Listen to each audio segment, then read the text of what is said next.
Morning and welcome to the Calaveras County Board of Supervisors meeting for October 1st, 2019. We'll begin with closed session. Item 1, conference with legal counsel, anticipated litigation, significant exposure to litigation, 2 cases, pursuant to Government Code Section 54956.9D2. Is there any public comment on this item? Seeing none. Item 2, conference with legal counsel, anticipated litigation, initiation of litigation, 1 case, pursuant to Government Code Section 54956.9D4. Thank you. Is there any public comment regarding this item? Seeing none, we will move to closed session. We'll resume this meeting at 9 o'clock in these chambers.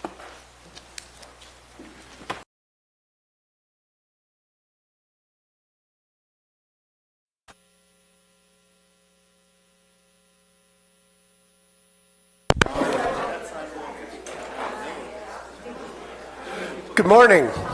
Good morning, and welcome to the Calaveras County Board of if I could have your attention. Good morning, and welcome to the Calaveras County Board of Supervisors meeting for October 1st, 2019. If you are able, will you please rise for the Pledge of Allegiance? Madam Clerk, will you please lead us this morning? Let us begin. I pledge allegiance to the flag of the United States of America and to the republic for which it stands, one nation, under God, indivisible, with liberty and justice for all. Thank you all very much. We have a lot to do today. I know there's a lot of passions and opinions in the room. I would ask that there be no applause or booing. I'm going to be very strict about people up speaking. It is difficult for some people to come and do a public speech, so I'd ask everybody to be respectful and no sniping. I support the First Amendment and the right for people to petition their government, but we do have rules within the room. If you have a sign, please hold on your lap. No waving it around. Always makes the sheriff nervous. And I would appreciate if everybody would be polite and constructive today, and we'll have a good day of work. We will start with announcements. Report of today's closed sessions. Item 1, conference with legal counsel, anticipated litigation, significant exposure to litigation, 2 cases, pursuant to Government Code Section 54956.9D2. Case 1 was pulled. There was no action taken. Case 2 remains open. Item 2, conference with legal counsel, anticipated litigation, initiation of litigation, 1 case, pursuant to Government Code Section 54956.9D4. On a motion by Supervisor Callaway and a second by Supervisor Stopper, the board voted unanimously to direct County Counsel to file an appeal of Department of Industrial Relations Division of Occupational Safety and Health Inspection, number 1386290. Thank you very much. Announcements. Are there any announcements from the board? On a motion by Supervisor Callaway. Nope. Any announcements from staff? Seeing, I have one. Lumberjack Days is Saturday. Hope everybody can attend. We will be cutting a ribbon at the community hall at 10 a.m. It's a county building. It's been remodeled using PG&E funds, and I hope everybody can attend. In addition, there is a Railroad Flat Glencoe fire preparedness, disaster preparedness meeting this Thursday at 6 o'clock at the Railroad Flat Town Hall. Madam, Ms. Galloway? And for not to have District 2 outdo District 3, we have the grape stomp this year. So if anyone would like to come stomp grapes, you're more than welcome. Or to drink the product. Wash your feet before you stomp. Very well. We'll move on to public comment.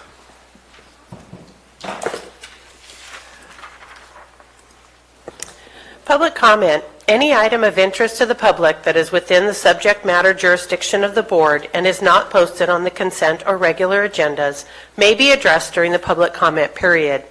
California law prohibits the board from taking action on any matter which is not posted on the agenda unless it is determined to be an emergency by the Board of Supervisors. If public comment is completed before the 30-minute allotted time period, the board may immediately move to the next order of business.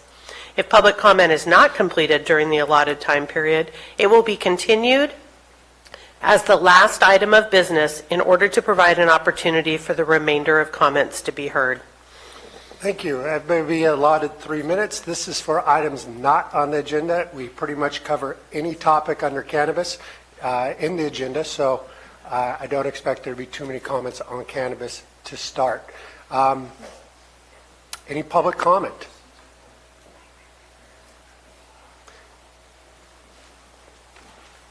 Also, we have overflow room next door. I want to make sure that people who are listening next door, if you want to make a comment, please come on over now. Good morning, board members. My name is Bernadette Catania, and I'm the founder and CEO of the Lakes Treatment Center. I spend 7 days a week down at Lake Tulloch, and been there for about 20 years, so very familiar with all the problems that we have over there. I'm coming today to commend Supervisor Mills for all the work that he's doing down there. And then I know there will be some things coming up that I would like to bring to your attention. The biggest one for me is property rights issues that are going on at the lake, and specifically with regards to our docks. Our docks are part of a land use element, but they're not being treated so right now. The docks are currently permitted by Tridam, which I think is a travesty. They should be consistent with your land use ordinance. They should comply, everybody should have to comply with setbacks and things that you do when you're building a house. You're also losing money, tax dollars for property taxes, because they're not coming before you and getting taxed properly. So I just wanted to make you aware of that, and in the future, I hope to be working with Supervisor Mills to get this corrected. Thank you. Thank you. Other public comment? Tricia.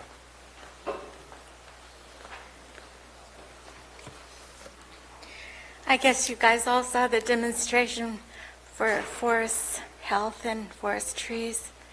And over 20 years ago, I wrote this. A tribute to fallen trees cut down unnecessarily. Remember, you are as much a part of the earth as a worm that aerates the soil, or a mole that tunnels creating a burrowed hole for the rainwater to run below. Is it too much to know that a tree takes so long to grow, that once gone where it was will never be the same? Its spreading canopy protects from the rain, or the green shade protects eyes that run from the sun. Have you ever wrapped your arms about a tree on a day so chilly? Have you felt the warmth of the bark beneath your cheek, as slick as glass, as soft as mink, and felt so big because you were so small? The tree, towering above all, was there so long before your birth, maybe still will be when you are gone, your spirit free. The very knowledge gives your heart a song. To cut it down would be all wrong. Limbs grabbing moisture in the night from the misty air to slowly drip again to earth. This secret kept, as morning light appears, the moisture disappears. But the air is so fair, something nowadays so rare. Was it necessary to hasten their demise, not to include even one in your planning tries? Leaving us all to stare at a fairyland now bare, replacing nature's natural fare with speedy, faded, leafy growth that doesn't dare compare. Thank you. Other public comment? Seeing none, we will move on to the regular agenda. Item number 3 is from the Administrative Office to authorize the creation of the Division of Cannabis Control under the supervision of the County Administrator's Office and to direct finalization of the fee study to support the program office. Thank you. Mr. Alt, welcome.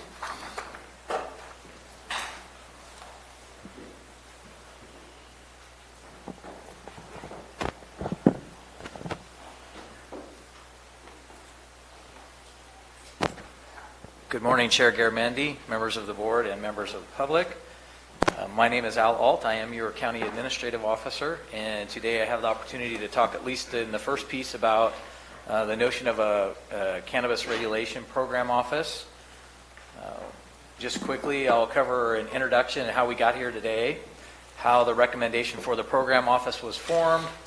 We'll go over quickly proposed, or not necessarily quickly, but proposed Program Office roles and responsibilities, how the office will be supported fiscally, and then ultimately in later items on the agenda, we'll talk about implementation of the background ordinance as well, but they're all in this same presentation. So we'll have a break between the first piece about the Program Office and then the background ordinance. Real quick, how we got where we are today and the discussion of the Program Office. There's a group of us I'll discuss here shortly, but ultimately pulled the lessons learned from the urgency ordinance and in general themes that were pulled from those lessons learned from the department heads, the fee study work group, and from reviewing board meetings. In general, the themes that I pulled from the urgency ordinance was that we didn't have oversight and coordination between the offices, the different offices that have had pieces of the urgency ordinance. We had backlogs due to the volume of a variety of things in the urgency ordinance. We didn't have prescribed and specific fiscal monitoring that was coordinated under the urgency ordinance. And then we didn't have measures or program performance metrics that were consistently reported back to the board so that you could understand the performance of the urgency ordinance. So as we work through the process in considering a program office, I've gone back, as many of you have, and watched reams and hours of board sessions.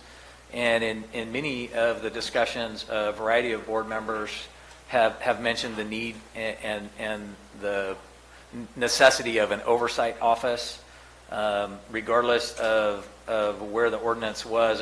As you were walking through these, I think Supervisor Mills, Supervisor Garamendi, Supervisor Stopper, and others throughout many different meetings had suggested the need for specific oversight. As we walk through the process with the work group and the department heads, we've spent quite a lot of time examining other counties that have cannabis regulatory programs, and the balance of them have a specific program office or a regulatory office. As we began looking at this in the fee study, specifically in the department heads meeting, there was a strong voice across all of our county department heads that there's a need for specific oversight. And then ultimately, I brought the department heads' input into a fee study work group that also supported the notion of having a program office. And so really the point to this is as we used our lessons learned and the input internally and dug into what some of the other counties do, Yolo, Monterey, Humboldt, Santa Barbara, Santa Cruz all have regulatory ordinances and all have some version of a program office that provide direct oversight. As we walked further through the process, we reviewed what specific responsibilities of a program manager may be. As examples, we reviewed Santa Cruz, Monterey, Santa Barbara, and in this case, City of Sacramento just happened to come up because they had a job opening, so it was easy to find that. So I did pull from cities as well. And from those examples, I compiled practices and duties from other programs to form the recommended division of cannabis control that is proposed in the staff report. Again, those are only suggested duties. We'll go into those a little bit more lengthy as we go through.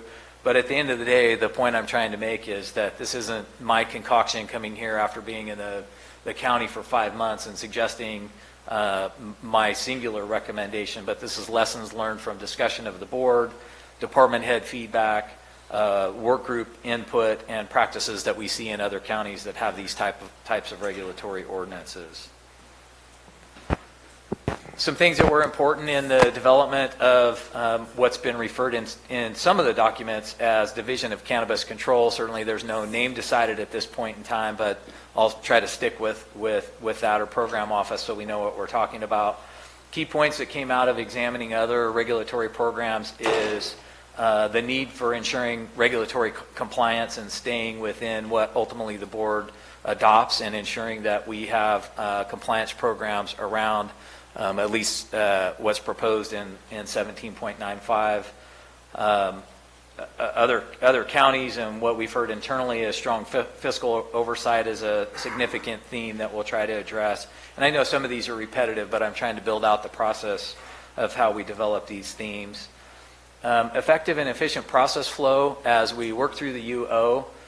Some of the backlogs were just because as we were standing the program up, we didn't have all the processes templated out, and for lack of a better word, checklists, so we followed through the same process every time we initiated an application.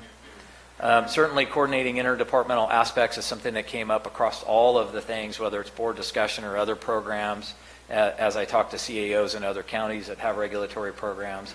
And then the last piece that it really came through strong in all of those various discussions is the need for transparency and performance metrics that we regularly report out to the board and public, so you can see how the regulatory program is doing as we progress. So a couple key things I wanted to touch on since I used these examples. We spoke about this in the last study session. I read specifically from this job description, but some key points highlighting where we pulled some of these from, and I'll show you the arrows up top here on the screen. The first one is it's important to have a skilled professional that will reach across or coordinate between the county departments and ensure that all the key departments and various agencies that we'll link in with on the regulatory program are coordinated through this office's responsibility. And then another key highlight here, my apologies, go back quickly. Down in the duties, at least in Monterey, and we pulled similarly in our example, evaluate the program, develop prioritized goals that the board set, and have data on performance that we regularly report out. Provide analysis, and in this case I would suggest that also include financial analysis, so that we're regularly reporting to the board the finances of the program through the program office. You'll see similar examples in the Santa Cruz County cannabis licensing manager position in the first arrow up top. Licensing of cannabis locations, deny and revoke licensing, work with departments to develop a strong compliant environment, and you'll see that populated in the staff report on suggested duties for our office as well. And then once again, implement the goals, strategies, policies, and programmatic framework for the program. So not only will our county in the suggested tasks that I've put forward have these responsibilities, it's what we see in other regulatory programs that are significant throughout our state. As we documented in the staff report, and I can bring this up, we can talk more specific about the duties, but really quickly, without going into detail, very important to the duties of the office, we're implementing the board's policies and ensuring that we have a record of how we implement those policies specific to 17.95 and 9.22 and any other policies that may fall within this office's responsibility. As we'll discuss later in the presentation, the issuance of the badges would be or contemplated in the job description that I put forward in the staff report. Ongoing development of effective policies, and I'll touch on this quite a bit through the presentation, is that I think any program, regardless of what the program is for, when we're standing it up new, has to have performance metrics and regular report out to the board, so you see how the program is developing, and at the end of some prescribed timeline, annually, biannually, whatever the board decides, that we have a regular review of what the policies are that are led in this office and whether or not policies need to be changed, improved, et cetera.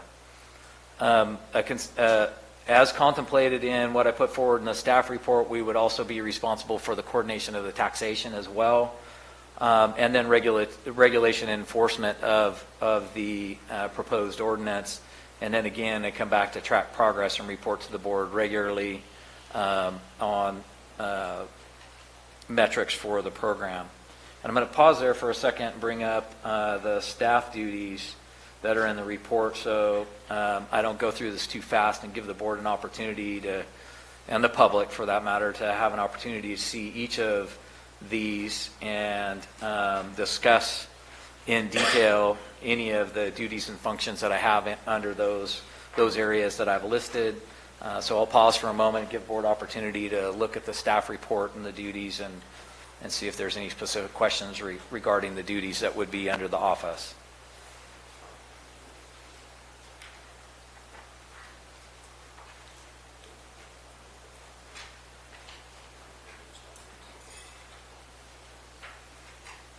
All right, I can always come back to this as well after we finish the discussion on the program office. This is really the meat and potatoes of what the office's responsibility would be.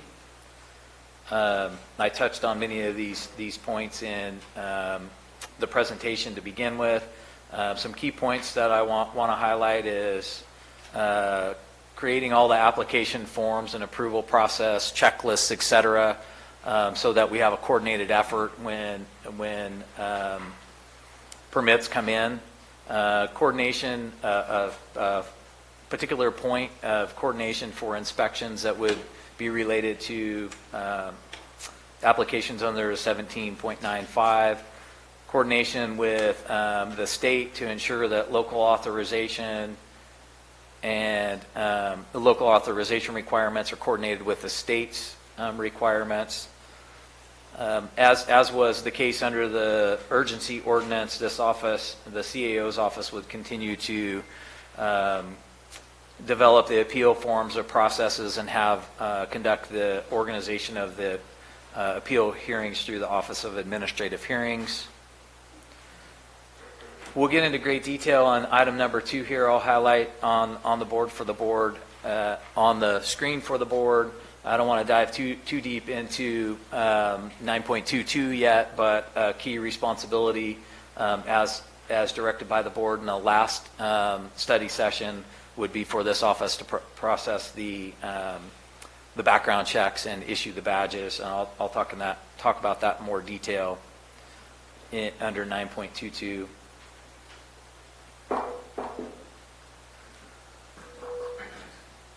Develop effective policies. At the end of the day, this is going to be a complex program.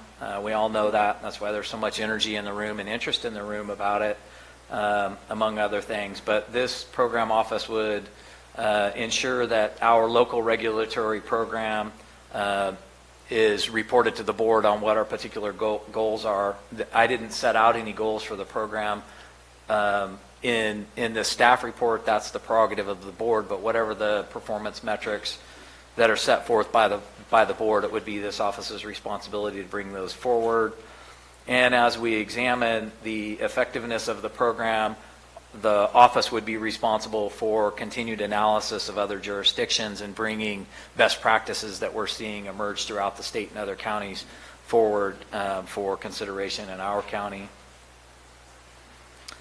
I mentioned taxation. I'm not much of an expert in this area. I don't want to comment on the notion of taxation too much, but this is an area that of coordination that through discussions internally, our department head suggested that there needed to be more coordination between the implementation of a regulatory ordinance and taxation and the functions of taxation. So that would be a responsibility under this office.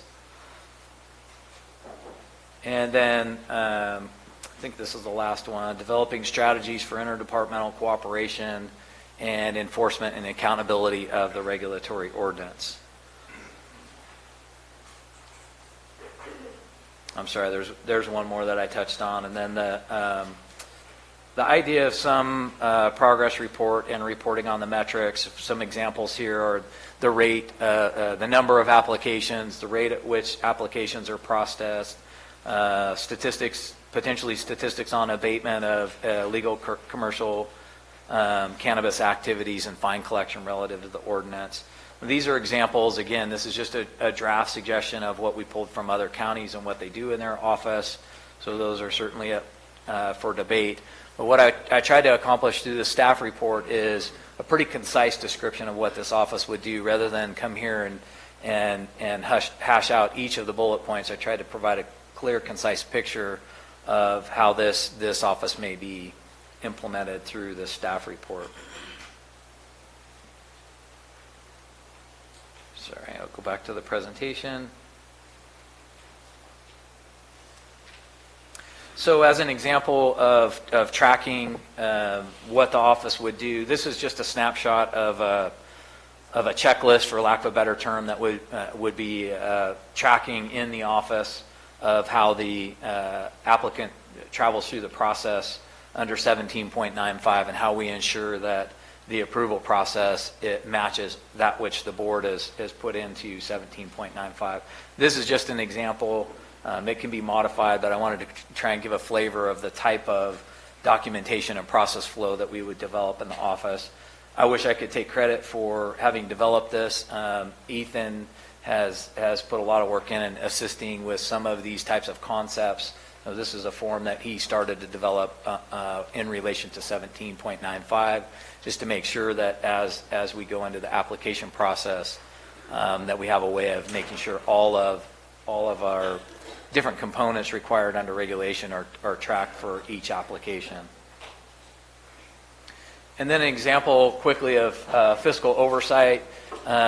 We talk during the budget quite often about our use of OpenGov and how it's a new system that we've brought on board. This happens to be a snapshot from Yolo County of their way of how they're tracking their marijuana cultivation program. This is open to the public. You can click on this at any time and see the data on their program. It's similar to what I would envision for our program as well. Probably not as robust as I would like to see. A simple pie chart of expenses and revenue probably isn't as robust as I would suggest for our program, but this gives an example of what we would be able to show both to the board and to our public on the performance of the program with a system that we already own and utilize for budgeting. And so one of the key questions for any program office, particularly starting up a new program, would be how we support the program. But before I go into specifics of the fee study and what we did there, I want to make sure that I'll walk through what the program duties would be, or the program office duties would be, without giving the board an opportunity for questions again. So I'll pause there before I dive into how we got to the fiscal support for the office to see if there are any questions. Yes, I have one, and I'm probably going to keep repeating this till the cows come home. How many staff hours have been put into developing this part of the program to date? I wish I could answer that question specifically. There's time before I got here. I can tell you in this presentation and the fee study and the work group, I'd say there's... I would like to have somebody develop an accurate number so that we, the board, can understand the expense that has been put forward to this point. It's coming from somewhere. It's either from existing budgets, general fund, somewhere, but I think we need to understand what those costs are in developing this. Thank you.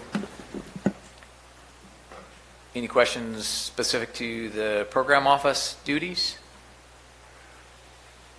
All right, moving forward on how the program office would be supported, I want to discuss how I got to the fee study that will be presented to you here first.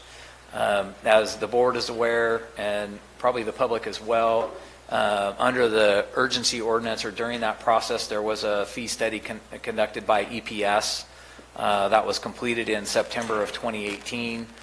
Obviously, it was for a different program than what we have defined under 17.95, but the methodology, having been developed by a company who does this regularly, I thought it prudent to be able to rely on their methodology. And in many cases, the staff time and discussion that they had with departments about enforcement and responsibilities under both a UO and a regulatory ordinance in some cases are similar. So I started with the methods that were developed in that fee study. If being new to doing fee studies, if you Google fee study, what you'll find is there's everything in the world, but there's no specific methodology. Every fee study, whether it's for cannabis or regulatory ordinance or building permits or anything else that you can find, is really up to the methodology is really up to either the company it's been outsourced to or however it's done internally. There's no real sound methodology where you can just pull the book off the shelf and see how to do a fee study. And because they're so varied, I thought it even that more important to stick with at least the framework that was done in the by EPS when they did the last fee study. After developing that, I took the initial review and the input to department heads meeting, and as I mentioned earlier, got their input on not just the creation of the program office, but what components need to be in the regulatory program and need to be supported by fees. And then ultimately we had a fee study work group. We met, we had at least 3 meetings for about 2 hours each. That's some of what you're asking in terms of the time and effort that went into it. Depending on the day, there was anywhere from 8 to 10 department heads in each of the work groups. And then from the work group, I met with each of the different departments for any sort of follow-up that needed to be done. So all of that effort was ultimately encapsulated in the fee study that I'll show you here shortly. By the way, I might add that there are copies of the Excel spreadsheet that I'll bring up for the public and the presentation up here if anybody would like to look at those, but I'll obviously display them up here as well. So key recommendations that came from the department heads in their work group is that the fees associated with the regulatory program would support the program office and direct regulatory functions. That's pretty obvious statement, but that was a concern of the work group. Strong fiscal oversight, and we'll see that as a theme that continues to perpetuate that there's an interest internally that we have strong fiscal oversight and transparency relative to the program. And then I've mentioned this several times as well, that the regulatory program and the related fee study should be evaluated regularly, as with any new program. And you've heard me say in previous presentations, coming from the world of education, it's important to be data-driven, and being a new program, I'd suggest that we review performance metrics of the program at least annually, if not more. So I'll give a highlight of the fees that throughout the course of the study that we've come up with. I'll show a comparison, and then I'll go into some detail and talk through some specific points. The proposed or draft fees for Calaveras County would include a cultivation permit of $12,561, an annual renewal fee relative to a cultivation permit of $2,606. Our background fee, I don't want to get into this too deep as we're going to talk about 9.22, but that fee would be $153, but there's a key point here. That's only for administrative fees. I'll touch on this in detail as we get into 9.22, but some of the other fees that would be borne by an individual getting a badge or a background would be live scan and other fees that would be paid directly to vendor, not to the county, so we wouldn't be exchanging money with them on parts of the background fee, thus the rate being what it is. And then an appeal fee, whether it's for background and or the initial cultivation fee permit, would be $947.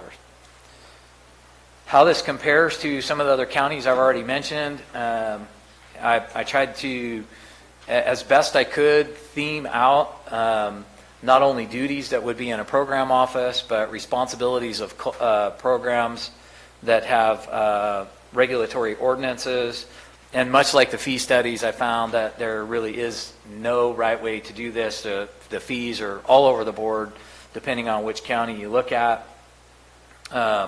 Cultivation permits my apologies, if you look at the third column over, cultivation permits range in price from $2,900 in Lake County to $15,700 in Yolo County. And then the renewals, very similar range there. We tend to be about in the middle of both on the cultivation permit and the renewal permit. And the appeal fees are a little bit harder to determine across all of those programs. Some have appeal fees, some have annual rates and charges that build depending on what your appeal is for. So it's really hard to arrive at a uniform rate across those counties that I examined. As you can see, I don't want to go into too much detail about 9.22 as I described, but in this case, we would be the one county for employees that would have a CBCB, and so we'll have a separate and distinct fee for that as well that we'll discuss later. So important to any fee study is the detail behind this and trying to explain the numbers that we have. There's a variety of assumptions that go into the fee study. And I know this is hard to see. Trying to reflect the whole page. I'll size this so that we can scan through it a little bit more. But I want to discuss some of the assumptions that are in the fee study because they're ultimately critical to what the number ended up being. Our assumption, I should say my assumption, I'll own this, is based on multiple discussions on the board. You can see I've highlighted one point here down to the bottom of the spreadsheet. There's been much discussion in public venues about the possibility of 190 permits. So I used that as a standard to start with and made a basic assumption, and it's just that in this regulatory program we'd have about 80%, or in this case specifically 80% of those that are eligible apply in the first year. That's an area where it's really comes down to guesswork in any fee study. You have to put in basic assumptions and start with the assumptions. So I stayed with what's been publicly discussed in terms of 190 permits, and then just assumed because of where we're at in the program, not all 190 would come back and apply. That's important because the number of staff that's in the fee study, and I'm going to go back out so you can see the entire page here. Sorry, that's a little too far. What you'll see here first is what I described as the program office in these two columns, or three rows and columns here. Those are very specific to program duties that I've already touched on, and you'll see how those that staffing pattern also perpetuates into the 9.22 fee study, because these would be the base personnel that would staff the program office and would do all the duties with enrolling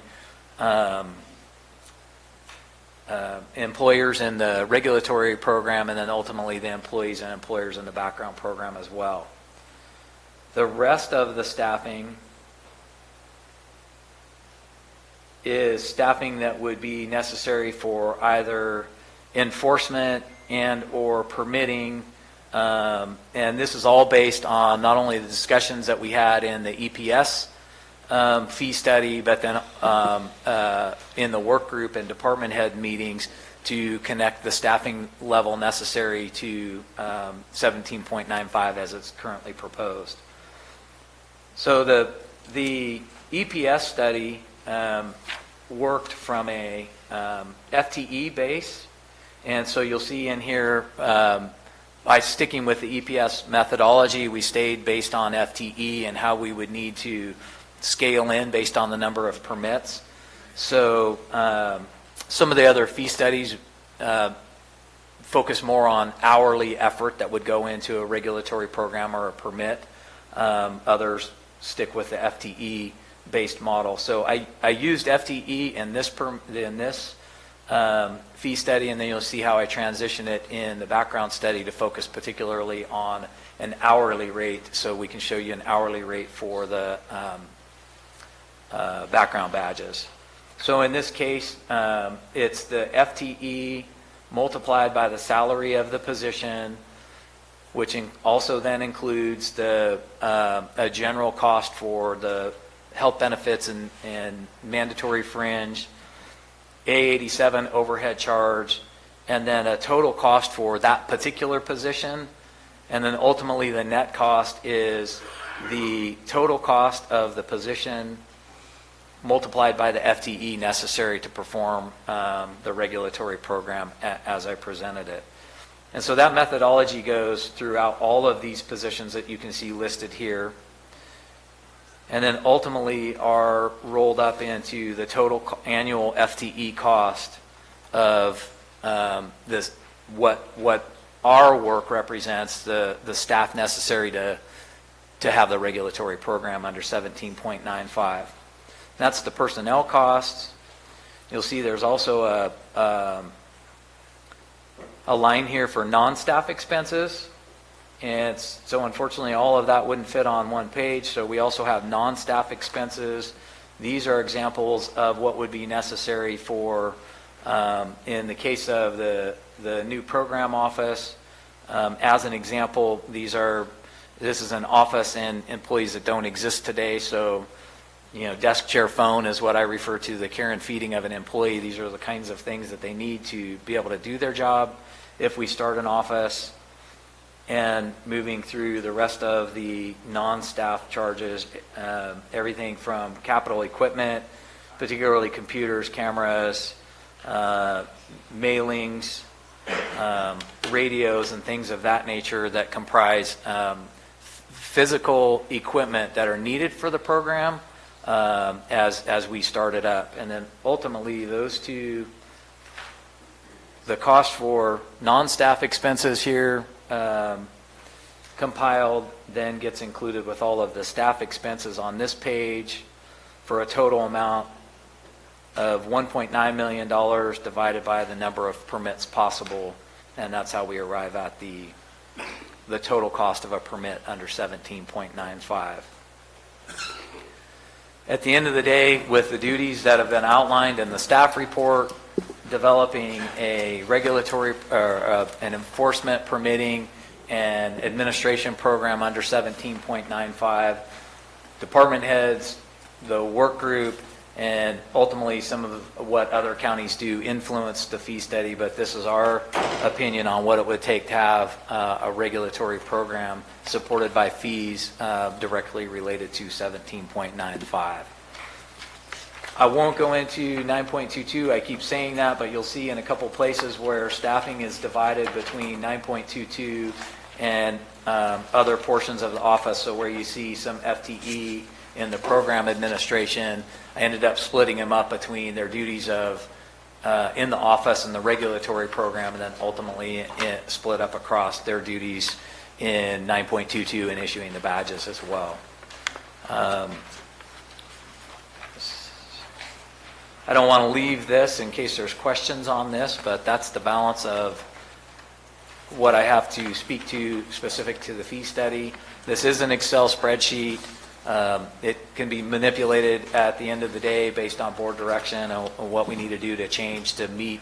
If something changes in 17.95 throughout the discussion today, we'll rekey this fee study back to any changes that happen in 17.95 so that we know this fee study connects specifically to the regulatory program that the board may adopt. Thank you. Supervisor Mills, you have a question on the fee study? Yes, that's, I guess, going to be multifaceted here. This board was seated in January of 2019. The EPS study that was done in September of 2018, what was the purpose of that study? I honestly don't know the background of the study. I'm assuming, I can't speak eloquently to it, but that it was related to the urgency ordinance. But I see Megan probably can speak better to that. I can answer that question in that just to inform the board, the EPS fee study, as you know, never was finalized and it remains in administrative draft form. that study was conducted for purposes of analyzing the UO.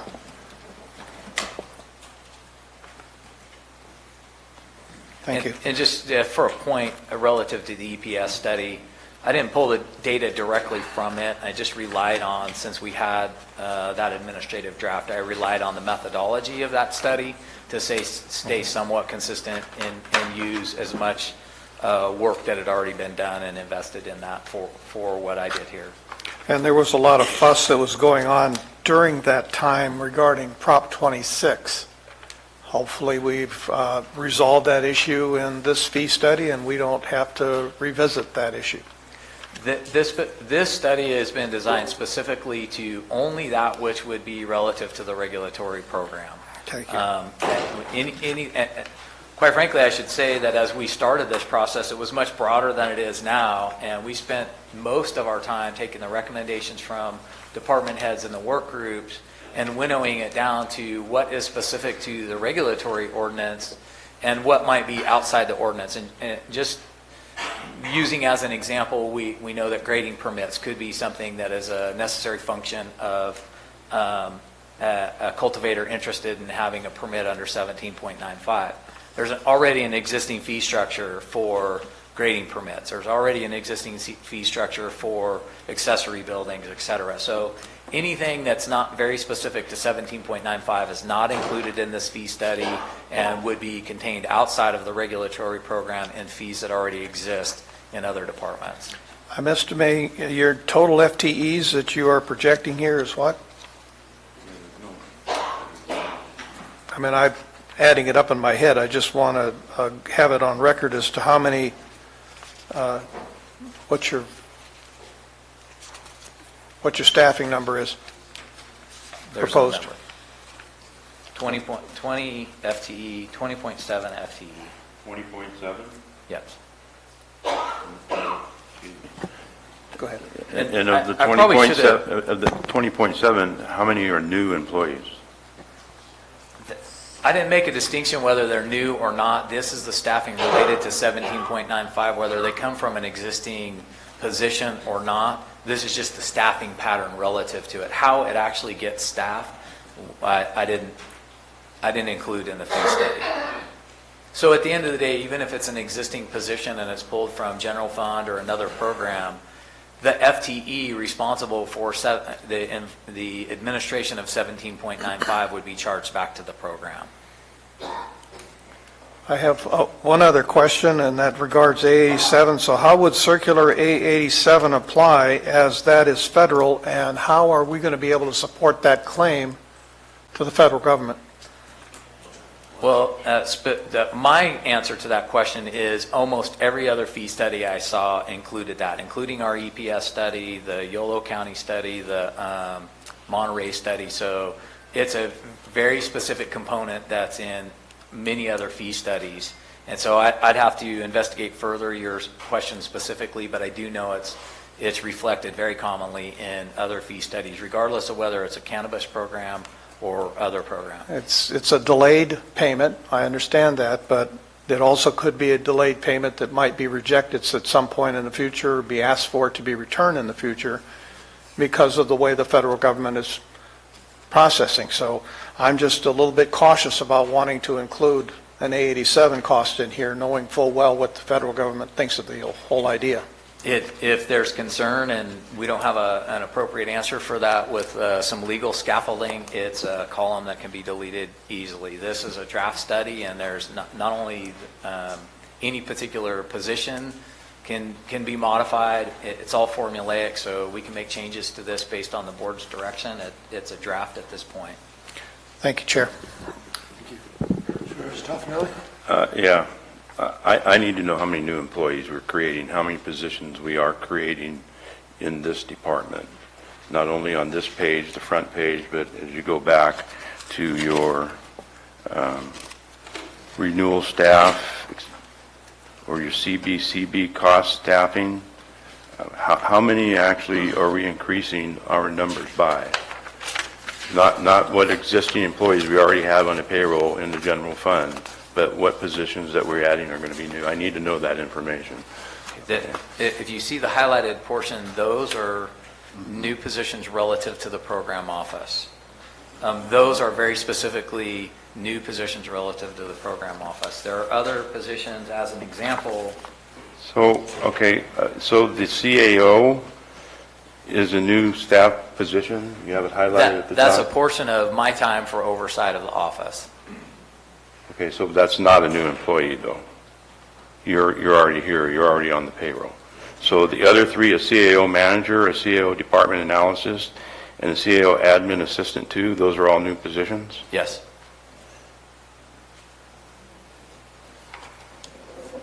None of the other, the DCC1, Council for Regulation and Civil Litigation, that's So- 1.0, so that would have to be a new position, because if we would be taking out of county council's office full-time.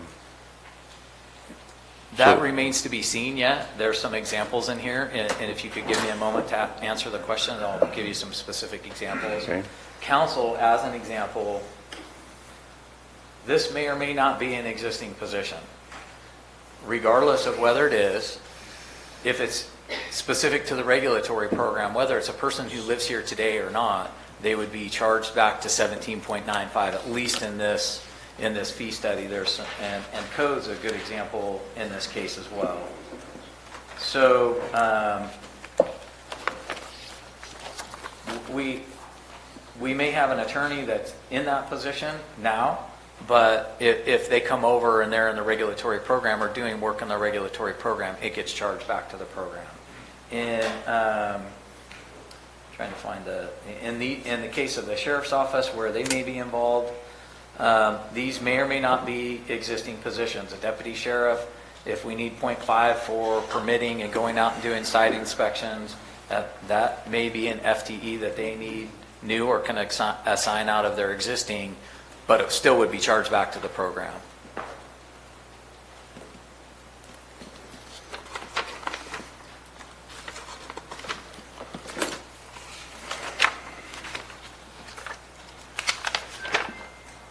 Excuse me, I have a couple of other questions.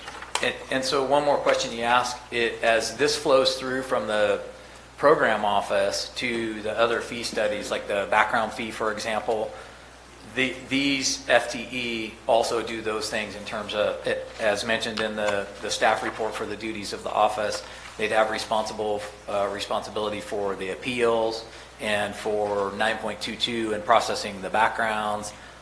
So that's not all new FTE per se. That's part of what's in this construct, but I split their time between the administration of 17.95 and the duties of 9.22 and the appeal process and the renewal process.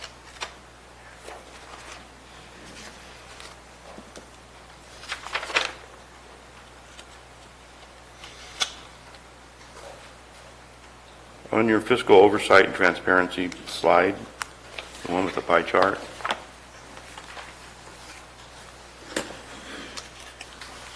that money that you're showing here, This isn't ours, as I mentioned in the presentation. This is Yolo County.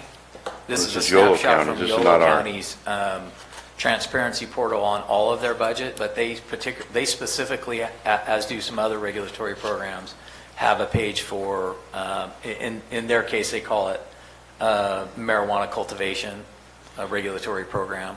So this is just an example of what I would propose from okay, the all office. right, that's what my question was. All right, that's all I have for right now. Mr. Stopper?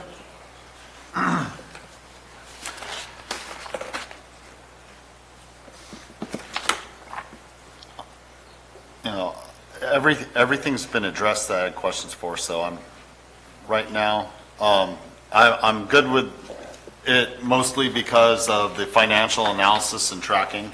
It provides transparency. Possibly, Al, could you bring up the question that Supervisor Toffenelli just brought up, the Yolo County example? Sure. So if the board so decided to proceed with this, would you be able to put something up on the website like that so the public could possibly see what exactly is going on in the future, so that if they have any questions as we move forward, that this provides transparency to the public on exactly what type of costs are being incurred and so on. Yeah, and I think that's ultimately an important component, not only for the fee study, but regardless of which side you're on the issue, whether you're a public or a grower, you should want to see, we should all see where this money's coming in from and what we're spending on relative to the program. That particular page isn't as robust as I'd like to see it. Whether it's background and or cultivation permits, I would suggest that not only is there a revenue and expenditure page, but there's a number of permits applied for, time to issuance, approved permits, denied permits, those that go to hearing, those that are overturned at hearing, the number of permits ultimately that are issued. You can see in the fee study that 152 is a relatively high number. Well, the way we tried to design, I'll say I'm responsible for the work, but as we flowed through the work group, what we were trying to design is a fee study that was scalable to that which had been in the public venue of 190 possible permits, and contemplating that not all of them would come forward, but anybody's guess is as good as mine. But in some of the staffing, we have extra hire so we can scale out to it. And the way I would envision it, and this is just mine, is that the first year we have quite a number of cultivation permits.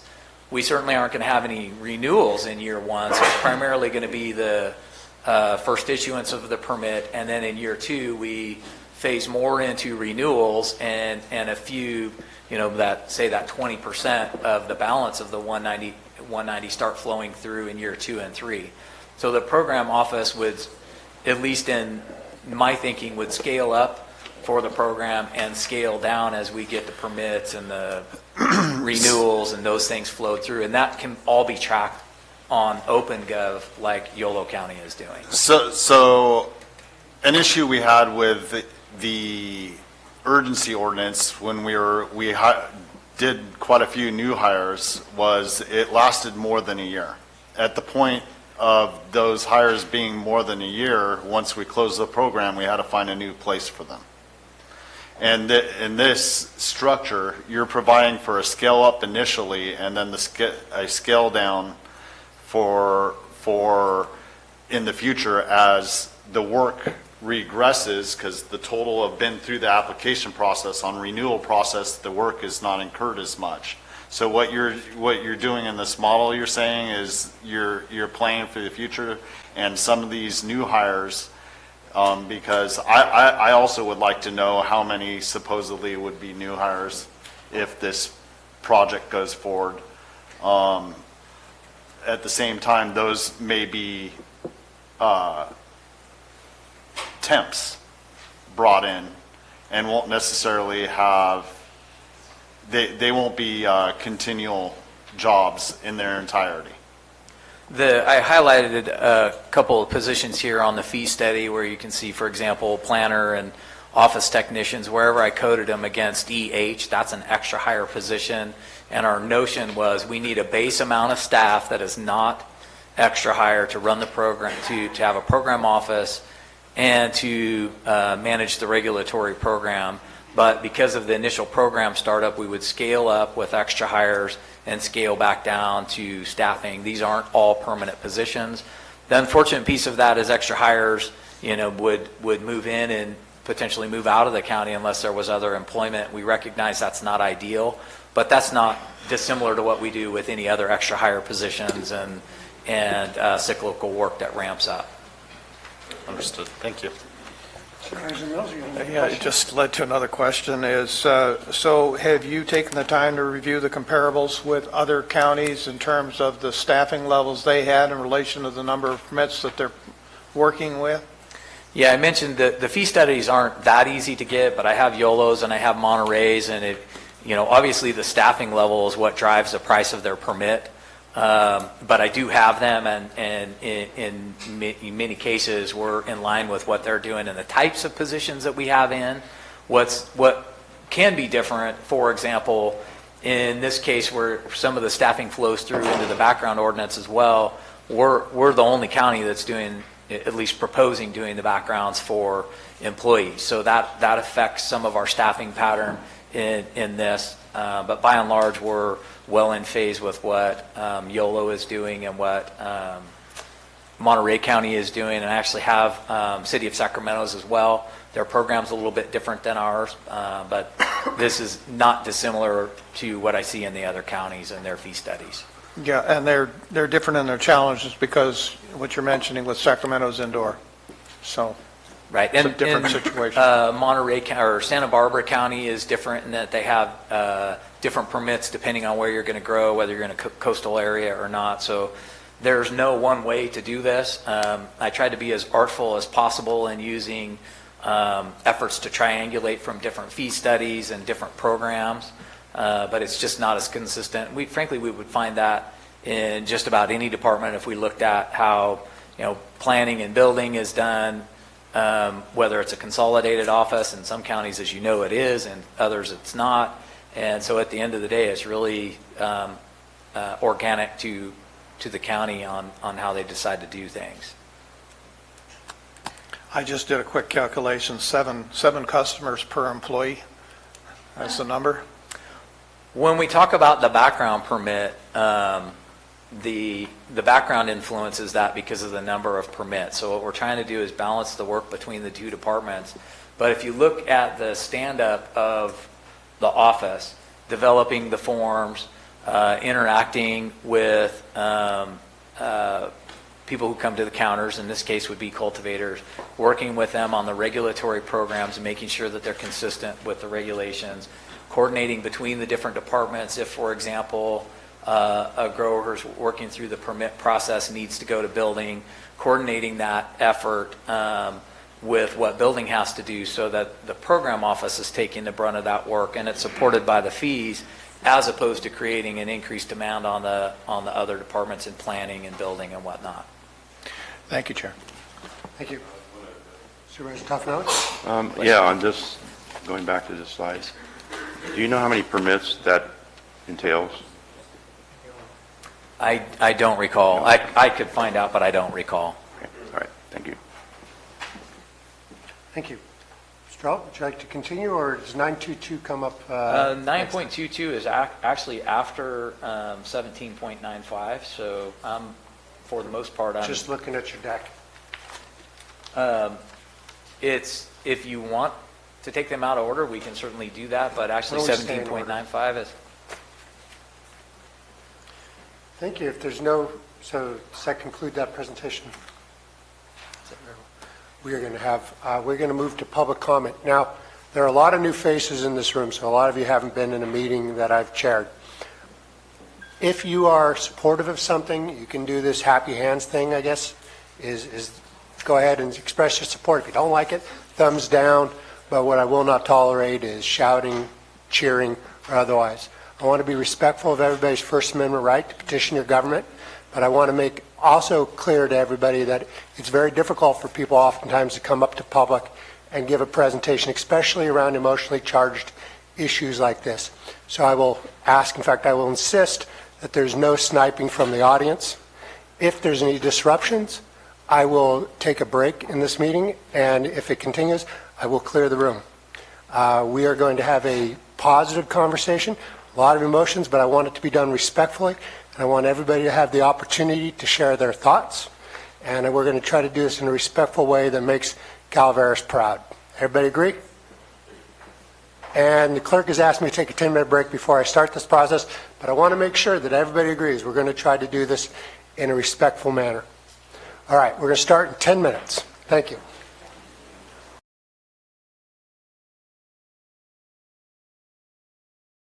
The door at a time if you would like to speak. That allows things to move a little faster. Everybody has 3 minutes.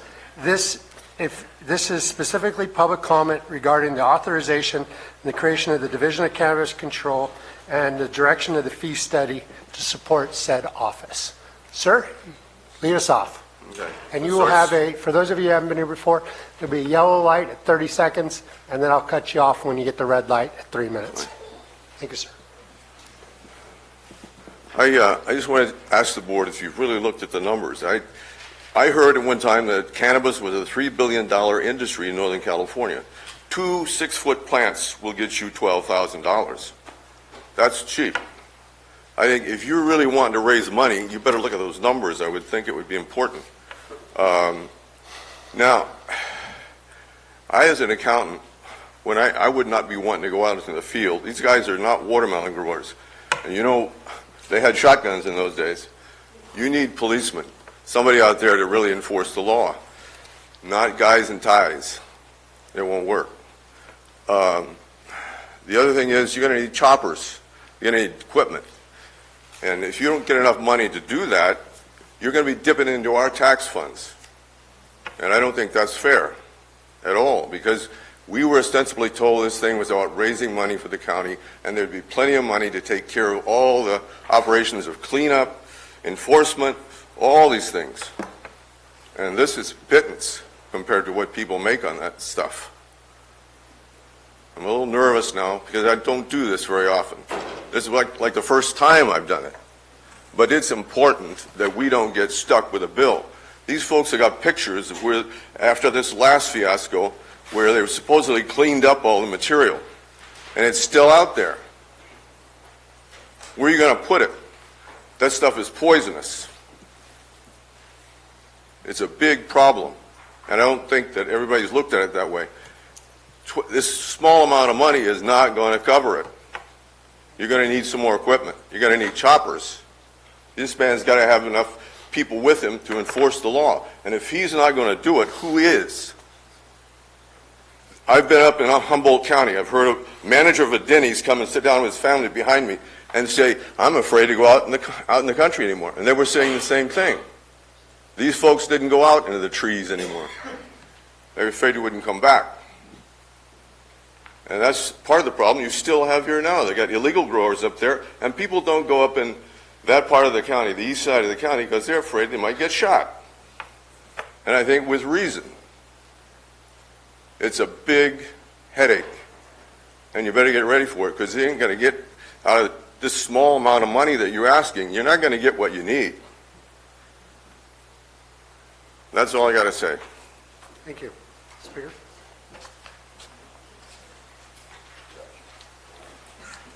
Good morning. Do I have to identify myself? You're not required to. I will, though.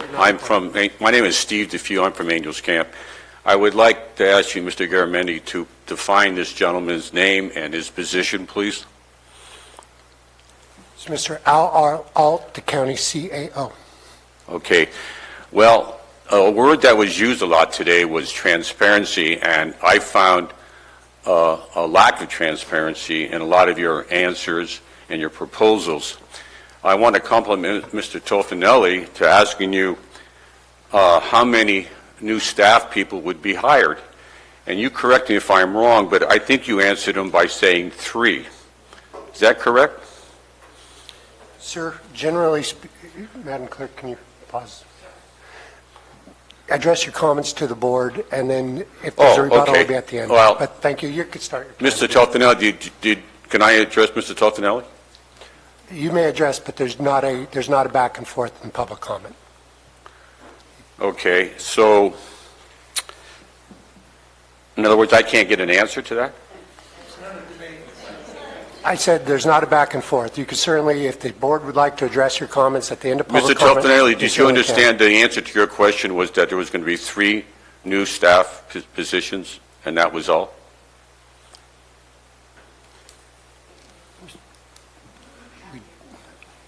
I'll address all these questions at the end if we so choose. So, okay. I'll write your question. And your question was supported by Mr. Stopper, too, so I thought those were important questions. And I didn't get a complete picture of where the staff was going to be located, but I understand that today you're going to vote on this ordinance. Is that correct? It's yes. Okay. How can you vote on something to complement a marijuana cultivation thing when you haven't voted on that yet? How can you put the cart before the horse? Why would you need a program that you don't even have a marijuana program in place yet? I don't quite understand that. I know that's how sadly, government seems to work, but why would you be voting on that before you even have a marijuana program? But I guess I'm not going to get an answer to that either. And then a word that was used a lot today was support.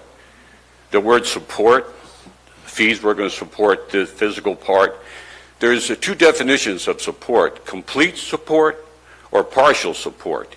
Are you talking, well, was the gentleman talking about that these fees were going to completely support this program or partially support it? And if it's partially, that means that money has to come from someplace else, like the first speaker just said. So, and then I'd like to go back to one of your first charts, the development of this program. Would you mind putting that chart back up? The development? Sir. Okay, the development of the program, the first thing was enforcement. And it just used the phrase enforcement, but no explanation that who is going to be responsible for enforcing this. And there were so many voids about explaining the responsibility of the definition. Thank you very much, sir. Thank you.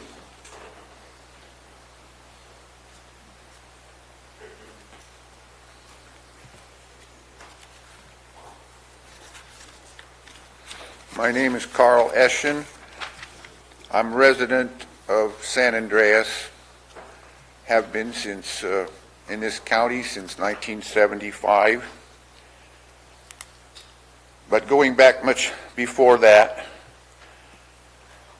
the Miwok people lived in this county for thousands of years in harmony with each other and in harmony with our natural environment. Along came the gold rush and everything changed. The environment was seriously damaged, and the Miwok people and their culture almost disappeared. Seriously damaged.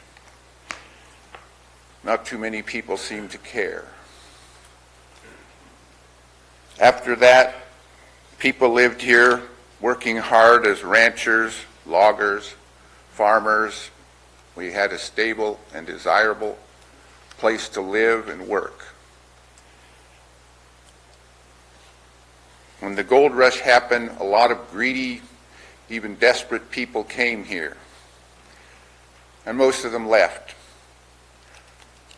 We've had another gold rush with the emergency ordinance.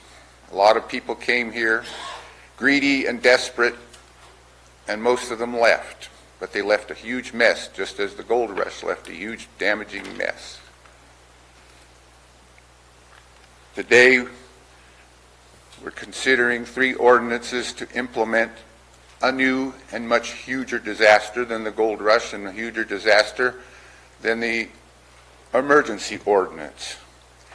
We're talking about a huge, expensive bureaucracy with everything apparently underfunded and hoping for the best attitude, with no provision for overrides.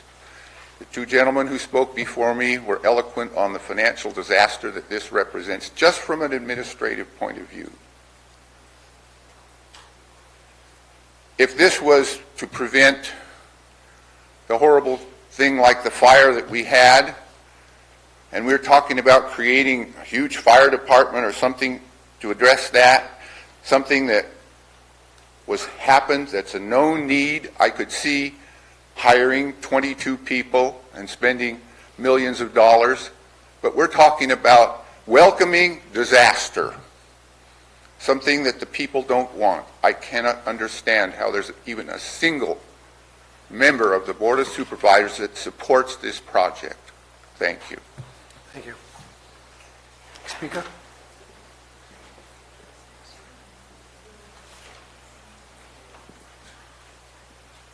Good morning, Dina Morris, Copperopolis. Why is the county continuing to knowingly violate the law? This new Cannabis Control Department is another CEQA violation for a variety of reasons. The main one is there is no updated general plan.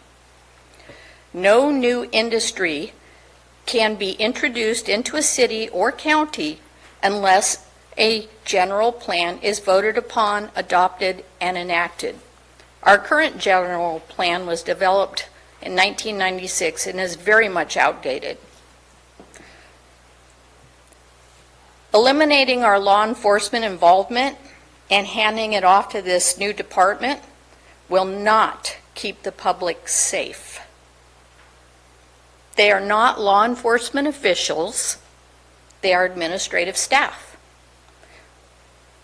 Measure C, marijuana tax, is still in litigation, so there's no guarantee this county will be able to collect that tax. Unless this ordinance is being written as a settlement offer, because it sure seems that way, seeing how this ordinance is recklessly being pushed forward and written clearly in favor of the growers and not with public safety in mind. The county cannot lawfully approve this new marijuana department without our updated general plan being voted on, adopted, and enacted. You do know you can be individually named in a lawsuit based on your vote should damages follow your decision to set public safety and peace aside. We have regulation. It's called a ban. Thank you.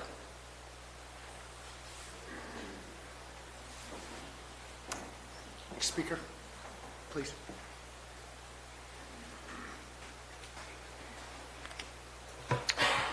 I was born and raised in Calaveras County in Angels Camp. My parents came here in the 70s, fleeing LA and the Bay Area for a nicer way of life.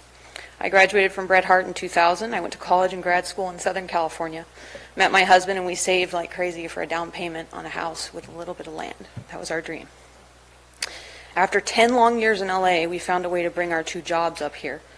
And we bought a foreclosure on 7 acres with RA zoning in San Andreas in 2009. It was a wreck and we were over our heads. We held on for dear life during the recession. We survived the Butte fire, although we were evacuated for several days. We remodeled the old farmhouse, we watered the dying trees, and we drilled a new well, and we put a new septic system in, and we turned the place into a home. And one of the best things about Calaveras County is its enduring large middle class. My mom was a public teacher at Bret Harte for 40 years. On her salary alone, we lived in a 4-bedroom house on 7 acres in Angels Camp. That's a miracle. Who can do that in California now? Live in a nice house on 7 acres on a teacher's salary. That's because Calaveras County is a middle-class area. My friends' parents were bus drivers and merchants and plumbers. My husband and I too had that middle-class dream. But our dream did not survive the marijuana green rush. Our dream turned into a nightmare. Guard dogs, lights shining in our windows, constant stench in the air, poison in our pond and in our stream, people we didn't know and had never met wandering around our yard, parking vehicles in our driveway. We had 4 young children. Suddenly we were surrounded by drug plantations on all sides, all 4 sides.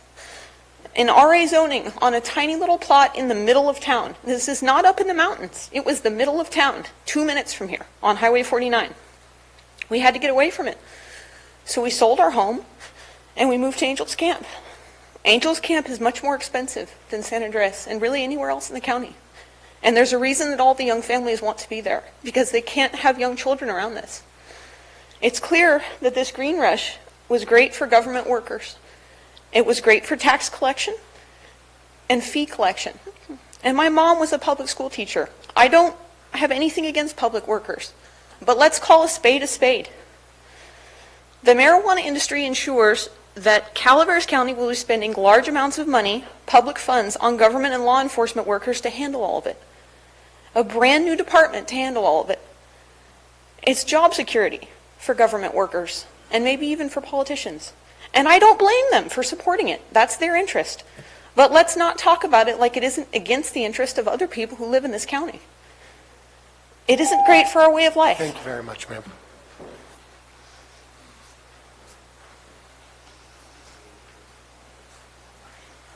Terry McBride, District 2, the salmon that's going to swim upstream and everybody's going down. I like the growers, the legal guys. After the fire, I lived in a camping trailer of 10 acres, completely and utterly surrounded by illegals. Absolutely surrounded. Animals dying. We had more vultures flying over the properties than I'd ever seen in my entire life. Understand, I am fifth generation in this county. I've lived here all my life. District 2, I've lived in the vast majority of my life. Unfortunately, what has happened is that horrible experience with the, and remember please, everyone, that this was right after the fire.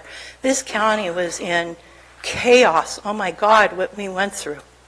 And so it wasn't handled correctly, allowing the growers have been here for quite a long time, legal ones. So it was poorly handled, and I had every right to be as angry as many of these people are, and I understand where they're coming from, because we went through it too. And I lived on that property myself and my daughter in a 410. That's about it. And I still stayed there, and I didn't go away. Now, here's what I look at. One of the things I really like you got in there is the economy. These folks give to our economy. The illegals do not. They don't give a damn about this county. They don't give a damn about the neighbors. You're hearing stories, and they're legitimate. But these are folks that give to their community, that want to be a part of our community. And this is an agricultural, rural county. It's agriculture. And the only reason marijuana got such a bad rap is because of the pharmaceutical industry that just had to make money where marijuana was taking it away, because it frankly is a healing plant. It has helped so many people. If done correctly, this will pull so many people out of the hole financially. It will help our economy. You're on the right track. It's been a hard road. And I know right now everybody's probably throwing darts at my back, but this is how I feel. I think that if you took some time and got to know these good growers, these folks that follow the rules and want to do everything right, you're going to find out they're not the bad guys. The bad guys are the illegals, and we need to get rid of them. And I think Sheriff Rick's doing the best he can and is going after them. That's a good thing. We got to let these good guys, because if you'll recall, those who've been here for a while, not many of you have, but Jack has, and I think Marita was too, they weren't all that happy when the vineyards started. There was a whole lot of talk about the vineyards, and people didn't like it. It took a while. Now, how much money does Highway 4 make off those vineyards? They make a lot of money, and they have jobs. So I would hope folks would step back and kind of look at it a little bit differently. I understand your anger, but look at it in a different picture. Don't put all these guys in the same pot. Thank you. Next speaker.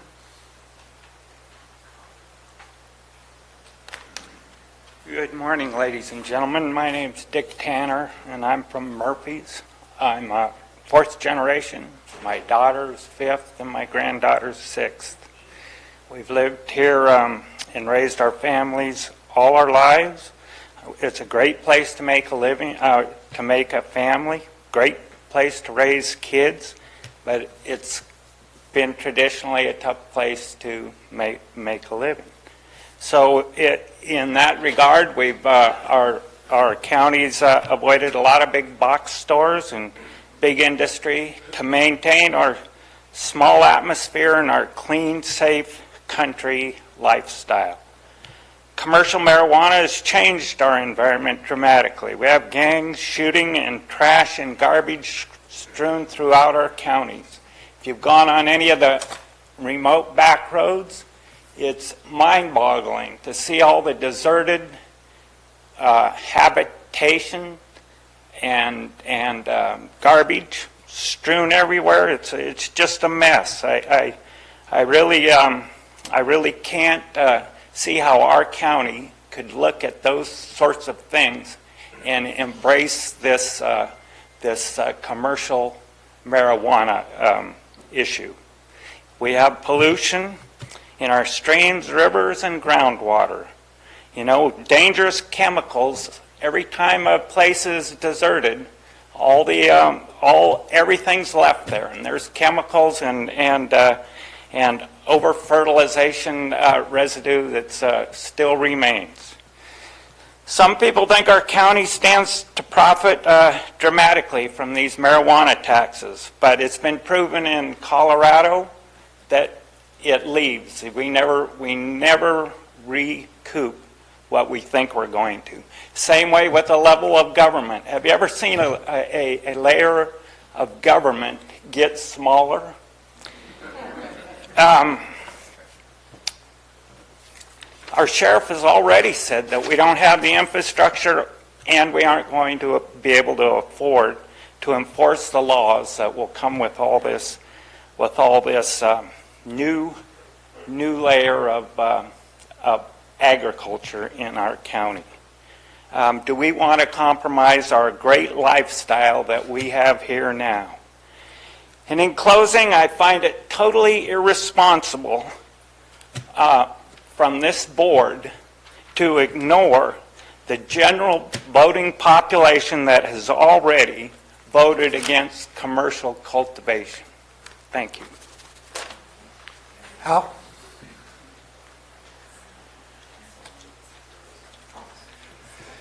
Good morning. Al Segala, Calaveras County Taxpayer Association.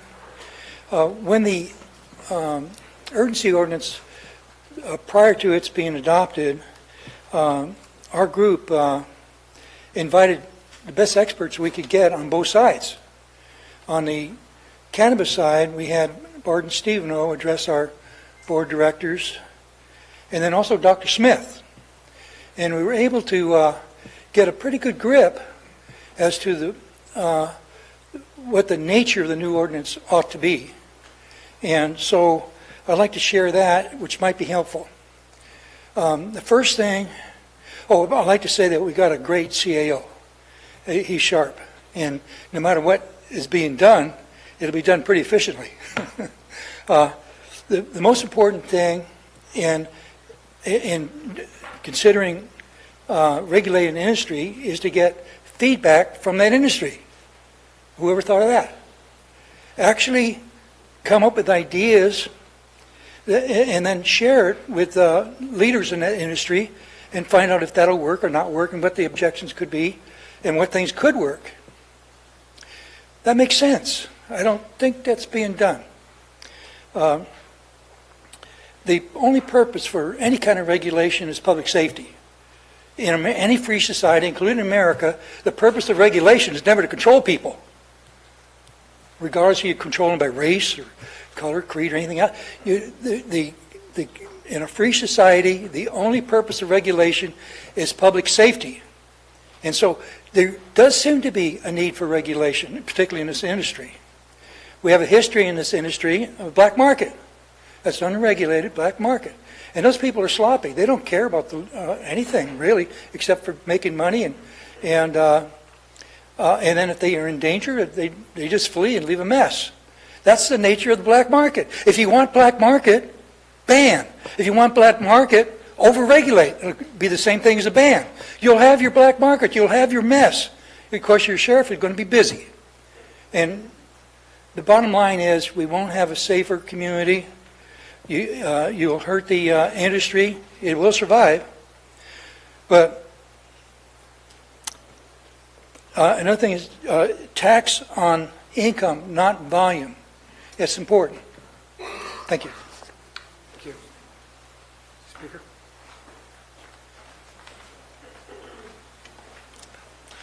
Morning, everybody. So I know that this isn't a back and forth between us, but I do have a question, and I'm hoping that you can answer if you don't mind. And the only reason this question comes up is because I've been to all the planning commission meetings and speaking with you guys. You've told us that we recognize there is a select few of us who have done everything completely right, been completely legal, have been in favor of the sheriff's department in the county. We've done everything right. However, we weren't allowed to continue because of timing. Like for me, for instance, I paid for my permit for the second time. 3 days later, the county went into a ban, so therefore I couldn't receive it. Are we still on the same page that those of us, if this continues for the 10 or 12 or however many Peter and I were discussing the other day, will we still be in that group of good people to proceed forward? That's relative to the next agenda item on the Okay, agenda. well, then I hope we are, because we are the families. If you're going to talk about that, you should hold that thought. Okay. With that being said then, first and foremost, Al, I know you came in, you're doing a great job. I know you were given a task to do pretty quickly, and I know it's a work in progress and these are rough drafts, but we're on the same page at least. One thing I would like to say besides the first one is the fees. We went from $5,000 to $7,500 and then to $12,500. I'm not trying to be mean, not trying to throw any blows. I'm including myself because I'm in this room, but it doesn't matter which side you look at. Some of us are wearing the same suit from last week. Some of us are wearing the same underwear from 2 weeks ago. This is a county that really isn't the most prosperous at the moment. And what's going to happen is if you remove the mom and pop, if you remove the family aspect, if you remove the mom and dad and the kids who are just struggling to work their way through life and come up with fair wages and things like that, what's going to happen is you're going to open it up to the bigger corporations. What's going to happen, and I'm sure Sheriff Rick would probably even agree with me because he said it before, where there's a will, there's a way when it comes to crime. You're going to invite people like the cartels. And whether you believe me or not, they're going to do it legally because they're going to come in, they have the funds to pay for it, and they're going to come in and they're going to blow it up. And those are the exact people that everyone actually has a problem with. Those are the people that do litter.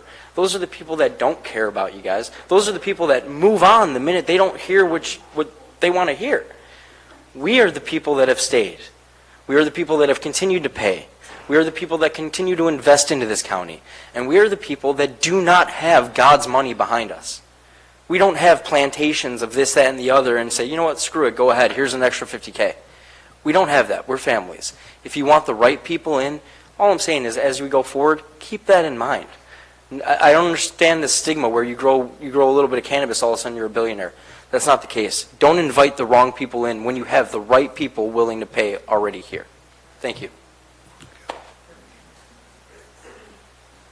Come on down.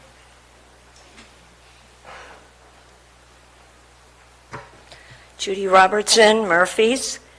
I've been here for 4 years, and I just feel like it's important to be reminded of the children. And I'm going to review with the people that have not heard this before. I have given my life for 40 years as an elementary teacher. In that year, I graduated from UOP in '66. Now, the reason that's important is because that was the year that a kindergarten teacher had to have 5 years. After that, I was a master teacher, a BITSA teacher, a mentor teacher that had to go around to other schools to help other teachers.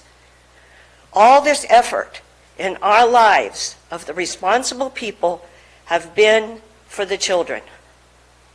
There are 45,000 people that are depending on your decision.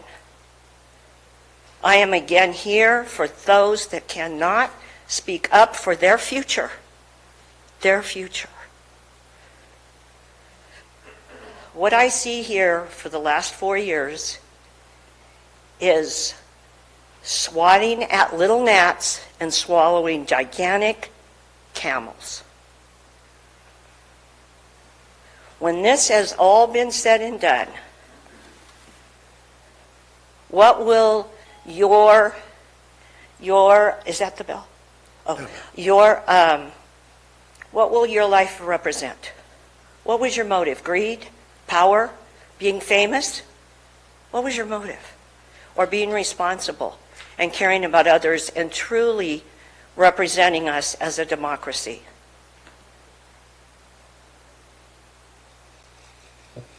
Thank you. Yeah. Next speaker.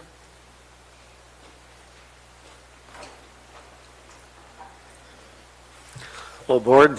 I'm Will Moore from Valley Springs. I haven't smoked any pot in over 20 years, so I don't have a big stake in this discussion. But back around the turn of the century, 1900, alcohol was a big problem in this country. Public drunkenness, public brawling, drunken brawls, broken families, domestic violence. It was a national disgrace. So the Christian Women's Temperance League, liberally founded by Rockefeller money, managed to get a ban on alcohol passed into law. And these good women of the Temperance Union, with the best of intentions, created one of the biggest crime waves this country had ever had. the cure was worse than the disease. And you're faced with something like the same situation, except marijuana has never been the public disaster that alcohol was, but the ban was. So during Prohibition, there were speakeasies in every town, and there were a couple of million bootleggers employed in the business. So the situation you're dealing with here is you don't have the option to ban marijuana. You're going to have a marijuana industry whether you want it or not. You have had for the last 25 or 30 years. So your choice is to have a marijuana industry regulated or unregulated. And with the unregulated goes the black market and so forth. Thank you. Speaker.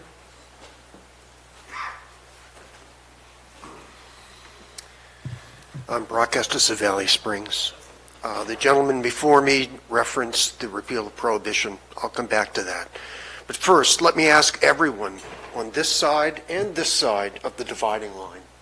Sir, Raise your sir, hands. you need to address the board, not the crowd. It's a board rule. And Then I'm I'll enforcing it. address the board and Thank I'll you. ask the crowd if they wish to participate to raise your hands high if you came here in search of a compromise solution. Not a 3-2 vote, but a compromise solution where each side gives a little bit. Anybody else? Seeing none, I will say to you that everyone is obviously hardened in their position, and we're headed to another series of 3-2 votes. And if that's what we wind up with, every one of you will have failed at your job and should be voted out of office. Because if you can't find a way, the three who are the majority this year, who were in the minority last year, if you can't find a way to bring your colleagues on board by making some concessions, by giving a little, then you have failed. Now, regarding the last gentleman who spoke on Prohibition, I'm going to suggest one way that you could each give a little and come to a compromise solution. Because people in the ban community are absolutely right.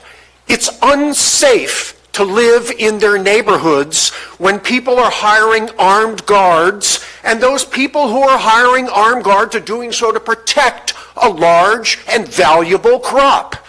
The solution is to not have 200 grow sites around the county, each responsible for their own protection of what they have, meaning armed guards and guard dogs and whatever.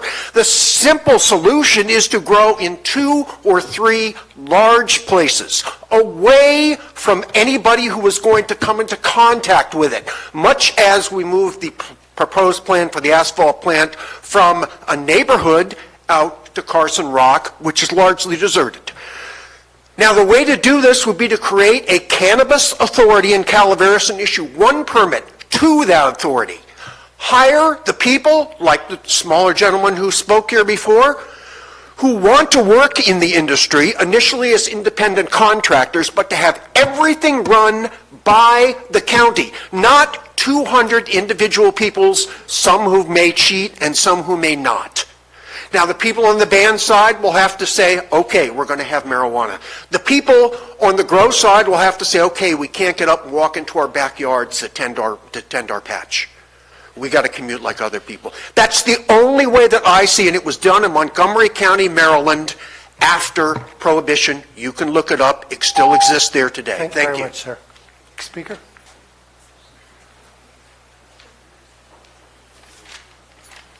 Hi, I'm Mary Greer from Valley Springs. This was voted on with the ban. The taxpayers, the county voted against commercial grow. What's the solution to that? Fast track a special meeting and have a vote yourselves on it instead. And just bypass the public, bypass the democratic voting system about it. That's what I see that's going on here. We already said what we wanted about this commercial ban, the commercial grow. We don't want it here. The pictures behind you, where you sit, that's what we want here. That's what we pride ourselves on Calaveras County. Not that we're going to become a commercial grow capital or we're making money in that manner. I would hope that we're not going to go the black market way, where, okay, well, there's a black market, so legalize everything in the black market, then we won't have a black market. That's a solution. There's a reason there's a black market, because people don't want it. If they can't pass it in a legitimate way, they do black market. They can't pass commercial grow in a legitimate way, call a special meeting, and just vote it in with a few supervisors. Thank you. Mr. Chair, I'm all for everybody's rights and them being able to state their rights and what they want in their opinion. It's a little bit irritating for these signs to be waved in the background when I'm trying to pay attention to somebody that's speaking. So can we ask those people to at least keep them on their chairs, in their seats, instead of waving them around while I'm trying to concentrate on what's happening? Thank you, Supervisor Toffenelli. I have asked them to do that at the beginning of the meeting. I would hope that they would respect that and keep them in their laps for the rest of the meeting. Thank you. Next speaker. Sage Scott from Angels Camp. I don't know any of you. You come across as cowards for having this set up in this way on a Tuesday at 9 a.m. So I have to take several hours off work to come down here. If you really want to know what people thought, if you really wanted to bring everybody together to come up with something that the county could get behind, there are venues in the county that can seat enough people where you can look at their faces. The auditorium down at the high school, for example. You could all get on stage and actually hear what people had to say if you wanted to. That's all. Thank you. Next speaker. Ma'am.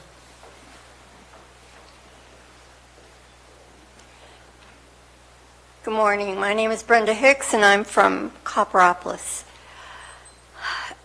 It just isn't clear to me why you would want to bring commercial marijuana back to Calaveras County.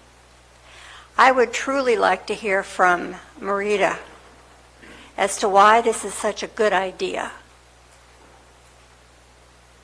May I? Ma'am, this is not an exchange. It's not an exchange. Okay. I think one of the biggest concerns that I have is all of the litigation that's going to come about as a result of bringing marijuana back, commercial marijuana growing. I don't think any of us are against marijuana per se. It's the commercial growing that we all seem to be concerned about, and I'll speak for myself. I'm thinking about all of the water issues. I know that we supply water to the valley. I also remember a meeting that we had here when TUD came in and they were talking to us about how they never even tested for some of the toxins in the rivers and in our water up here as a result of all this marijuana growing. Now, we're all aware of all of the toxins that are spilling over into our rivers and streams. That, to me, is going to be a huge issue down the road. What about the police department? Are they going to be equipped to really monitor all of these grows? I don't think so. I don't think so. We're talking about a lot of manpower. And my family is full of police officers, and my hat goes out to them, and my heart goes out to them.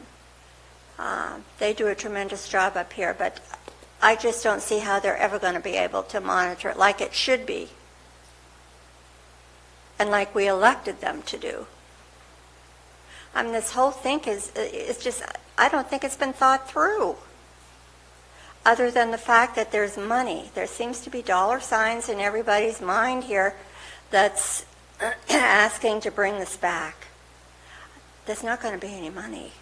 Take a look at all these counties that have already had this issue presented to them and how much it's cost them. I mean, I look at Colorado and Humboldt County. Thank you very much, ma'am. Thank you very Appreciate it. much. Next speaker.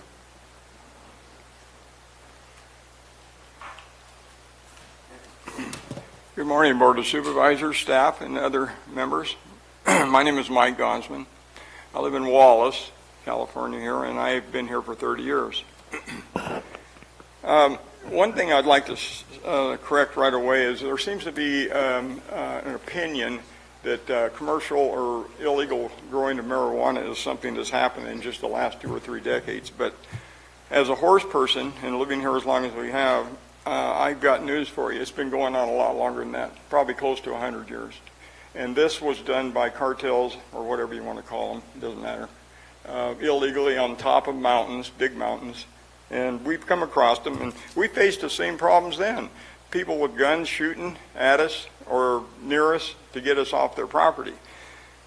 But roughly in March of 2016, the Board of Directors passed an urgency ordinance creating approximately 770 permitted grows established. However, within a short period of time, there was estimated that there was close to 2,000 grows at one time.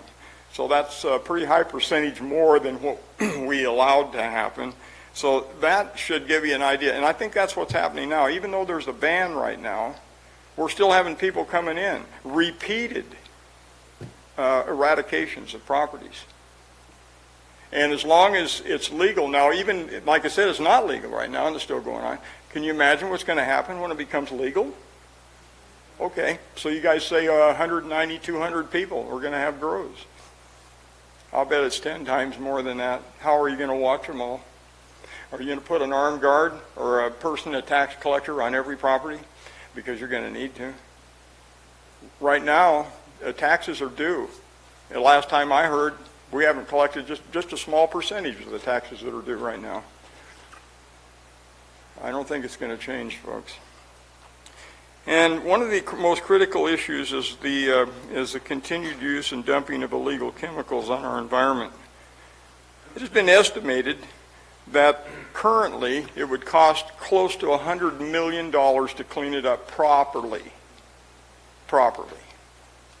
I'm surprised East Bay Mud isn't all over this issue right now, and they may be soon.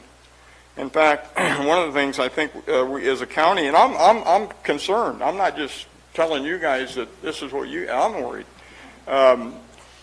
We're living in a state right now, California, there is more class action lawsuits in this state than any other state in the union. California, you see them, you can't turn the TV on without seeing a half a dozen. I think we need to be very concerned about that. We're dumping a lot of stuff on our environment that's not legal. How long is it going to take to get into the groundwater? Thank you very much, Mr. Cousin. Thank you, and thank you, sir. Next speaker. When are you going to come on? I'm Mayor Johnson from Valley Springs, and I'd like to start with a quote. "You've betrayed us. The eyes of the next generation are on you." Greta Thunberg speaking on the environment. But I'm saying that if you dump this crap in our community, it's just like the drug pushers that are pushing the opioids. It'll come back on you eventually, and I hope it's soon and swift. The thing is, you should be looking at the new studies, not the 1890 studies that's quoted or the 1950 studies that's quoted by the drug cartels. Those are crap, and they're old. The drugs now that are being pushed, the pot, it is up to 300 times more potent.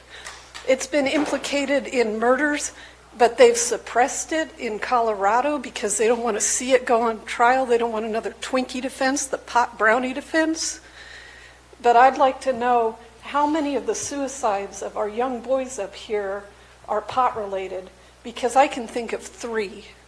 And how many boys have to die because they're exposed to this crap? How many people are going to be exposed when the emergency ordinance was ended and the pot growers dumped their crap on the schoolyards? They dropped it up here in 2 different schoolyards. Do we have to put up with that crap? Do we have to put up with your garbage and your greed? Shame on you. Pot is linked to sociopathy. It's linked to lower IQs. It's linked to violence. And another quote, he says, I don't know about gateway drug, but all of the men I've been in prison with that are on hard drugs have started with pot. Danny Trejo, he got out with a lot of help. Pot is bad. It's not cute. You know, if you want to have it as a medical thing that's supervised, that's not a joke, that's one thing. But growing it out here, my attorney told me to get a shotgun and sit on my porch. So is that what you want? This county and the surrounding counties are 3 or 4 of the 7 with the highest proportion of older people. This is generally retirement area. My new neighbors are people escaping from bad areas to raise their children, but a lot of them are old retired people. We don't want your crap. We don't want you. Thank you. And I'd like to see some statistics. Thank you, ma'am. About drug Ma'am? use and crime. I know that. Ma'am, your time is, if Well, you'd like to address. I got you could 7 seconds. Please address the microphone then, ma'am. All right.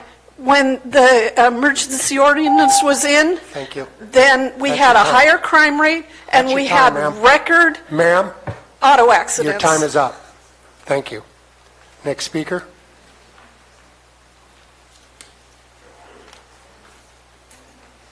Ms. Gordo? Having fun yet?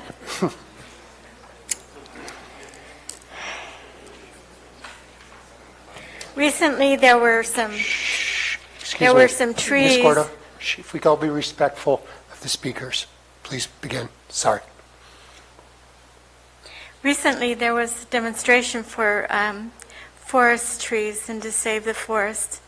And basically, you have a weed that is competing with the same land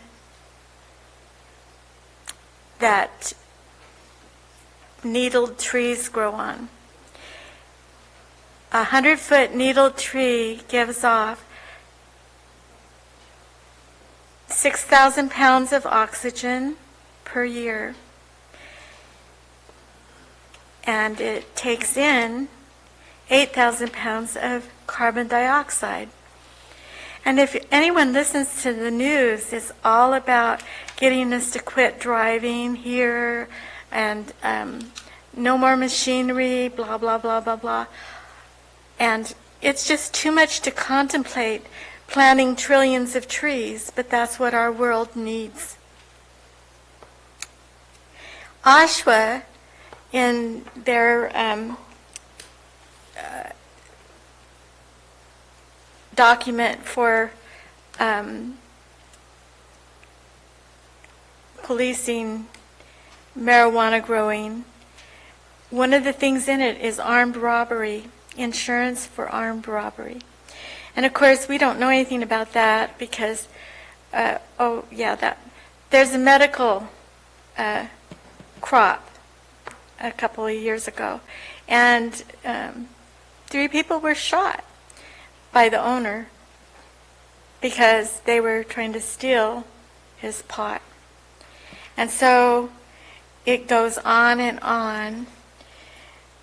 and the pot growers have cut down trees so they can grow weeds. And what has the county done about it? Nothing.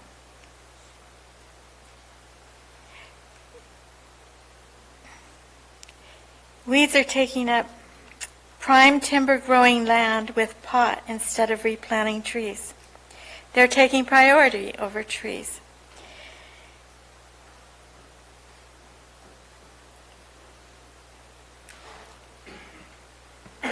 And I can't believe that we would be spending over $1 million on a new department when our budget is so hard to balance. Thank you. Speaker?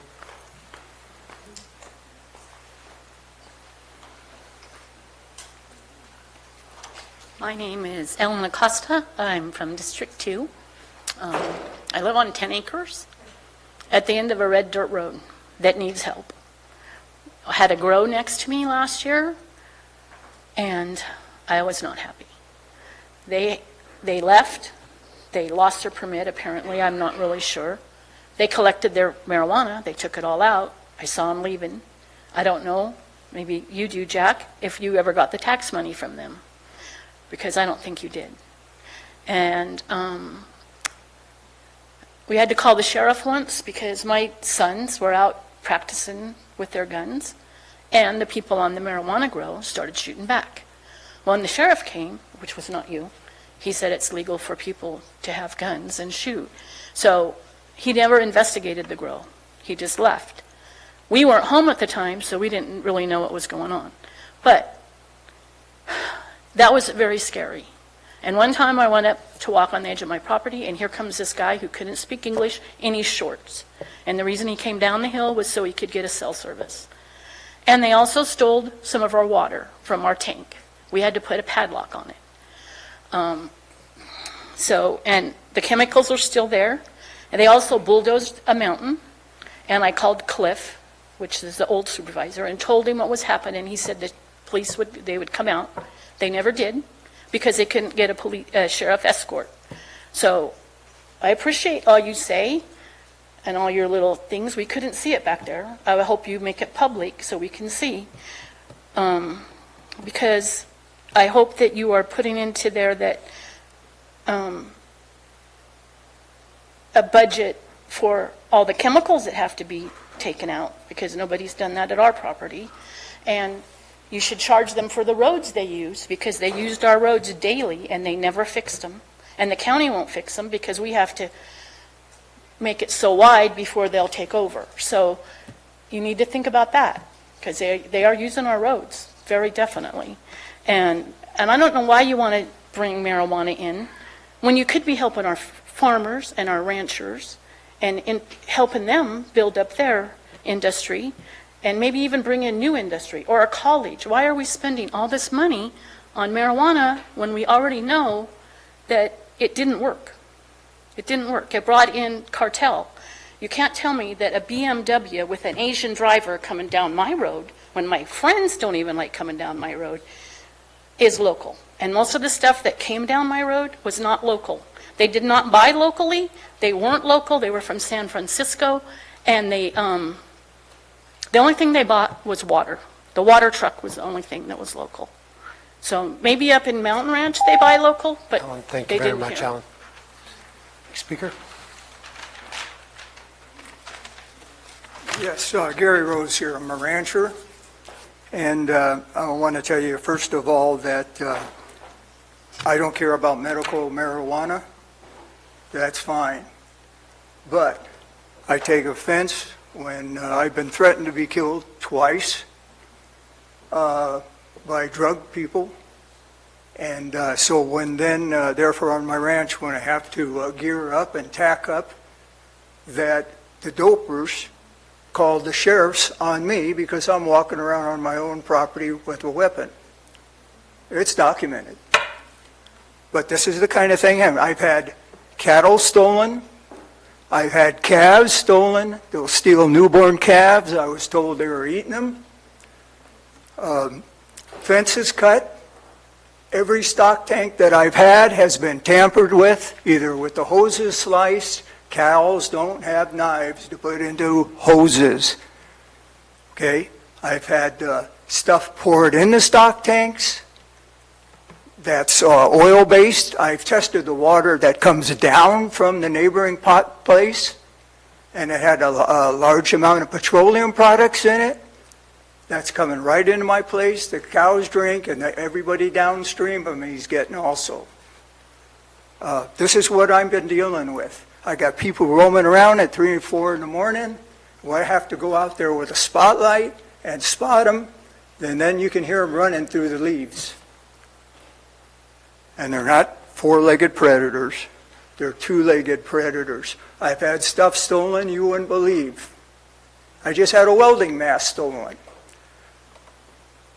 I have had so many tools stolen. My neighbor over that has sheep, he's had them killed, butchered, his llamas shotgunned. I've had cows shot with a shotgun. It's just ridiculous. This is the kind of stuff the ranchers are putting up with. And you cannot patrol every bit of fence all the time. It's just impossible. I've got fall calves coming now. I have to stay up most of the night. And every time I have 4 dogs out there, every time I hear them go off, I'm out there. I sleep dressed and ready to go. And this is what I have to go, and I have to spot them and see what the heck's out there. Because they'll disappear. If I don't get those newborn calves and put them up by the house, around my house for the first week, they're bye-bye land. If they're out there on the other hill, or up on the other side of the hill, they're gone. If this is going on, this is what's going on. And this isn't, well, I don't care if it's a legal grow or unlegal grow, but this is what's happening. We're tired of letting these people steal your food, your tools, everything. Anyway, thank you very much, Mr. Rhodes. Next speaker.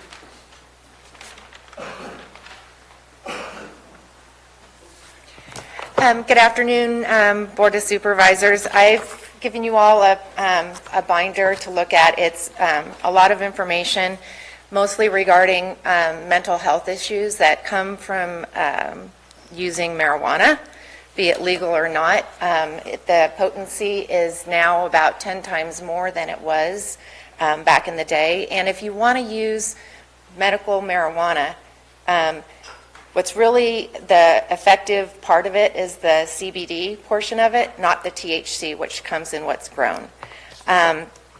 So I have firsthand, in having the treatment center, firsthand knowledge of what I say back in the day when somebody would say, I'm going to send my son to you.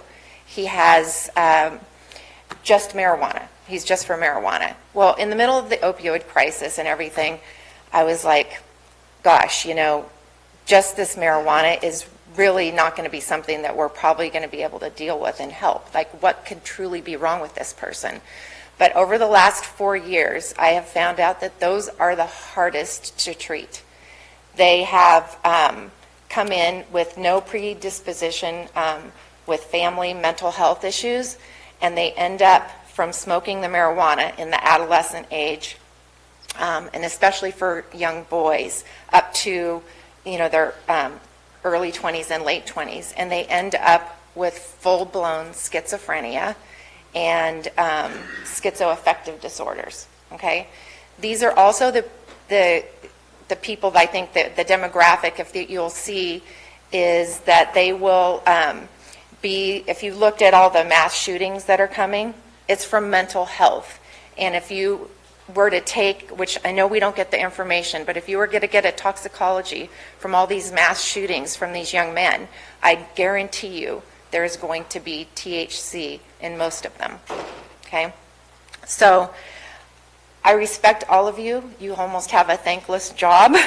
But what our community is looking at is they're looking at you, and if you approve the cultivation, you're saying, this is kind of okay. It's not okay, because there's a trickle-down effect, and this gets to our children. This is going to get to everybody's children and grandchildren. I have 6 grandchildren in this county, and I am concerned for what is going to happen. You're approving all of this is going to benefit a few with the effect to everybody. There's thousands of people that it will affect. We're also at the edge of the county. We have no law enforcement to speak of. It's going to take it all away from us. So please look at everything. Thank you. Thank you. Next speaker. Sir.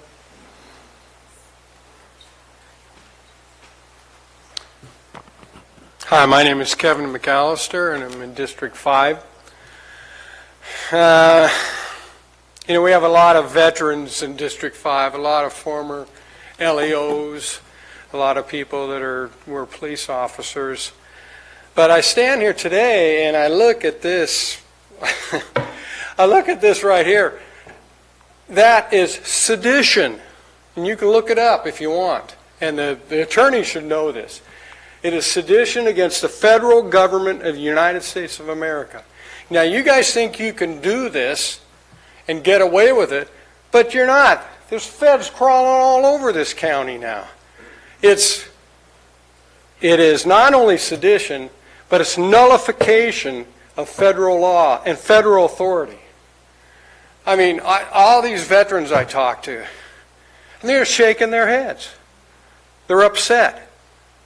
So I'm asking everybody, we don't want to recall anybody. We don't want to go to that trouble because we're going into Christmas. But you don't give us a choice. You're supposed to be representing us. So the only thing I can ask is table this nonsense and don't impugn the rest of us with your sedition. Don't, because we're veterans. We swore oaths. Please don't do that. Just table this nonsense right now. Keep the ban in effect. And then I can have a nice Christmas with my family. Thank you very much. Next speaker.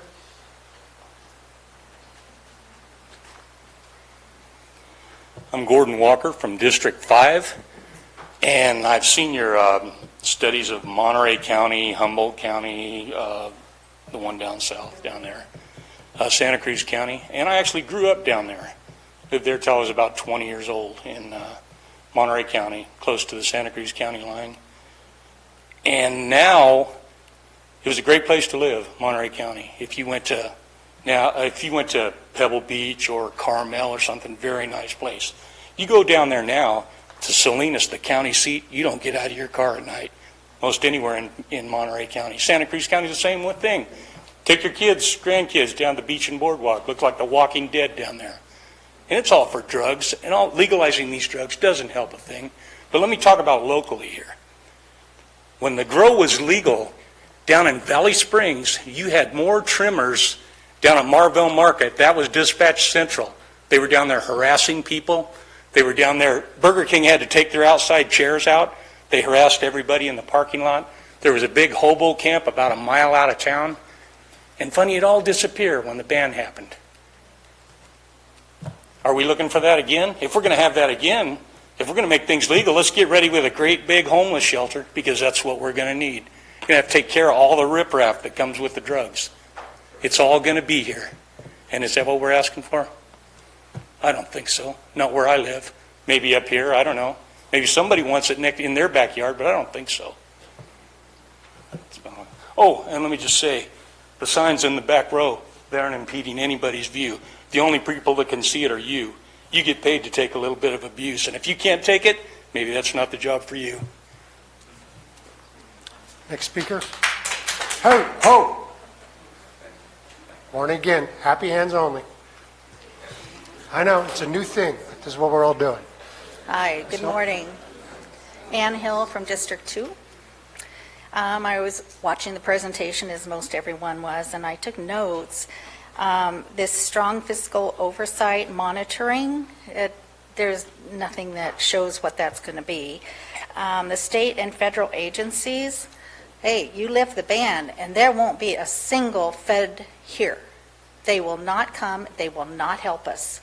And right now, with the ban in place, we can have the DEA, the sheriff, and planning people can go to a property and take care of business. You take that ban away, it goes away, and it's all on you, every one of you. And you better get that through your heads. And so all this, it does need to go away. Just keep the ban in place. And you're speaking in circles, your regulatory stuff, your strong fiscal oversight. What the heck is that? That you're not saying anything. We're going to have a strong fiscal oversight. Well, what is that? Does that mean you're going to have 10 sheriff and deputies go into a property that is needed for these people that have gotten up and said that they're having problems with gun people and everyone else? Hey, how about this paying for the staff? That was a joke. We all know that that isn't even close to the amount of monies that we're going to need in this county.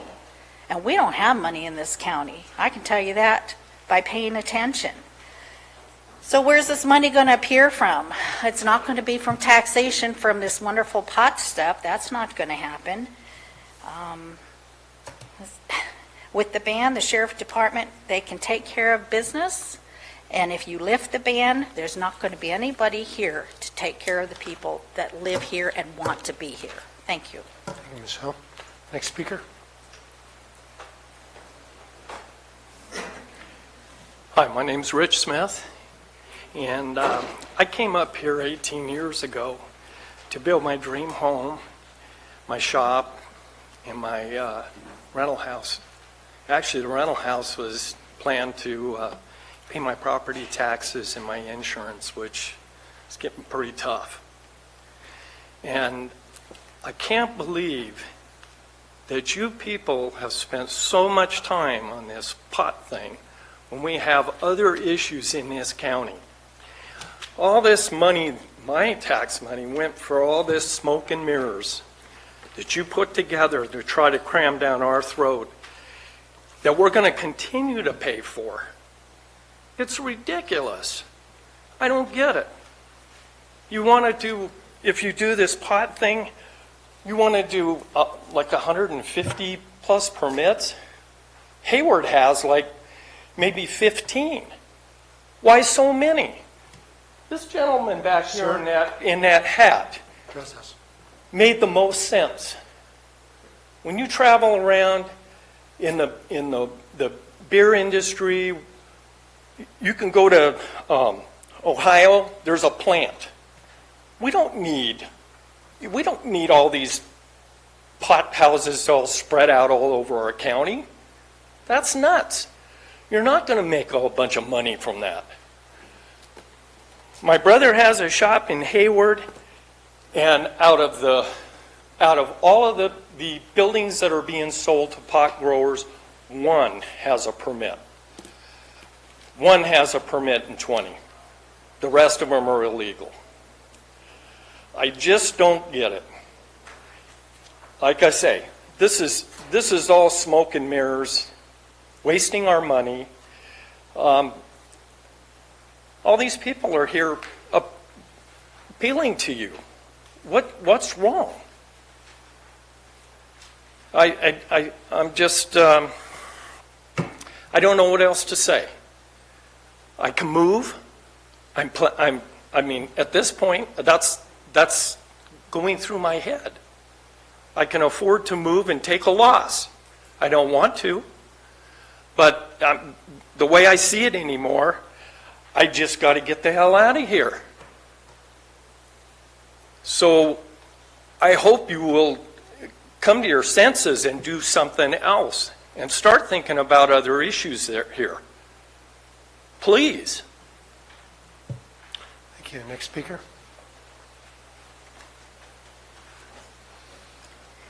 Good morning, Vicki Ranke. I always have to ask the question, because this came up in the UO as well, about all the people we had to hire, like 26 was on the budget for that urgency ordinance. So we were going to have to build this bureaucracy to control an industry that truthfully nobody wants here. So this division of cannabis control, really? We have to do that to have marijuana growing here? So why are we spending, the time and the money on doing all of this, is my question. And as you can see from the attendance today, these are people who took time from their busy days, took off from work to be here at your meeting at 9 o'clock this morning. And I come to a lot of your meetings, and there's usually 5 people in the audience, so something's wrong when you get 53 plus people signed in this morning, and this is most of them, but I know we didn't get them all, to say, I support the ban and no to regulation. And these are people who came here for that reason, and they're from all over the county. And you need to listen to what the people who live here want. And truthfully, I'm kind of sorry for these The growers who think they can do this legally and make it, do by your rules that you put in place and that you're going to give them, they're going to pay you their taxes. But you know what? They're in an industry with a lot of illegal people, with a lot of cartels, with a lot of dishonesty. It's not an industry that you could control. Maybe in 10 years from now you might be able to if the state gets it under control. The state does not have it under control. I have their executive summary from an audit that was done for the cannabis in the state, and they only have 75 of 219 authorized positions filled, so they don't even have enough people to do what they need to do to give out permits. They were expenditures in 17-18, $6,774,577. And with the revenues and I guess expenditures of $14 million for another part of it, their revenues were $0 and $1,092,000 respectively.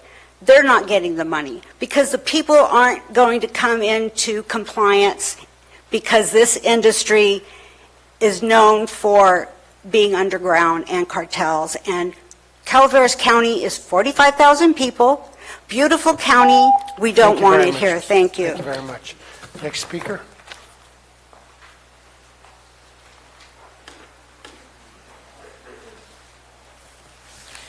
This morning you're considering authorizing a cannabis control department. That's ridiculous at best. I attended a planning session last month, and the sheriff and the code compliance officer and environmental health all testified that they cannot do what needs to be done. And the sheriff can go in when they are doing a bust and they collect the plants. That's all they do. Okay? And then they charge back to the county, how much that costs. And those costs aren't being covered. Environmental health does not go in and take care of the toxins. They just don't do it. They take care of gas station tanks and those sort of things, but environmental health is not prepared to do any of this. Code compliance, they don't even have training. They're exposed to all of the junk that's at a grow site, and they have no equipment to protect themselves. They have no training on how to handle and even inspect what's going on a grow site. So how do you expect to create a cannabis control department in a short time if you want to pass this before the first of the year? And that's what it sounds like. You are pushing hard and thinking that we're just going to roll over and play dead. We're not. This is not going to work. And all of the money is going to be concentrated at the top for all of the people that control that set policy and stuff like that. The sheriff cannot get qualified workers because we can't pay them enough. Do you think you're going to get qualified workers on a cannabis control committee to take care of the problems that are going to be happening, that are happening already? That's like pie in the sky. That's like a fairy tale. So pay attention to the cost. Some of the questions that were asked this morning, you did not have answers for them. And you're supposed to have answers. You're supposed to be prepared, but you weren't. Granted, you would have to... If you could address the board, it'd be appreciated. I'm sorry. It's okay.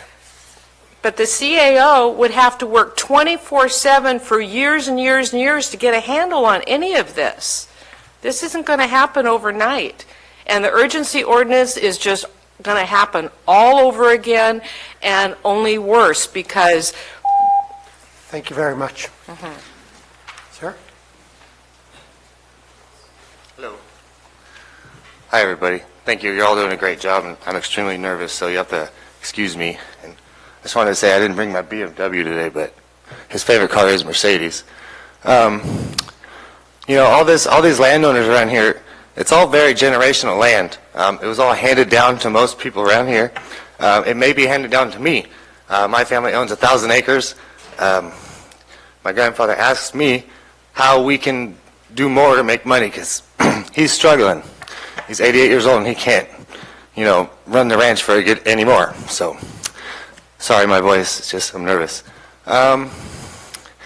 I just want to also, a lot of these stories up here are of, you know, illegal grows, people that don't care, don't give a crap, whatever you want to say. We care. Our property was so clean, it'd blow your mind. Even the inspector said so.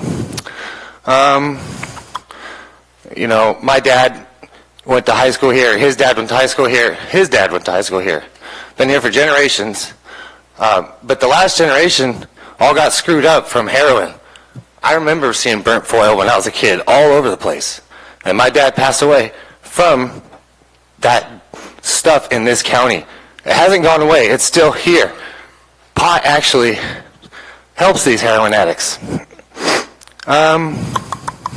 Also, signing up now would be pretty difficult for us. It is a pretty steep task you're asking as far as remediation on our property and having to move most likely.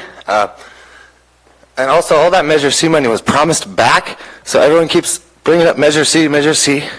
I would have never paid it if it wasn't promised back. You kidding me? Thank you. Thank you very much. You guys got to flip a coin or something. One of you's got to come on up.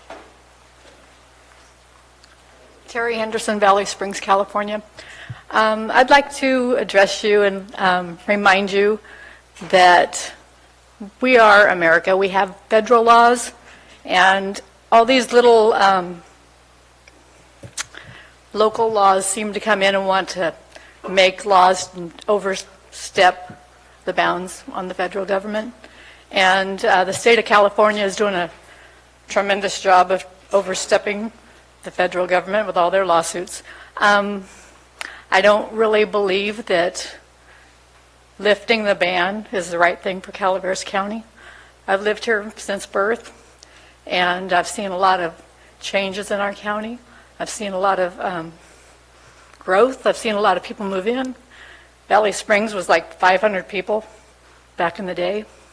What this county really needs is some industry. They need some kind of manufacturing jobs, something that can be done to have good paying jobs for the people who grow up here and want to stay in the area.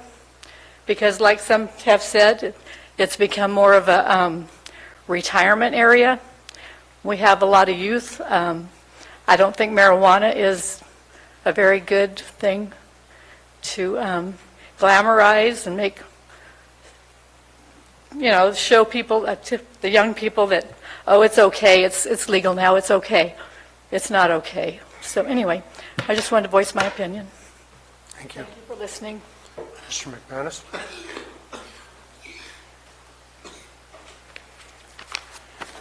Bill McManus.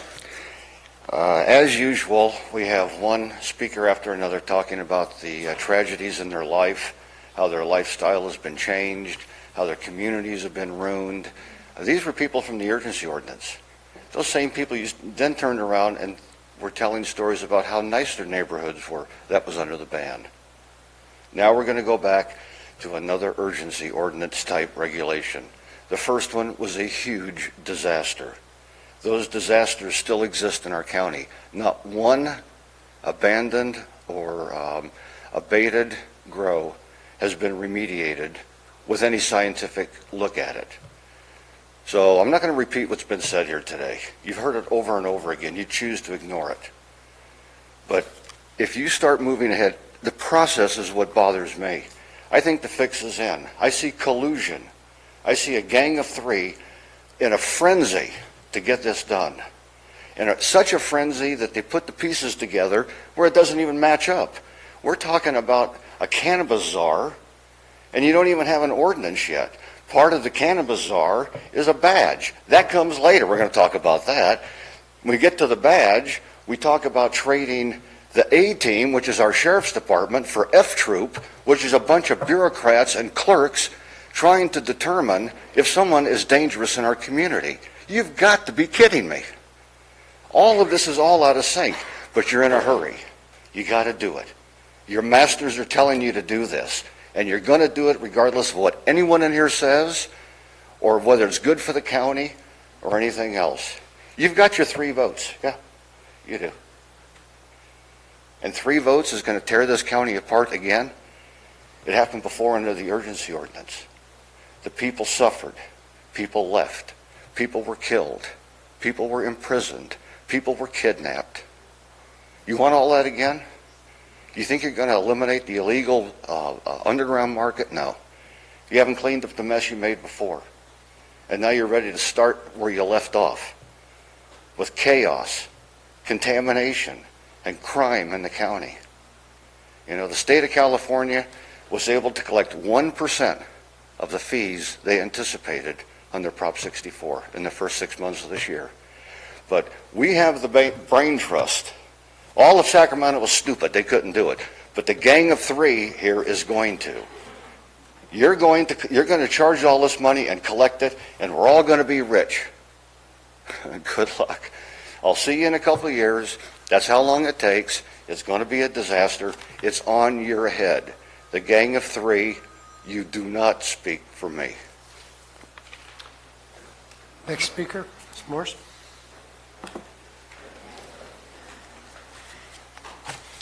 Susan Morse, District 4. Anyway, this weekend I came across an article that I had never seen before. And listening today and sitting through these meetings for the last 2-3 years, now I get it. I think this sheds some light on it. It was in the Marijuana Business Daily, entitled "Hundreds of Marijuana Grower Opportunities Could Result from This California County's Election," published November 20th, 2018 by John Schroyer. It says, amid this month's election hubbub, one Northern California county's vote tally opened the door to potentially hundreds of marijuana growers entering the state's legal cannabis market. In rural Calaveras County, which enacted a commercial marijuana cultivation ban in January, 2 candidates beat out anti-marijuana officials on the 5-member County Board of Supervisors, making the repeal of that restriction a possibility. And we all know who those 2 supervisors were, Marita Callaway and Ben Stopper. And the third one that they discussed in here, and you're probably aware of this article, was Jack Garamendi.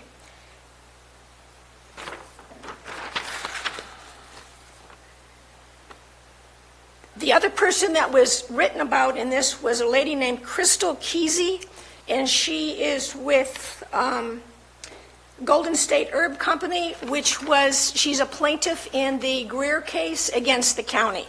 And that is they call it the class action lawsuit, where they filed it last August, where they sued the county for $16+ million. And under this section, lawsuit impacts. And this is what's bothersome to me. Another development that may play into the board's action is a class action lawsuit filed in August by growers including Kesey's, Golden State Herb, in an attempt to recoup $16.3 million in taxes and fees paid to the county by marijuana cultivators before the ban passed. Kesey and one of the attorneys representing the growers in the suit, Wykowski, noted that there are no plans to pull the lawsuit, which is scheduled for future hearings. Shortly after we filed our lawsuit, the county took the position they'd give back $1 million very quickly. But he added, and that was from the attorney, but he added the county didn't finalize the $1 million offer. $1 million is far short, and it says, Kesey said the lawsuit is a leverage tool for Calaveras cannabis growers because the county would find itself in a financial pickle if the court blah, blah, blah. The means plaintiff could not, so forth. I'm going to finish because my time is running. But the financial threat to the county, combined with the new votes on the county board, may be enough motivation to transform Calaveras into a new cannabis cultivation sector, which is happening today. Thank you. I hear you. I know. Just, I all got to play by the same rules. Mike Falvey, District 2. 40 5-year resident of the county. Saw my first illegal cartel grow in probably 75. Ran into I don't know how many in my profession as a land surveyor. I'm addressing a gentleman who spoke the previous 2 speakers ago, saying that people have come up with their horror stories and they want the ban. I have a horror story, which I've recounted to you folks before. A lot of the folks in the audience, they come to one meeting and one meeting only. I've been to many, so you know where I stand, but I have a horror story of watching the Butte fire roar through my property as I never left. Thank God I was saved by a con crew, and my house was saved, my property was destroyed, my life was changed forever. I was surrounded by illegal grows. I saw long rifles adjacent to my property. I was threatened online by what I assume were Asian cartel members. They said they'd kill my family first in front of me, and then they'd kill me. So I know all about the horror stories of what happened to us. But I have a little different take on it. This is a societal problem, we're just a microcosm of a huge problem. Now, it's okay for Big Pharma to shove their opioids down our throats, and I would imagine that many of one side of this issue support Big Pharma because it's a legal entity. It's okay for opioids to be shoved down our throats, but it's not okay for cannabis to be a choice that one makes. We're a societal problem. And I try to deal with reality. And whether we like it or not, it's coming, folks. This is coming. Legalized cannabis and commercial cannabis is here, and it's only going to get bigger, whether we like it or not.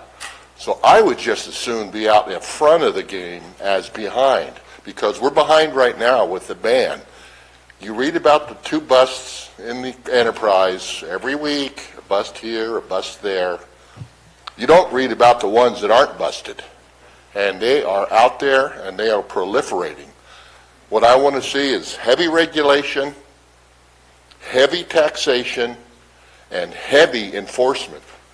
And if that takes long rifles in the sheriff's hands versus long rifles in the cartel's hands, I'm all for it.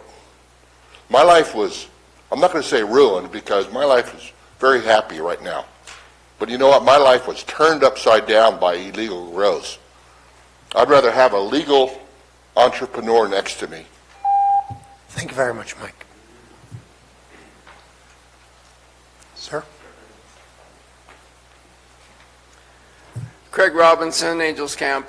Wow, that's a hard one to follow. I think the legalized growers probably aren't going to be the issue, as they're paying whatever they need to pay. But at the same time, all the illegal growers, I don't know how you plan on dealing with that. And I'm a pilot. I fly around the county regularly. If you could only see what I see. It's unbelievable how many growers are out there. The hills are scattered with them. And I believe by legalizing it, you're just going to bring in that many more illegal growers. And it's going to be a big battle. And that's where all the money needs to be generated, in a force to attack these people and deal with it. The numbers are going to be off the hook, I'm sure. So I just wanted to put in my 2 cents. Thank you. Thank you. Are there other public people who intend to speak publicly? If you could raise your hand so I keep count of our time. 1, 2, 3. Okay, if you guys can line up, we'll get going, and we'll see if we can wrap this by lunch. Ma'am? Jennifer Stewart, District 2. After watching this presentation, it gave me deep pause to think that an administrative office would take care of what the sheriff is taking care of right now. When we don't have enforcement enough to get rid of what's going on right now, and we open the door again and say now it's going to be enforced and taken care of by an administrative body, and the sheriff is totally out unless there is a criminal activity that's going on. If somebody's brandishing a weapon, he can go. But if they're just dumping equipment, or they're dumping chemicals, or solvents or anything else that's on the property, that's a code compliance issue, or now a new cannabis star issue. We have been subjected to these people for way too long, and the sheriff is still doing his job by, since we are in a ban and everything's illegal, to clean it up. If we open the doors again, what he said was, they will be hiding in plain sight. And we just can't deal with this. This county is too small, we just can't. When the last speaker told him that the legal issues, legal people are not the issue, I took this picture. This is just last week on Smitty Lane that was a legal grow, and it had 21 different violations, and it still has not been cleaned up. So with all this stuff out there, one of the people, the rancher who said his cattle are being killed, his cows are being stolen, it's obvious that this is something we cannot administratively take care of. This is a criminal activity that goes on, and people are losing property value, property in itself, and we have to drive through this every day. And look at this. This was off the road. This wasn't back in, 2,000 feet off the road. The counties that you decided to check with and to go to exchange information with and find out, you didn't go to Sonoma County. Sonoma County has 1,000-foot setbacks. Sonoma County, other counties that are dealing with this right now, have deeper regulations than you're even talking about right now. And it's still not working. I grew up in Salinas. I know exactly what that guy's talking about. And I was just in Hayward last night, driving down this one highway, and you could smell the pot in the highway. It was like, it's in plain sight everywhere. And why bring it here when we have such a pristine place and people come here to get away from it? I just don't understand why we'd do it again. Thank you. Next speaker.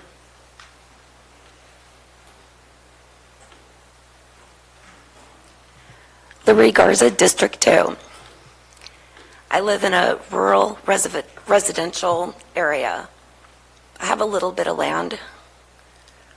All my neighbors are growing marijuana. I've been calling for years trying to get that stopped, but I'm told, oh, the canopy's too big, can't see it. They're destroying my driveway. Nothing's being done. We do not have the patrols to do it. Yet, several superintendents here have been receiving campaign money from marijuana farmers. And if you do a flyover, amazing, they're still active. These farms where our supervisors have received money from, these farms are still active. This is so corrupt. This is completely corrupt, everything about this. Who's to say that our county CAO is not accepting money to approve applications? Who is looking at you guys? Why are you accepting money? Is it for your vote? This is wrong.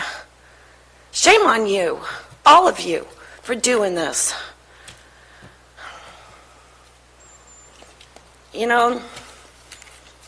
To accept campaign money with the promise to bring marijuana back is disgusting. You should live where I live and see my neighbors. This is absolutely corrupt. There's nobody supervising you guys to make the right decisions. You're in it for yourself, not for the people. And you're discriminating against the rural residents, and you will see a lawsuit, because I am sick and tired of having pot farmers as my neighbors. I can't use my acreage. I can't walk my acreage. And yes, I'm looking at you. I can't enjoy my property because it's surrounded by pit bulls and guns. It's a commercial operation. What the hell are you doing letting this come into a rural residential area? This is discrimination. This is biased, and this is shameful, and this is corrupt, and you should all be ashamed of yourself. Thank you. Next speaker.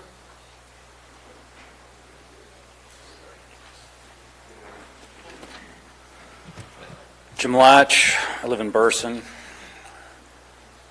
A question, like this young woman just said, who your taskmasters are.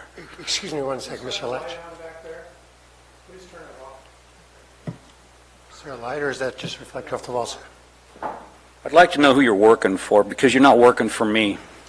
Nobody pushes this shit through in the rapid way that you're doing it and gives one crap about the Excuse me, people sir. that work here Sir, and live you here. have the right to express yourself. Listen, I would you ask work for me. politely You do work for not me. swear in You our work for room. these people. Please don't swear in our Don't forget about it. I know who I All work right? for. may No, be you thinking don't about it. apparently know who you work for, sir.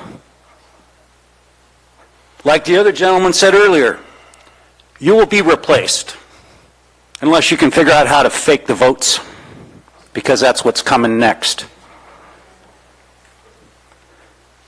There is no rationale or motivation here that answers the question as to why you're in such a hurry to make this happen without full facts and information, other than money, or maybe somebody threatened your life. Because wanting to live is a pretty good motivator too. I don't know who's pulling your strings, but you are just puppets, and it's pathetic.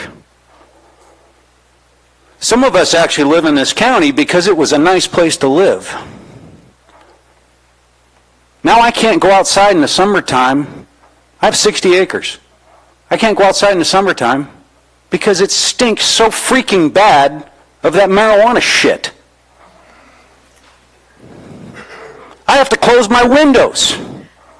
I can't open the windows at night and take advantage of the cool breeze because it smells so horrible. Directly downwind of one of your precious grows. Now, I don't really understand why you have to double the size of the grow, why you're in a hurry, why you give a crap about marijuana so much and not the citizens. You've heard nothing but a high percentage of citizens against it, but yet you're so damn for it. What's it about? What's your motivator? Who's your puppet master? Who bought you? How much did it cost? Maybe we should open our checkbook so we can buy you back. Folks, please. Because that's what it sure seems like to me. You're broke. The county's broke, and there's no way you're going to pay for all the training, all the regulations, OSHA, hazmat, all of these trainings that these people you say you're going to hire and put in place here. You can't afford to train them. You can't afford to hire them. So you're looking for an environmental disaster? What, do you like gunplay here? You like gunfights?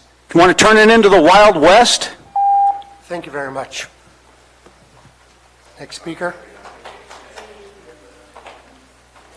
Jason Hauer from Murphy's. I have heard enough of the slander. I mean, we've heard about election rigging and bribes and cartels and guns.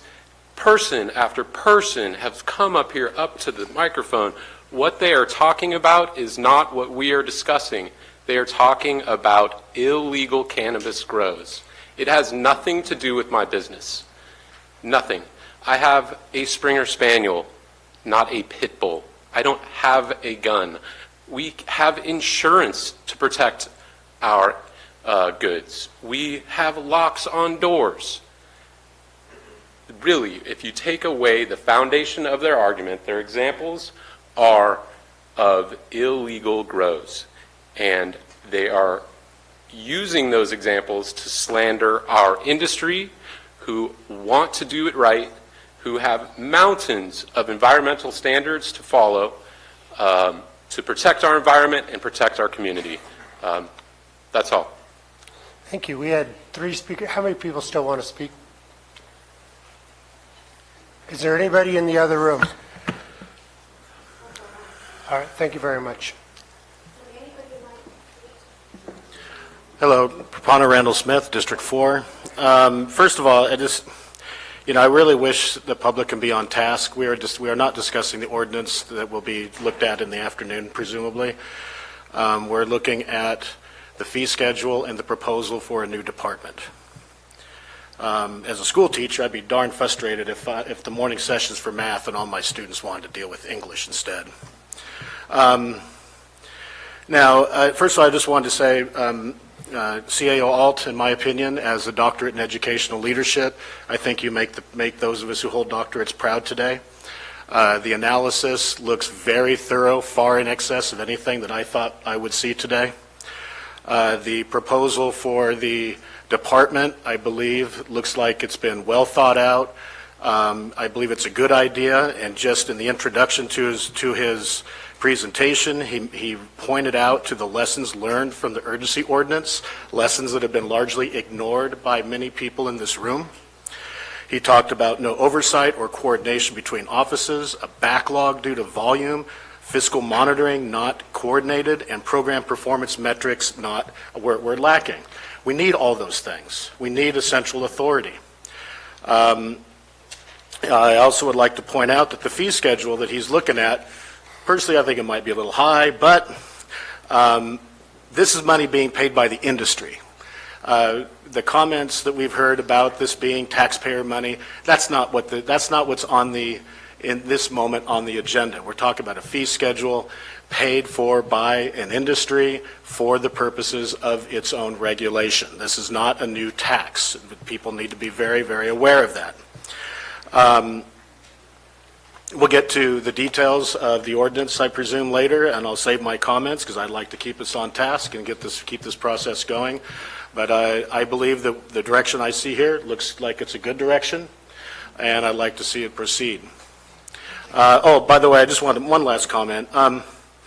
It's really hard to maintain your dignity here when you hear the kind of baseless accusations, I mean really gross accusations that are entirely unfair.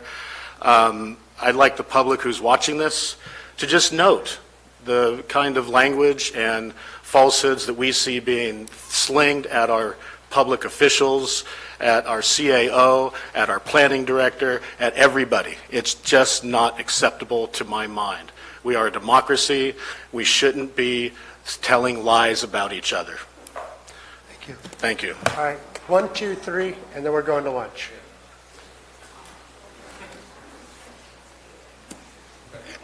My name is Celeste Lusher. We live in Murphy's. We've been here about 42 years. We moved up here to live in a clean, safe, beautiful environment. So I'm only giving you my opinion. I don't have statistics. I didn't plan to speak. But I want all of you to know that we do not like what's happening. We think it's bad. It's not good for us personally. We don't think it's good for anybody here. Our air, our beautiful skies, our water, our whole environment that we came up here for ourselves, our children, our grandkids. We'd like it to stay like it was when we came up here. I know money's important. It's always the bottom line, but there's got to be a limit somewhere where money is not the only thing we're looking at. I just think that's kind of what's happening. And I don't think that's the most important thing. Thank you.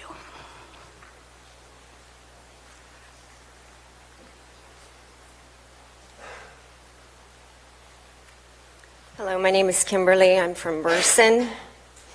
I have the house of my dream. I also have, and I'm sure a lot of you guys have, grandchildren. I have 3 of them and 2 on the way. About 6 months ago, I had a black SUV drive down my driveway, mistaking it for the pot farm that's growing next to me. And a guy gets out of his car with a gun. How do you explain that to your 8-year-old? Think about the kids. Think about what they have to go through now. My grandkids are afraid to come out because of the tweakers I have living by me. Do the right thing, please. Protect our younger generation. Because I will. I will protect my family. You guys should be ashamed of yourself. Thank you. Next speaker, this will be our last speaker, then we will break for lunch. Good morning. Supervisors. Kevin Clay, District 2. Praise God for the First Amendment and your enduring patience. I guess what I wanted to say real quickly is I've read through the ordinance briefly, or for the designated department development. I just want to make sure that maybe you've researched all the other ideas not involving the creation of an entire department. Maybe there's some way to do cost sharing with part-time and half-time and full-time employees with different departments, maybe having one employee in each department, well, not each department, but building, planning, environmental health, and then that make up the board. So I just want to make sure that this wasn't just the only idea that you thought, that maybe there was another creative way to accomplish the same goal by scattering out and cost-sharing employees through different departments. Just kind of giving you some ideas. Maybe there's a better way to do it for cheap, because every time the government does, any branch of the government does set up a new department, well, like one of the gentlemen before me said, government never seems to get smaller, so trying to put it together and cost share may be a better idea. Just a suggestion. Thank you. Thank you very much. With that, we will close public comment. We will return at 1:30 to take up and complete this item. Thank you.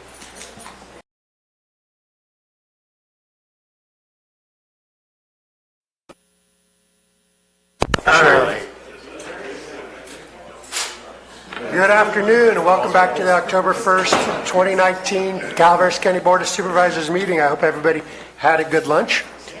We are on item number 3. We have completed public comment. We will ask Mr. Alt if there's anything he wants to add up to public comment, and we will ask questions and move forward as a board. Mr. Alt. Welcome back from lunch. A couple of key points came up in the discussion I'd like to touch on. So I probably should have prefaced the beginning of the presentation with the purpose of a fee study and the notion of Prop 26. We are only allowed to identify fees that are directly related to the ordinance itself. So what's in the fee study and what you can see up here on the screen is intended directly to implement 17.95 if the board puts that ordinance in place. There's not fees in here or any additional monies or taxes to support illegal growth. This is specifically to administer the permit program, to issue the permits, to do inspections, plot map inspections, issue the permits themselves, and then enforcement only on the regulatory program. In no way is the Sheriff's Department excluded at all from their enforcement of illegal growth. So where we reference in the job duties enforcement, it would be enforcement of the provisions of a cannabis cultivation permit, and if the office is doing the background permits, enforcement of those permits as well.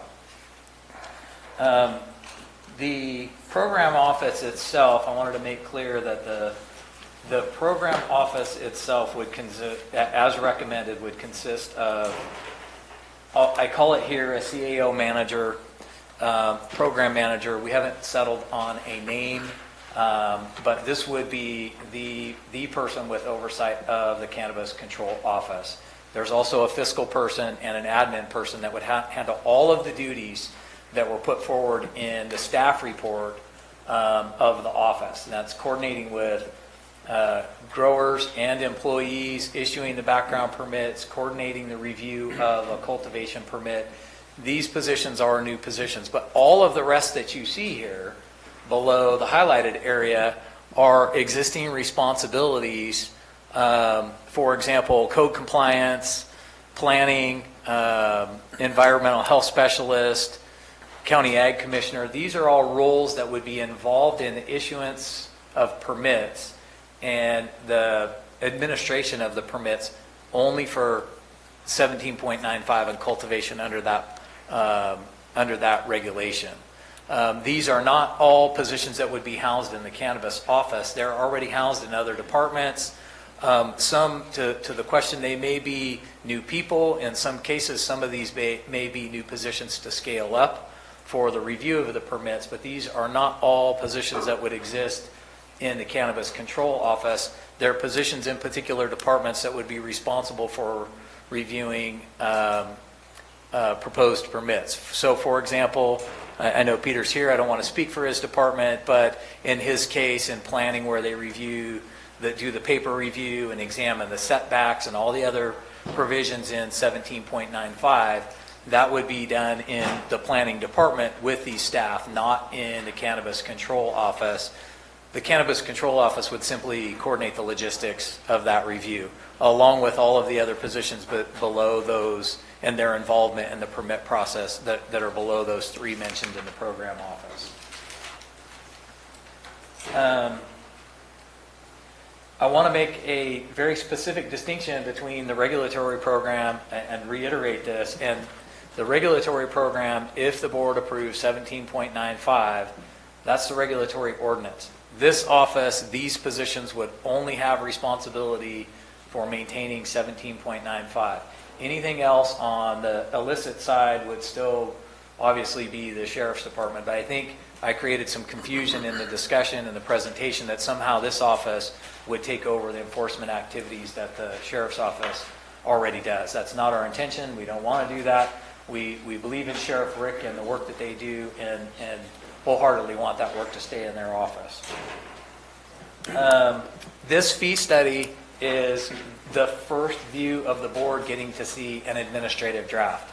It's not in a finalized form.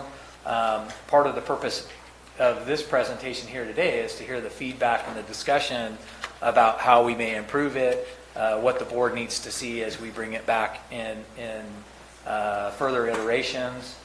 And so really this is just the first piece, the first effort that you're looking at here. And then one last piece, I heard some comments that the sheriff's office also wouldn't be involved in their permitting, and that we would need sheriff's deputies to be involved in the site inspections when we go out and verify what's in the paper permit is exactly what exists on the site. We do have staffing for that very purpose to be involved in the site inspections. We haven't excluded the sheriff's department. They were involved. In fact, Rick's been at every meeting that we've had in the department heads and the work group to have involvement and input in this. And there's no effort whatsoever to exclude the SO from being involved in at least having eyes on the site that has a proposed permit so that they can verify the things that are in the regulation that are relative to their subject matter expertise. They would, at least in this proposed study, they would be involved to examine those things when we do a site inspection. I think I covered for the most part the key points that I picked up in the discussion. Thank you. Further questions from the board? Supervisor Mills. Yes, I know that the sheriff has not had a chance to make any statements or weigh in on this, and I would certainly appreciate the opportunity for him to give his opinion, because we are going to need the cooperation and coordination of all of the various agencies or departments that are going to be tasked with working this. So, and I appreciate that you mentioned that. I don't mean to cut our sheriff off, but of all the engagement that I've had from colleague department heads, Rick, our sheriff has been involved in every one of the discussions, and I think I'll speak for myself right now, but we have a lot of interaction, probably more than I've had with any of the other department heads, to make sure what we do aligns with the work that he needs done in a regulatory program, and that we don't extend into causing him any difficulties in the enforcement side of things. And I appreciate the input that he's had, and he certainly could speak for himself, but we've worked very closely on this, and you'll see the same in 9.22. Speak, Sheriff.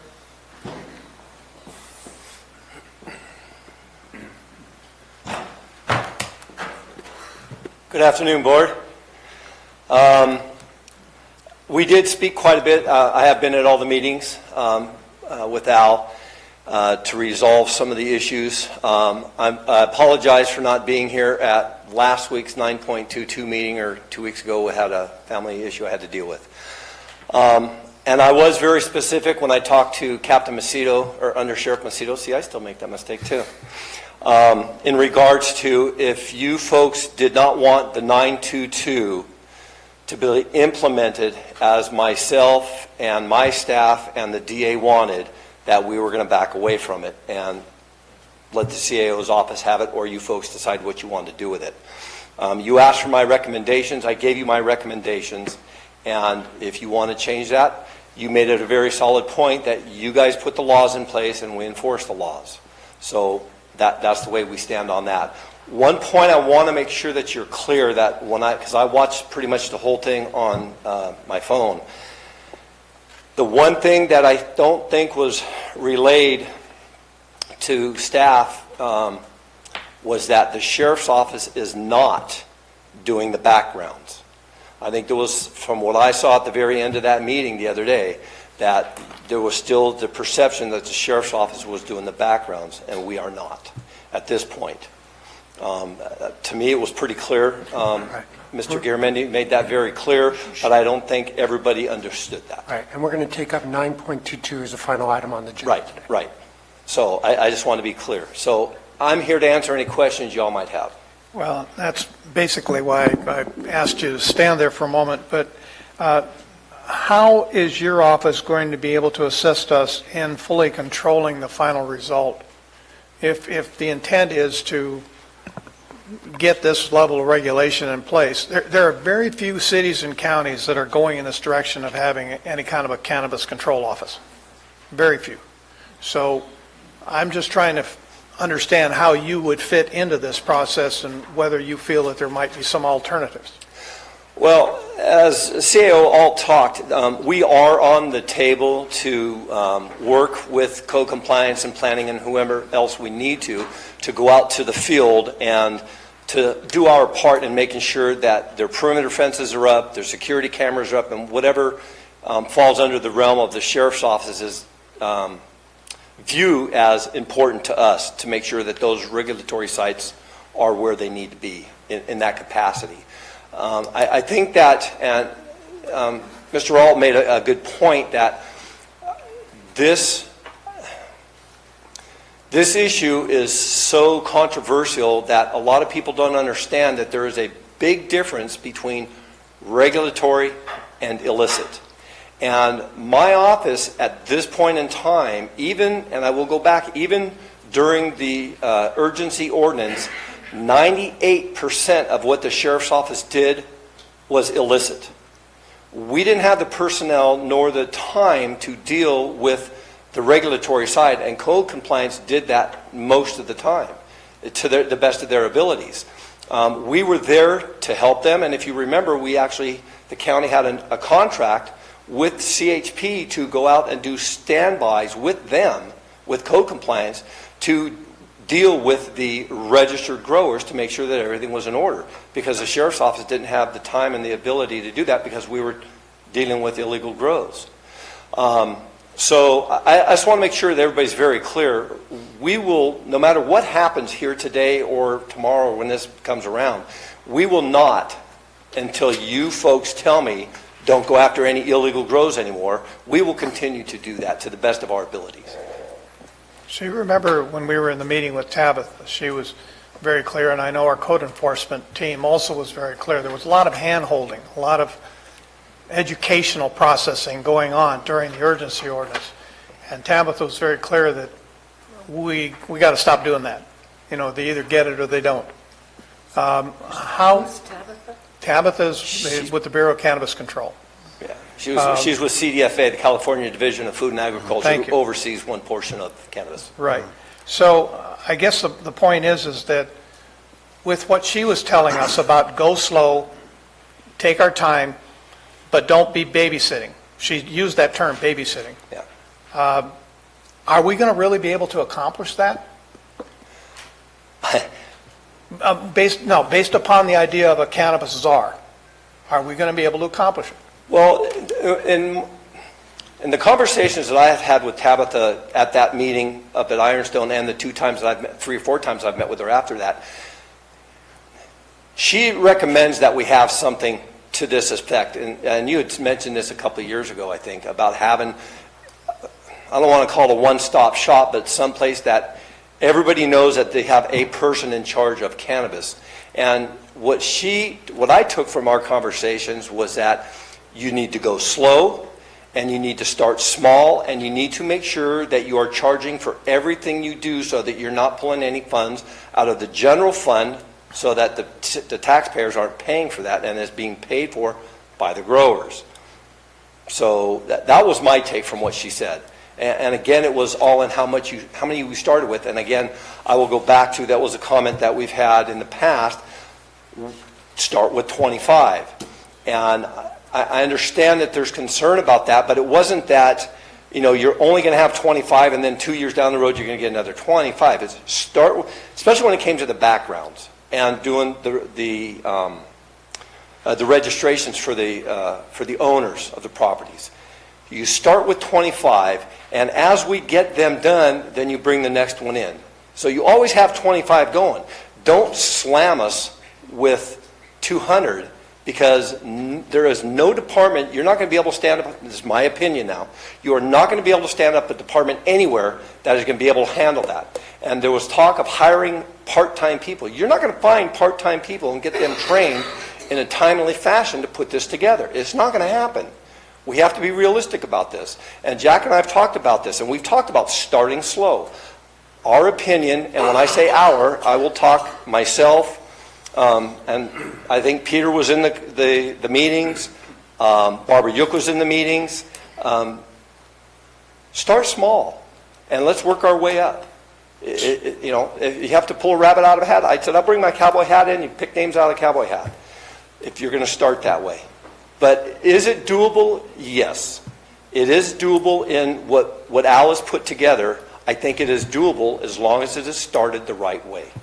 If anyone would like a copy of Title 2.8 dated from 2017 when that discussion went on, it's in my tote right underneath my desk here. So certainly welcome to see it. Do you see any glitches? The glitch that I have is the backgrounds. I think the sheriff's office should be doing the backgrounds. Okay, but that would be a separate conversation, what we're talking about here. To some degree. As far as this, no. I think that Al's done a fantastic job. He has everybody in place that, and again, we all sat around the table and talked numerous times. I think that everybody that needs to be in there is there, including law enforcement. Okay, I appreciate your candor. Yeah. Thank you, Chair. Supervisor Stopper? Thank you very much, Sheriff DeBasilio. You brought up a very good point.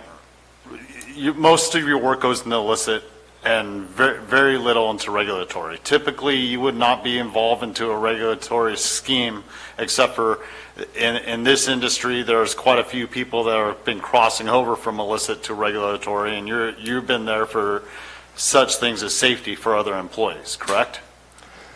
Yeah, and it goes the other way around. We have a lot of people that were registered growers that are now on the illicit side too. That very much so, and that'll come up during 17.95 when you brought a very hefty list with you, and I appreciate that you brought that with you because I asked for it and it's pertinent to the conversation. Illicit being people that are not complying with the law that's set before them. Right now, that's everybody because there's a ban. And you're enforcing the law. I just wanted that defined outright. I do appreciate the work you do for us and everything else, and I do appreciate that you have worked with the CAO on what the needs would be for the Sheriff's Department if we were to move forward in this fashion. Thank you, sir. You bet. Thank you. Is there any further questions from the board? Supervisor Toffenali. Yes, Sheriff. Looking at the 3 Sheriff's Office employees that he has there, are any of those that you know of or asking for new employees? Negative. No. Those are current positions. Okay. Thank you. Okay. Before us, we have 2 items which we could do with a single motion, which is to authorize the creation of the Division of Cannabis Control and direct the finalization of the study. Direct Mr. Alt to complete the study fee to be brought back, assuming on October 15th. So is there further discussion amongst the board members, or is there a motion? Just quickly a thought, Chair. Sure. It has to do with compliance with wage and hour, which seems to always be kind of a loose area, and compliance with OSHA. Is there anything we're going to be able to plug into your office that's going to ensure that those requirements are met, or that we are in some kind of oversight of those requirements? Of the employers? Wage and hour as Of well? our employees or? No, theirs. Hadn't contemplated that. We're not doing that with other businesses per se. We haven't factored that into this. Because other counties are. So I just wanted to find out if that was something that we might want to contemplate, maybe not right now, but somewhere in the future. Thank you. Further questions or a motion? I have a question. Supervisor Toffenali? What is the proposal for startup fees or startup money? You can't just put all this together. You have, at least in the CAO, you said 3 new employees there. So are we going to start collecting permit fees and then put this together using that money? Or is there seed money that we're going to be using from somewhere that's not in the budget right now? Because we just adopted the budget that did not have this department in it. How are we going to implement this? Where are we going to get the money from to start it? Well, that's a good question. We don't have that as of yet. Right now in 17.95, the whether or not we collect fees is going to be contemplated in the ordinance. So a couple of different ways it can be done. For one, like we do with many other budgets, we populate the budgets with revenue calculations. We did that with almost all of the budgets in the budget that we just adopted. All of those revenues are projected revenues. There's not one budget that you can look at in the budget we just adopted that doesn't have projected revenues in it. So that's one way to do it. Another is to start with, for lack of a better term, skeleton crew that are from existing operations to get the program started, and then as we start collecting the revenue, then we can staff up with the revenue. That's certainly a way we can do it, but in so doing, there's also going to be other responsibilities. It's not as if staff from all of these areas are sitting around waiting for 17.95 to come in place. They're fully burdened. So some of the other work that's going on in these assignments would have to be shuffled, but that's a way we could do it as well, as start it basically on a skeleton crew and scale it up as we start getting the permit fees. The other question I have then is,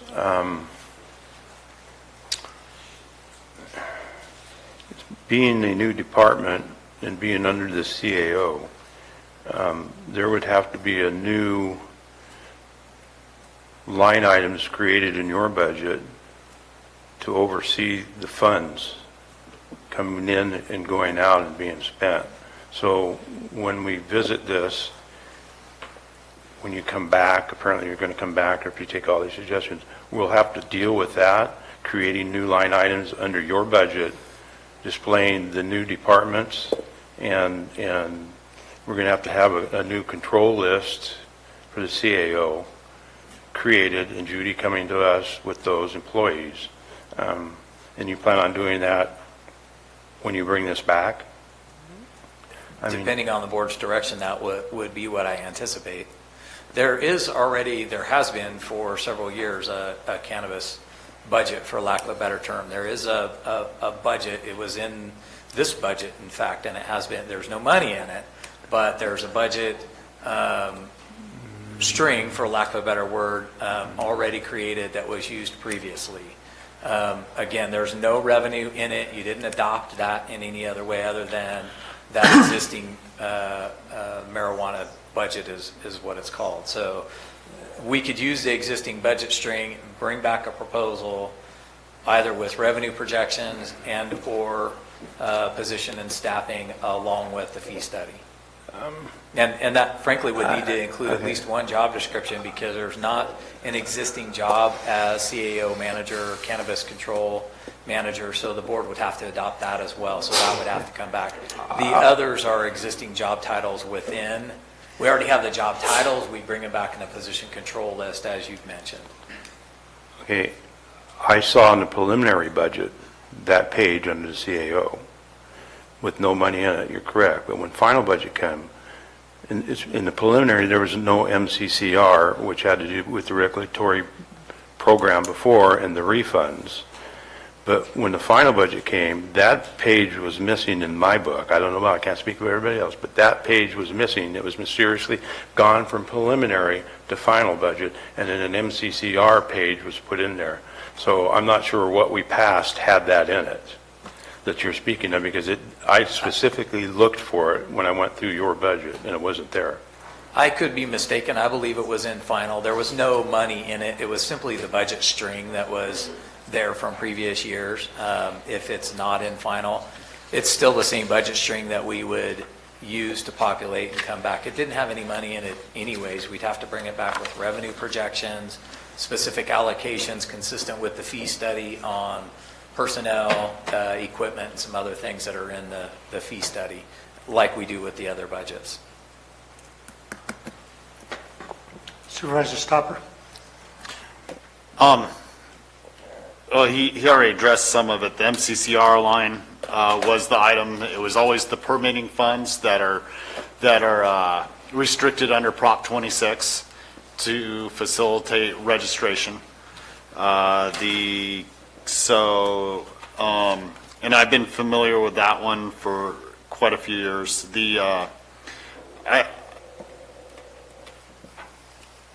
I have a question for my fellow supervisor on OSHA compliance and wage scale. What county does that? Because I would be very interested to see evidence on that. Sonoma County. Sonoma County has a wage scale and OSHA compliance for cannabis worker regulatory system? That's correct. All right, I'll double check that. I think what Supervisor Toffenali was referring to was these two pages, which were copied directly from the recommended and the final budget, the preliminary and the final. And we see a 56,000 MCCR fund in final. It was a new fund that was established with 572,746 as a bottom line net cost on it, with no revenue stated. So if anybody'd like to see it for reference, they're certainly welcome to have it. I can't see it from here, but yeah. It's the MCCR one saying that there's no money in it? There's money in it right there. That's the net cost. Okay, so that was in the final budget also. This was in the September final. Okay. Cheers. Let's bring it back. Is there a motion? Yeah, I'll make the motion assuming 1795 is approved, because this is all hinged on 1795, that we authorize the creation of the Division of Cannabis Control. And I need to explain my position on why. I mean, ever since I've been back on the board, I've been listening to the drama that's been involved all over the county regarding this, and there was never a central focus of where people went, no matter where they were on this issue. And I think solidifying it under one umbrella is fine. If we had wanted to do it under another department, it would have been fine with me. It just needs to be under one location, someone who is orchestrating this from all the permutations that are involved in the subject. The second is the finances. We seem to have, for whatever, kind of lost control. Well, and I've heard my colleagues talk about it. Well, how much is it costing much? How much did the program cost us? How much did we spend? Well, now we're going to have a mechanism to track the fiscal impact of the ordinance if this happens. So that's the second reason. The third, and I disagree with the sheriff, that I think we're going to be doing live scan on everybody that comes in. We had accepted the sheriff and the district's attorney's criteria. So when live scan comes in, we know if somebody, be it a worker or an owner, meets the criteria that the sheriff and the DA wanted. So if there's a question or it's something that might walk a fine line, then there's no reason that person under this work unit couldn't talk to the sheriff or to the district attorney. For the most part, it'll be fairly straightforward, especially regarding the owners, the cultivators. They've already been through this process. They went through it when they were approved for the county permit last time. They went through it when they got their temporary permit from the state. So this is just something they're already familiar with. They're going through it again. So these are the reasons that I support the creation of the Division of Cannabis Control, the Department of whatever it is under the CAO's office. I'm not going to talk about the fee study because I have another question on that. So I have a motion. Is there a motion before us? Is there a second?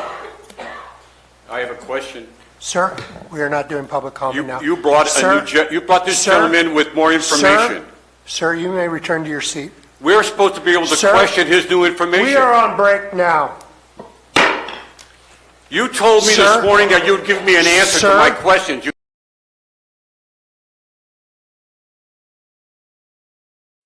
Members, whether they have supported something like this or not supported something like this in the past, have always asked questions about the financial oversight and tracking. I am of the firm belief that if the board does approve something like this and the ordinance in the future, that this will be the vessel in which a lot of that tracking can happen through. And it was something that was never put forth prior, that there was a firm need of. And talking to staff across the county for the last couple of years, a majority of them have supported this type of vessel so that they could have proper direction and organization. So with that, I'll second it. Very well. We have a motion to approve and a second. I'll call the vote. Supervisor Toffenali. Yeah, well, since we've had two supervisors that say the reasons why they're going to support it, I'm going to give the reasons why I'm not going to support it.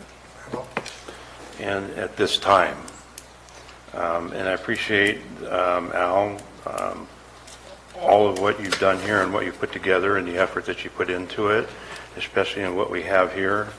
But to me, there's still a lot of unknowns that we need to solidify before we create this.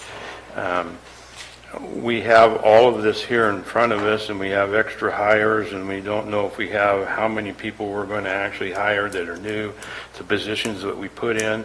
We went through this with the urgency ordinance, and the extra hires that were only supposed to be through the period of the permitting process ended up becoming permanent employees. So we still have those employees here that we've been carrying over the course of the last few years without any ordinance at all regarding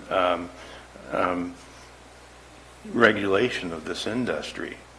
From what I'm looking at here and not even being able to answer the questions that I asked, shows that we're headed down, in my opinion, somewhat down that same urgency ordinance pathway.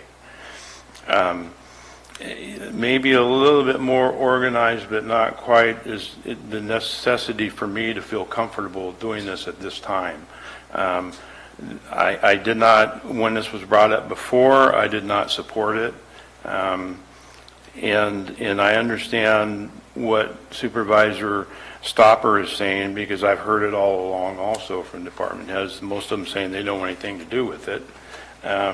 that's glad it's not going to be in their backyard, but yet when we look at this that we're looking at here that you put together, their departments are still all involved of it.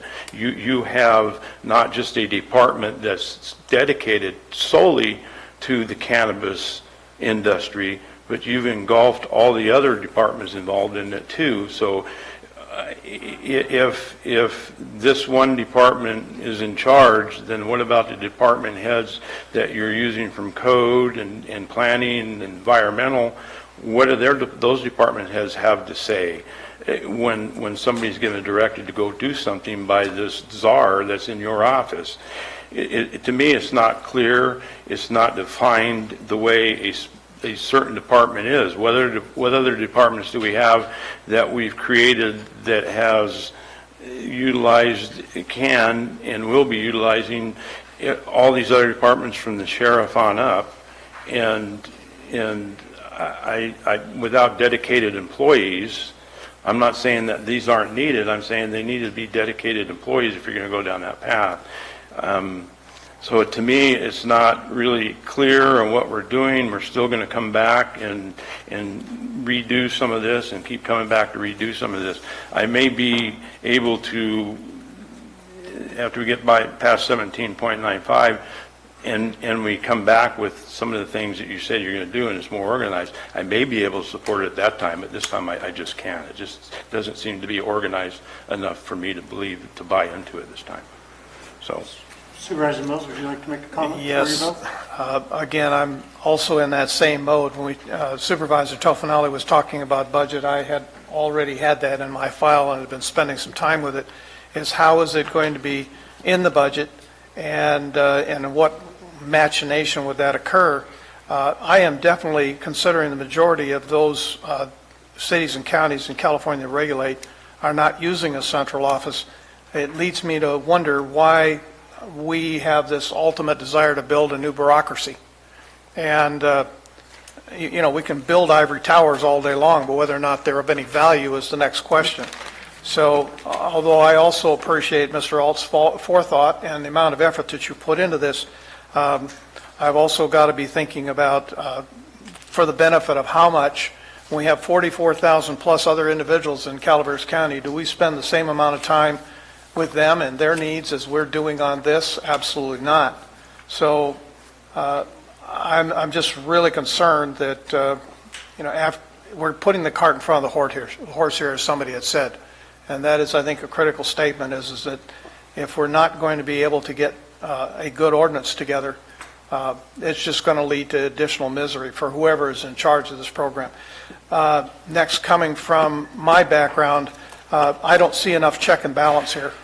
And check and balance means that we could build it for the most ethical and honest and upright individual to run it as possible. But likewise, what checks have we put in place to ensure that should that individual go horribly south, that we are able to contain or control the damage? So having a sworn officer doing background checks, that's quite one thing. But having somebody who's just hired to do background checks, and I know I'm speaking a little bit to 922, is quite another. And so there's an accountability issue here that I think that really needs to be seriously discussed and vetted to ensure that whoever is going to be in charge of this is truly accountable to this board or a future board, and that we ensure that that individual is maintaining the highest standards. I'm going to relay a story very quickly because of my time in Chicago. I did not get my dumpsters from the local scavenging authority. I paid cash to an envelope to a ward alderman to get it done. So I just want to be sure that we don't end up in that kind of situation when we're making this kind of decision. And for that reason, I won't support it at this time. Very well. We have a motion. We have a second. All in favor? Aye. Aye. Opposed? No. Ayes. Stopper, Callaway, Garamendi. Noes. Mills, Toffenelli. Very well. We'll move on to, we'll take, do you guys need to reshuffle? All right, let's take 2 minutes and reorganize.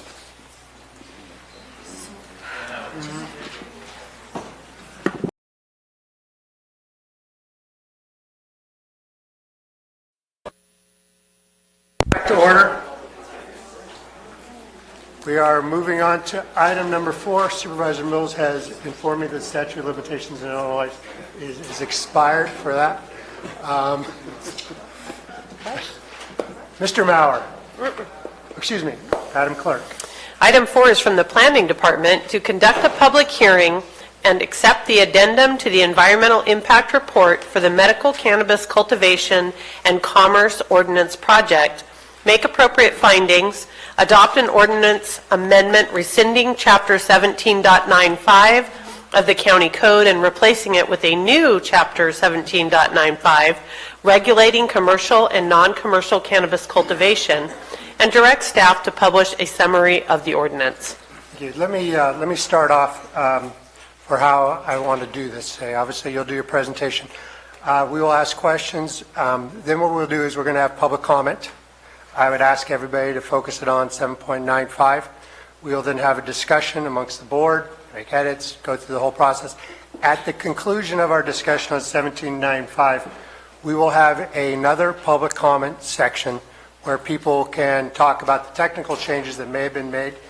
Public comment will be combined both 17.95 as well as any EIR issues. So this is all-encompassing under this section. So with that, we will move forward. Mr. Maurer. Thank you, Mr. Chair, members of the board. Peter Maurer, Planning Director. As indicated by the board clerk, this is a proposed ordinance replacing 1795 with a new regulatory ordinance.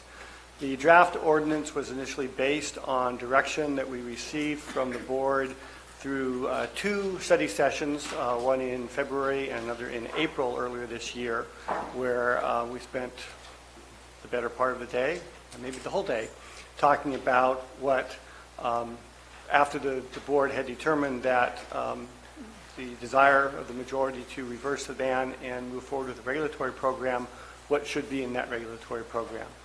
So working with County Council, we drafted the ordinance that, based on the direction that we had received. In the staff report, we sort of highlighted some of the key issues that had been discussed by the board. We then took that to the Planning Commission.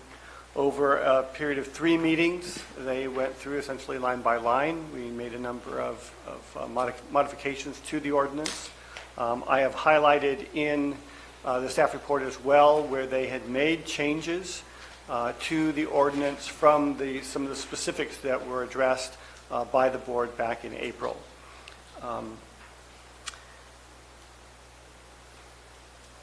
The environmental document that we're utilizing for this is the EIR that was prepared for the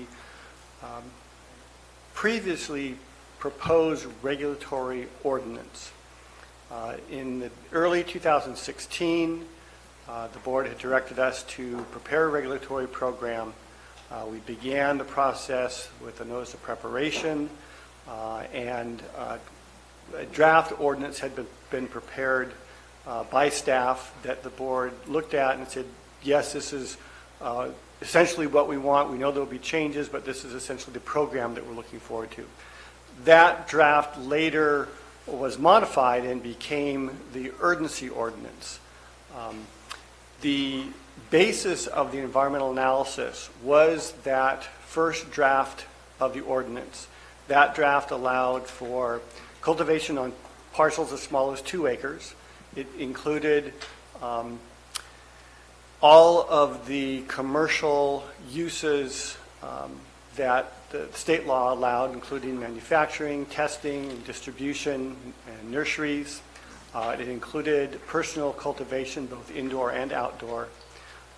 And the standards were significantly less than what was in both the urgency ordinance as well as the proposed ordinance that's before you today.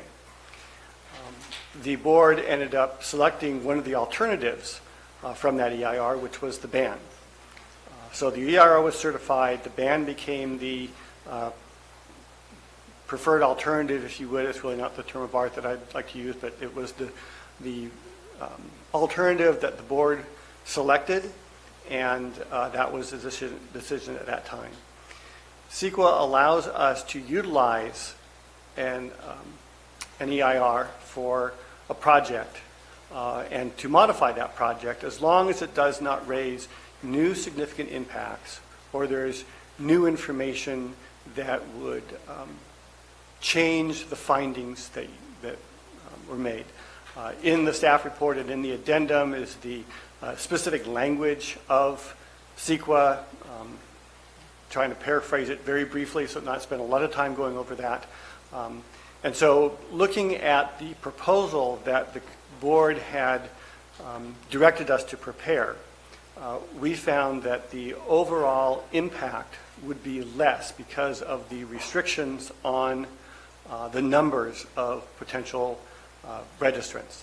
The EIR analyzed a total of 750 outdoor growers and 15 indoor cultivators.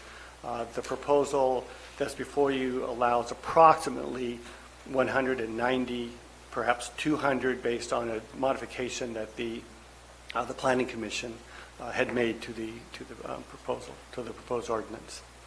So we prepared an addendum that described the changes, the differences between the ordinances, and how or if they created any new impacts. And so we feel very comfortable that that is an adequate review of the change in the proposed ordinance. And I know that you've received correspondence that claim otherwise, and every attorney is welcome to their opinion. But we feel we believe that we have adequately addressed the environmental issues associated with this ordinance.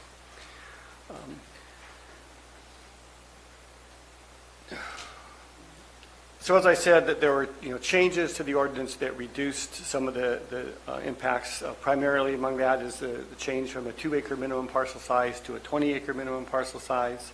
Setbacks were increased from 30 feet to 75 feet or 150 feet in some instances where they're closer to residential parcels. Medical and adult use are now both allowed as directed by the board. Outdoor cultivation has been increased from half an acre to 1 acre, while mixed light remains the same and the indoor remains the same. And the number of potential applicants has been reduced from 765 to 190. What I'd like to go through are some changes that the Planning Commission has made, and more specifically, after we packaged up what the Commission had done, we realized we need to make a few additional changes. There is a RATA, or a recommended changes to the ordinance, and if you would bear with me for a little bit, I'd like to sort of go through that. I was sort of thinking that what we could do is take this like we did with the general plan, and that might be the place to plug in the errata, so it's, you've got 1.5 pages, or do you have a better way that you'd like to approach this? Because eventually we're going to go through this section by section, okay, probably line by line. But if you want to overview desire of the board, we can certainly do it that way. One thing I'd like to point out that wasn't included in any of the documentation, and just sort of realized that this morning, was that the resolution of the Planning Commission included some findings related to the general plan and to consistency with zoning.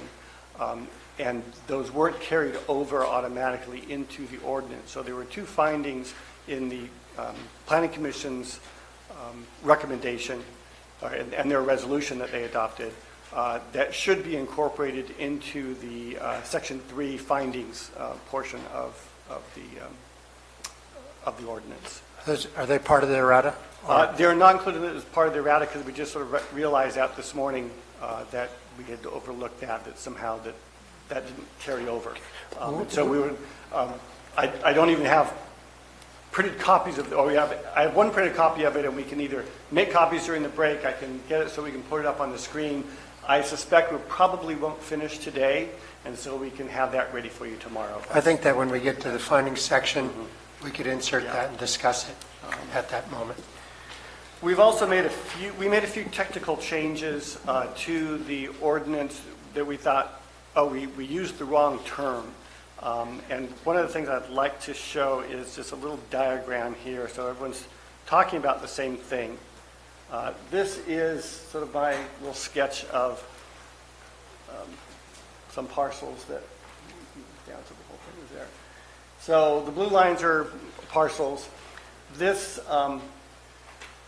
orange area sort of represents what the state refers to as premises. And that would be anything where cannabis-related activity is occurring. The green area would be the cultivation area. And so we've used the term premises and cultivation area. They're almost the same, but not quite. The cultivation area is actually where live plants are growing. And so you might have, say, storage buildings or other materials stored in this area that's not part of the cultivation area. We went around quite a bit with the Planning Commission trying to figure out where the appropriate term was. We had made some changes, and in fact, in the final version that was sent to you, we had changed cultivation area to premises in a couple of situations where we thought, we made a mistake here. This should have been premises. We've reviewed that again, and we'll probably need to go back, and maybe as we go through sort of each section, we can address those at that point in time. But I just wanted to make it clear. The other thing I wanted to talk about was two other terms that we call separation and setback. The setback is obviously the area, between the cultivation area or premises and the property line. So that would be the nearest section there. Separation, as it relates to a sensitive use, and there's certain things that are defined in sensitive use by state law. There's additional items that the Planning Commission added to that list. And that's measured in two ways.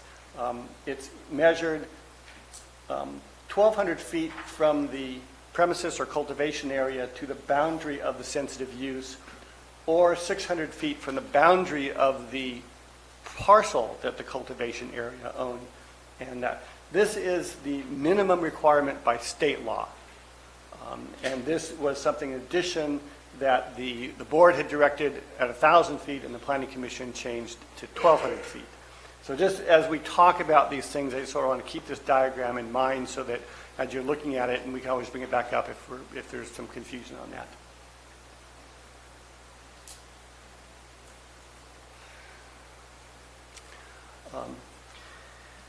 So without going into all of the detailed changes in the errata at this point in time, that really sort of concludes my presentation on the ordinance. If you have any questions sort of generally on the ordinance, we can talk about that now, and then I guess we can go into Are there any questions on the general ordinance? As I said before, we will go through this pretty much line by line. So big picture questions for Planning Director? Okay, and before we start going line by line, yes, sir. Any questions for staff? If you have any questions. Other than... Yeah, I'm sorry. I did want to note that we have several other department heads here that have some input. I know that we had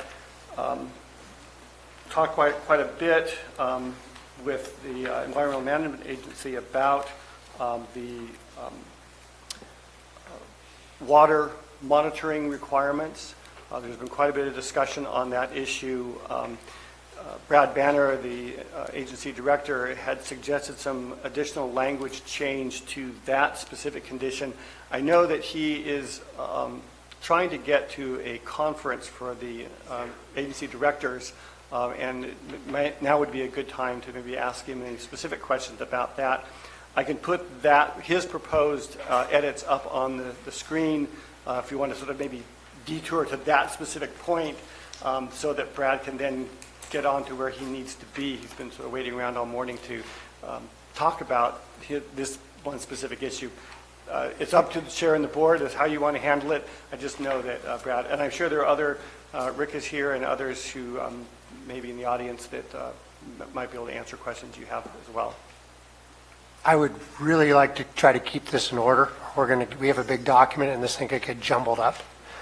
Brad, are you able to stick around to the end of the day? Okay. Are there any staff that would like to make general comments on this?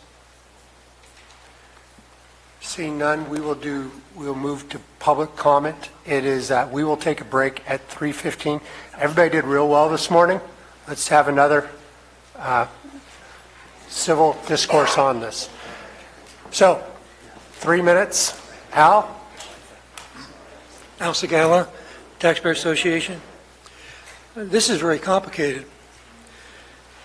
I understand that the state has regulations for commercial cannabis. I also understand that many counties and cities, don't know how many, have neither a ban or a regulatory ordinance, but all of them have to have permits. Okay, so if what we're required to have is a permit for commercial cannabis, cannot the basic requirements like the setbacks and some other things just be a condition of that permit and just not do the big bureaucracy? Does that make sense? Thank you. Public comment, take 5 at a time if you guys want to line up and make things go faster. I'd just like to address something that the Planning Commissioner said. When you received the letter from the Calaveras residents against commercial marijuana, CRAM, the attorney's letter, I don't want to put words in your mouth, but did you say that the city attorney disagreed with the CRAM attorney and in regards to this new ordinance complies with the original EIR? And the difference between the CRAM's attorney's opinion, is that what you said, sir? Excuse me, sir. Please, we just discussed this. Address the board, and this is not an exchange. He could have a rebuttal after the comments are done. But you said that to me before, but we never had a rebuttal. You keep the time running. Isn't that correct? I asked a question, and you said I would get an answer later, and I never got one. So I'm addressing something that he said, so how do I get an answer?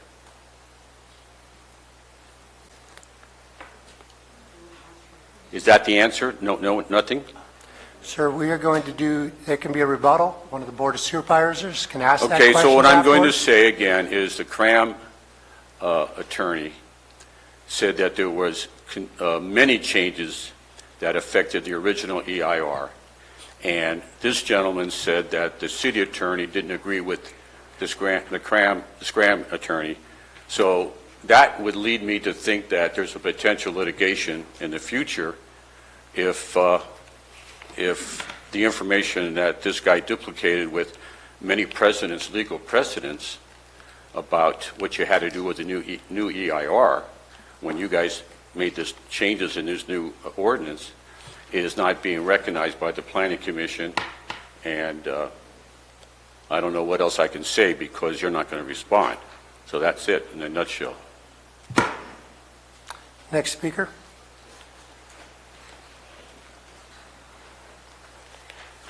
Aurora Weatherby, District 5. Sorry I couldn't get here this morning, but I am here this afternoon. I have here some information for the board. It was mentioned in the Marijuana Business News about 3 supervisors that they talked to. I think that's it. And they give their viewpoints on the lawsuit against Calaveras County.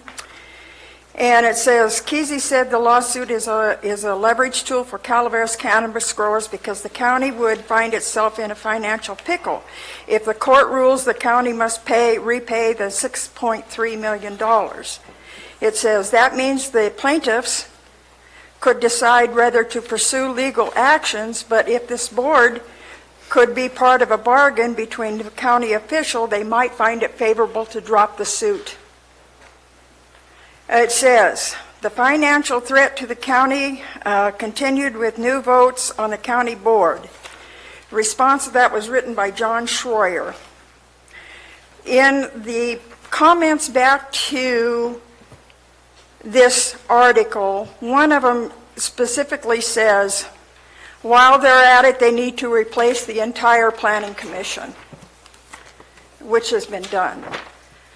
I have the questionnaire on the top is questions that have been asked of this board throughout the history of the cannabis ordinance plus post-cannabis apportment, which we've never gotten the answers to. I'm giving you 7 questions, and I would like answers to those questions if you have to do an audit of each department. I am a taxpayer here, and I pay my taxes. There's $3.5 million in the cannabis tax that has not been collected. I want to know the answer to these questions, and that is one of them. I attended the Planning Commission on the ordinance. I got the original ordinance as written by Mr. Maurer. I got like about 5 different packets of pages and changes from Mr. Laddish. Those changes were done and are on this current ordinance to be discussed line by line. I had the opportunity to sit down in my home and read them, and what it does is it gives carte blanche to the growers. There's no hard regulation there. Anybody needs to read that. Also, it is offensive to people. I had out-of-state visitors at my home Thursday, and the marijuana came wafting into the room. The stench is horrible. We had to close up the house. We couldn't even enjoy part of our visit because the stench was so terrible. Thank you. Next speaker. Could you put up the previous page? So I can see, that's what I'm supposed to talk on, right?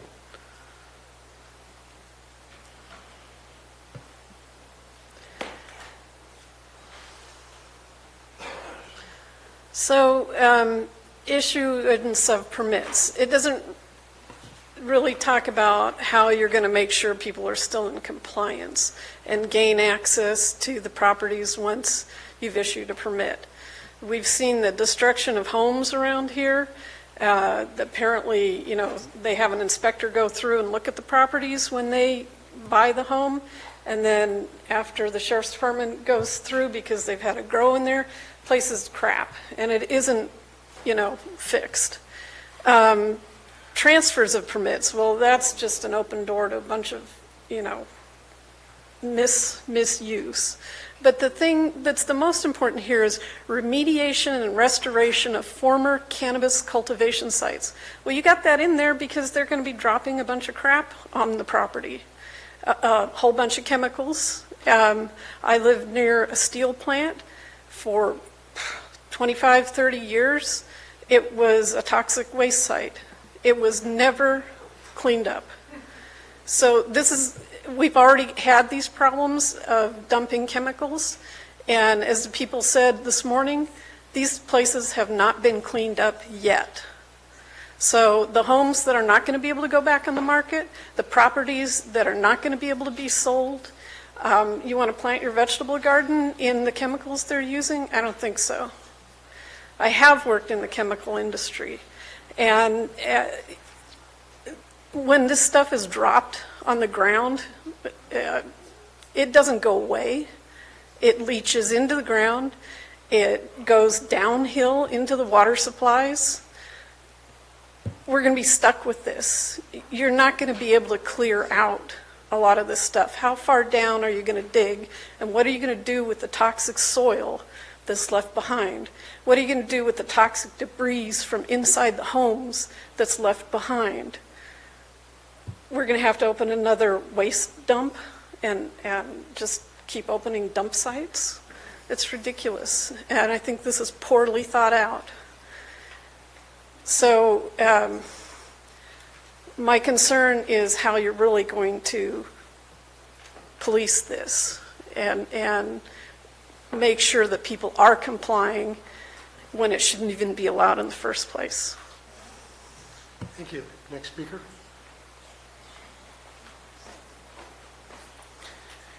Hey guys, I know I spoke earlier. I just wanted to redirect this question because Jack told me to ask it or talk about it at this time. Just wanted to see if we were going to follow through on what we had previously spoken about, the people who were within good standing, but for whatever reason did not make it through. And the only reason I asked this is because, Al, you and I have had conversation in the past. I saw in one of the previous PowerPoints early on early this morning, there was a little underlined squiggly thing that had said something about the state, temporary as well too. I just wanted to say, hopefully we can put into this some little subsection, as long as you are within good standing of the county, because you couldn't have been in good standing elsewhere if you weren't within the county. You know, maybe we should aim it that way. Also, I know this isn't going to be a popular one, but I'm just going to throw it out there real quick. To mirror what I said earlier, a lot of us, our families, we don't have the ability to just pick up, sell our house, move our kids, and we'll take this piece of ag or commercial or unclassified that people are now going to jack up through the roof 300%. I can't move my kids and whatnot. I'm on over 20 acres. You could put over 88 airline strips, actual legal ones. You could put over 15 football fields. You could put over 3.5 baseball stadiums. You can do all of these things on my property. That's a lot of space, guys. You know, like I said, I might be RR. I'm in District 2. You know, I mean, a lot of us in Mountain Ranch are, but a lot of us in Mountain Ranch, I don't bother anyone. Both sides know me. If you're going to put people up here, put people who are part of the community. I'm not one of those, you know, bad growers. You come to my house, meet my kids, see my property. You're never going to see a problem with it. Courtney Meinhardt was the first guy to ever come to my place, and he is the first one to tell me, this is an amazing property. You did a great job here. I'm on RR. I'm on 20 acres. I doubled my setbacks when you guys only required 75 before you even requested it. Those are the people that are in District 2. These are the people that have mountains. You know, I invite you to come to my place. If you ever heard of the castle, the big old mountain in Mountain Ranch, right off of Sheep Ranch or Mountain Ranch, that's my place. Come on by. You know, I might be RR, but I won't disappoint. I promise I'll be far away from everything. No complaints by any neighbors ever, and never will be. Think about us. We're the people that are going to keep this thing going for you guys. Terry? Sarah McBride, District 2. I do not grow, and I don't want to. I want people like that young man and others that are sitting out there wondering if they're going to have a career in this county or not to grow. The anger in here is palatable, and it's correct. I mean, we have had illegals take over. It's not the good guys' fault. They're the ones that want to follow the rules. They want to pay the permits. They want to do whatever they can so that they can grow a valid crop that got misaligned in people's minds because of politics and money. Now, that never happens, and it's happened again. And I would say that there's some valid things here. We want the small guys.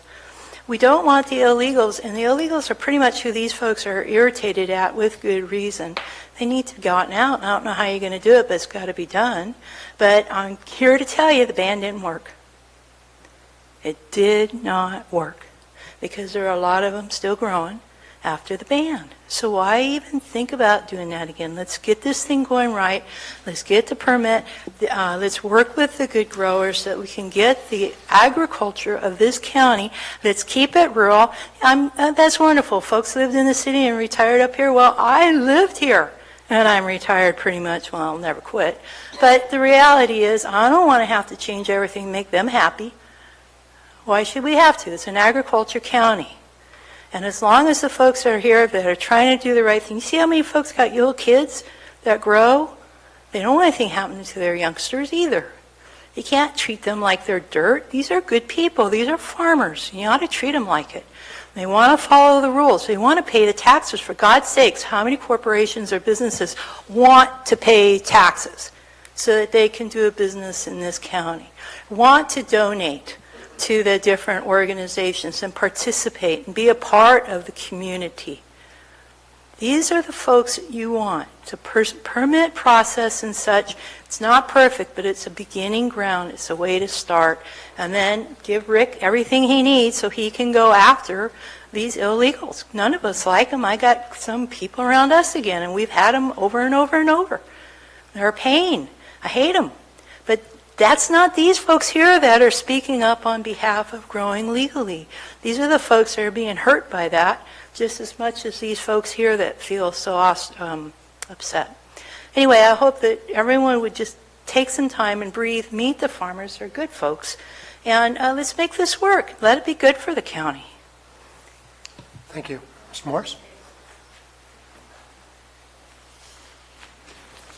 Susan Morris, District 4. I want to speak about the process. Calaveras Residence has hired legal counsel who has set forth in a detailed letter why the county's approach to these actions today violates the California Environmental Quality Act and state planning and zoning law.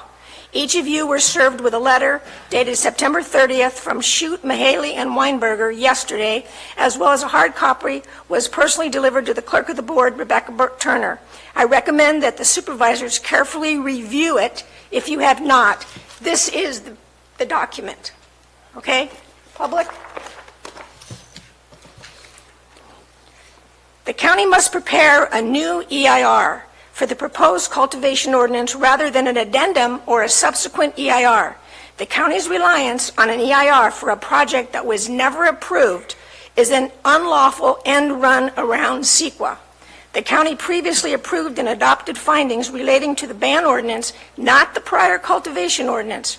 There is no indication in the county's findings adopting the ban ordinance that the county adopted or even considered the ER's alleged analysis of the prior cultivation ordinance. The county thus cannot rely on an old EIR to adopt the new cultivation ordinance. Further, as described in the legal counsel's letter, the new ordinance is so different from prior cultivation ordinance that the old EIR is no longer relevant. Even if the old EIR is relevant to the new ordinance, which it is not, the addendum still violates CEQA and the county must prepare a subsequent EIR. The county has eliminated mitigation measures from the old EIR that will lead to new significant impacts. For example, the increase in maximum allowable area for cultivation site and the ordinance allowance of multiple sites per acre could lead to significant environmental impacts related to hydrology and water quality, biology resources, noise, and odors. The addendum does not adequately analyze the implications of these changes in the proposed ordinance, which could allow massive cannabis cultivation complexes covering and befouling many acres. The county cannot simply disregard mitigation measures that the old EIR found necessary because they are no longer convenient. Please, make sure you've read this. Make sure you've looked at it before you make any vote today. Thank you. Thank you. Next speaker.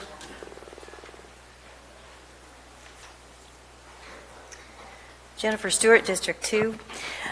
Even the name of the old EIR said medical use only, and that even the new name, considering personal use, that is a substantial difference. But besides that, the county must develop a new EIR report to address new information about widespread illegal cannabis cultivation activities. That wasn't even brought up before. The county now has 3 years of enforcement data that it did not have when it began developing the prior EIR. We now know that illegal cultivation activities are rampant. Further, even legal permitted cultivation sites across California use illegal pesticides. One study determined an anticoagulant rodenticide is probably ubiquitous at California cannabis cultivation sites.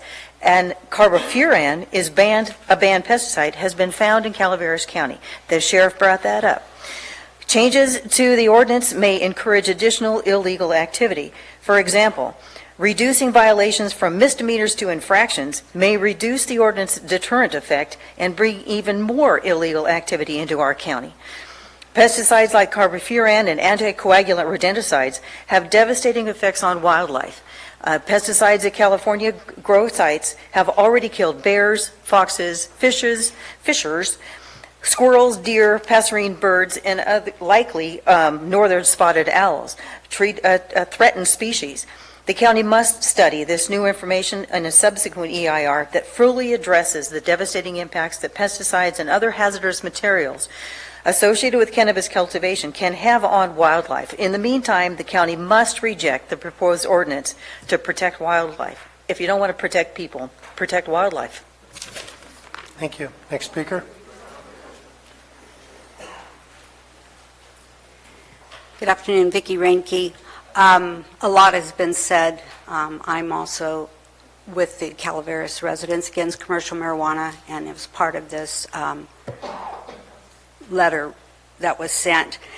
First of all, I'd like to ask if you guys would reconsider and break up your comments from the audience on the subjects. The EIR subject is one subject that is extremely important.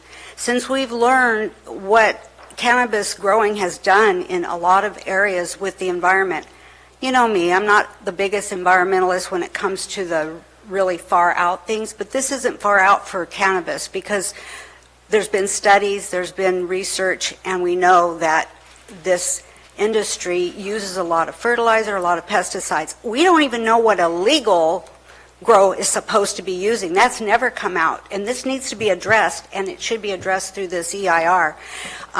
So I would hope that maybe the board would vote to reconsider that, and so that we can comment on this EIR, and then also comment when you get to the ordinance, which is a whole separate topic. So anyway, that's my request. And as far as the EIR and redoing the EIR, I agree totally. Even just on the idea that you're going to do co-location of marijuana is a whole new topic. You're going to have 1 acre of grow per 20 acres, and you could put 5 of those on a 100-acre lot.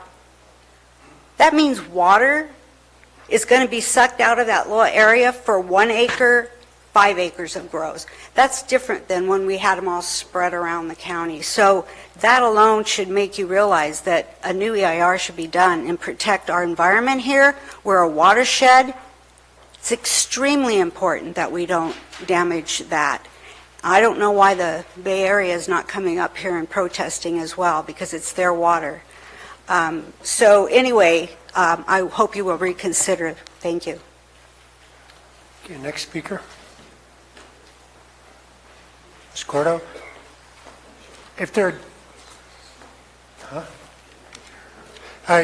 If you'd like to speak, if you could please line up 5 deep, no more. It'll speed things along. Okay, no one's lining up, so Ms. Cordo, just half a second. Raise your hand if you want to speak. Okay, we got a lot of you. Please help me keep things moving along.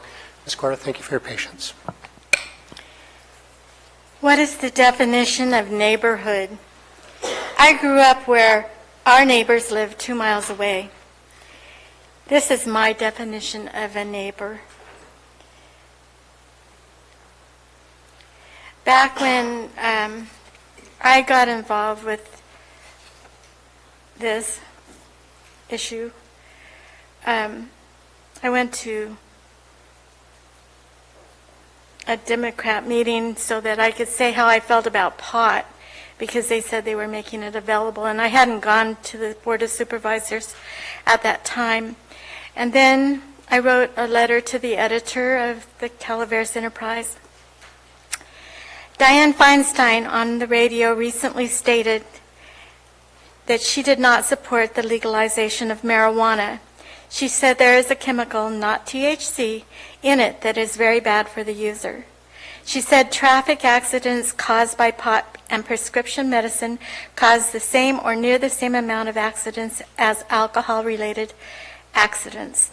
There is no breathalyzer to determine this intoxicated state like there is for alcohol, so it is up to the law enforcement officer to guess. The young, wet, behind-the-ears entrepreneurs appealing to the populace and their government servants are luring them with a green phallus on a stick, claiming the promise to plump up governmental coffers. There is a certain animal that likes carrots and will blindly follow them anywhere. The name of the animal eludes me. From my standpoint, if a family is dropped in the middle of the Sahara Desert and given no water to reach a far-off oasis, that is like making the promise of companionship and love and support a family deserves from each other, only to find one or more members' bodies are there, but they are not. There are some things that money cannot buy or rectify.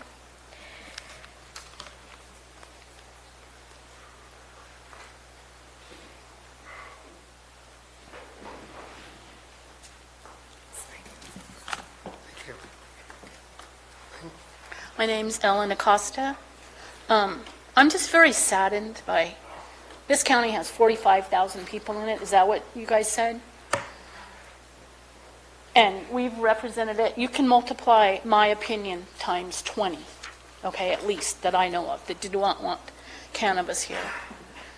And it's going to come down to you guys voting for it. We tried to get the county to put it up for a vote, and it got shot down. I just think it's wrong that 3 people on this board are going to pass this cannabis, and none of the people that work 8 to 5 out there can come to these meetings, voice their opinion. And Mr. Stopper, I know you just got elected, but I know lots of people in that district that do not want it. And I don't think you're representing our county fairly. Should have been voted on. Thank you. Thank you. Next speaker.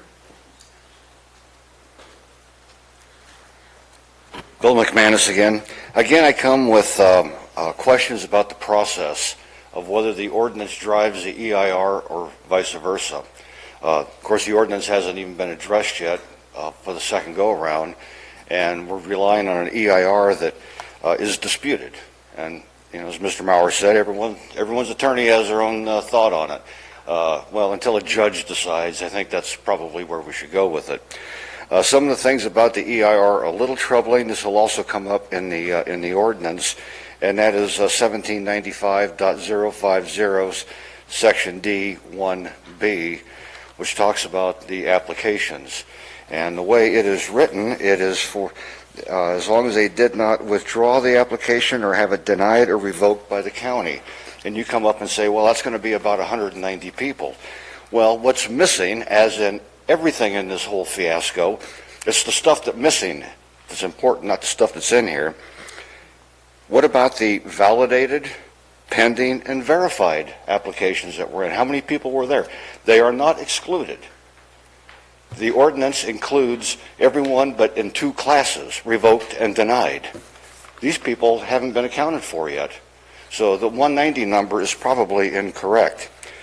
The other thing that has changed completely, hugely changed everything, is the co-location, which at one point was going to be limited to 5.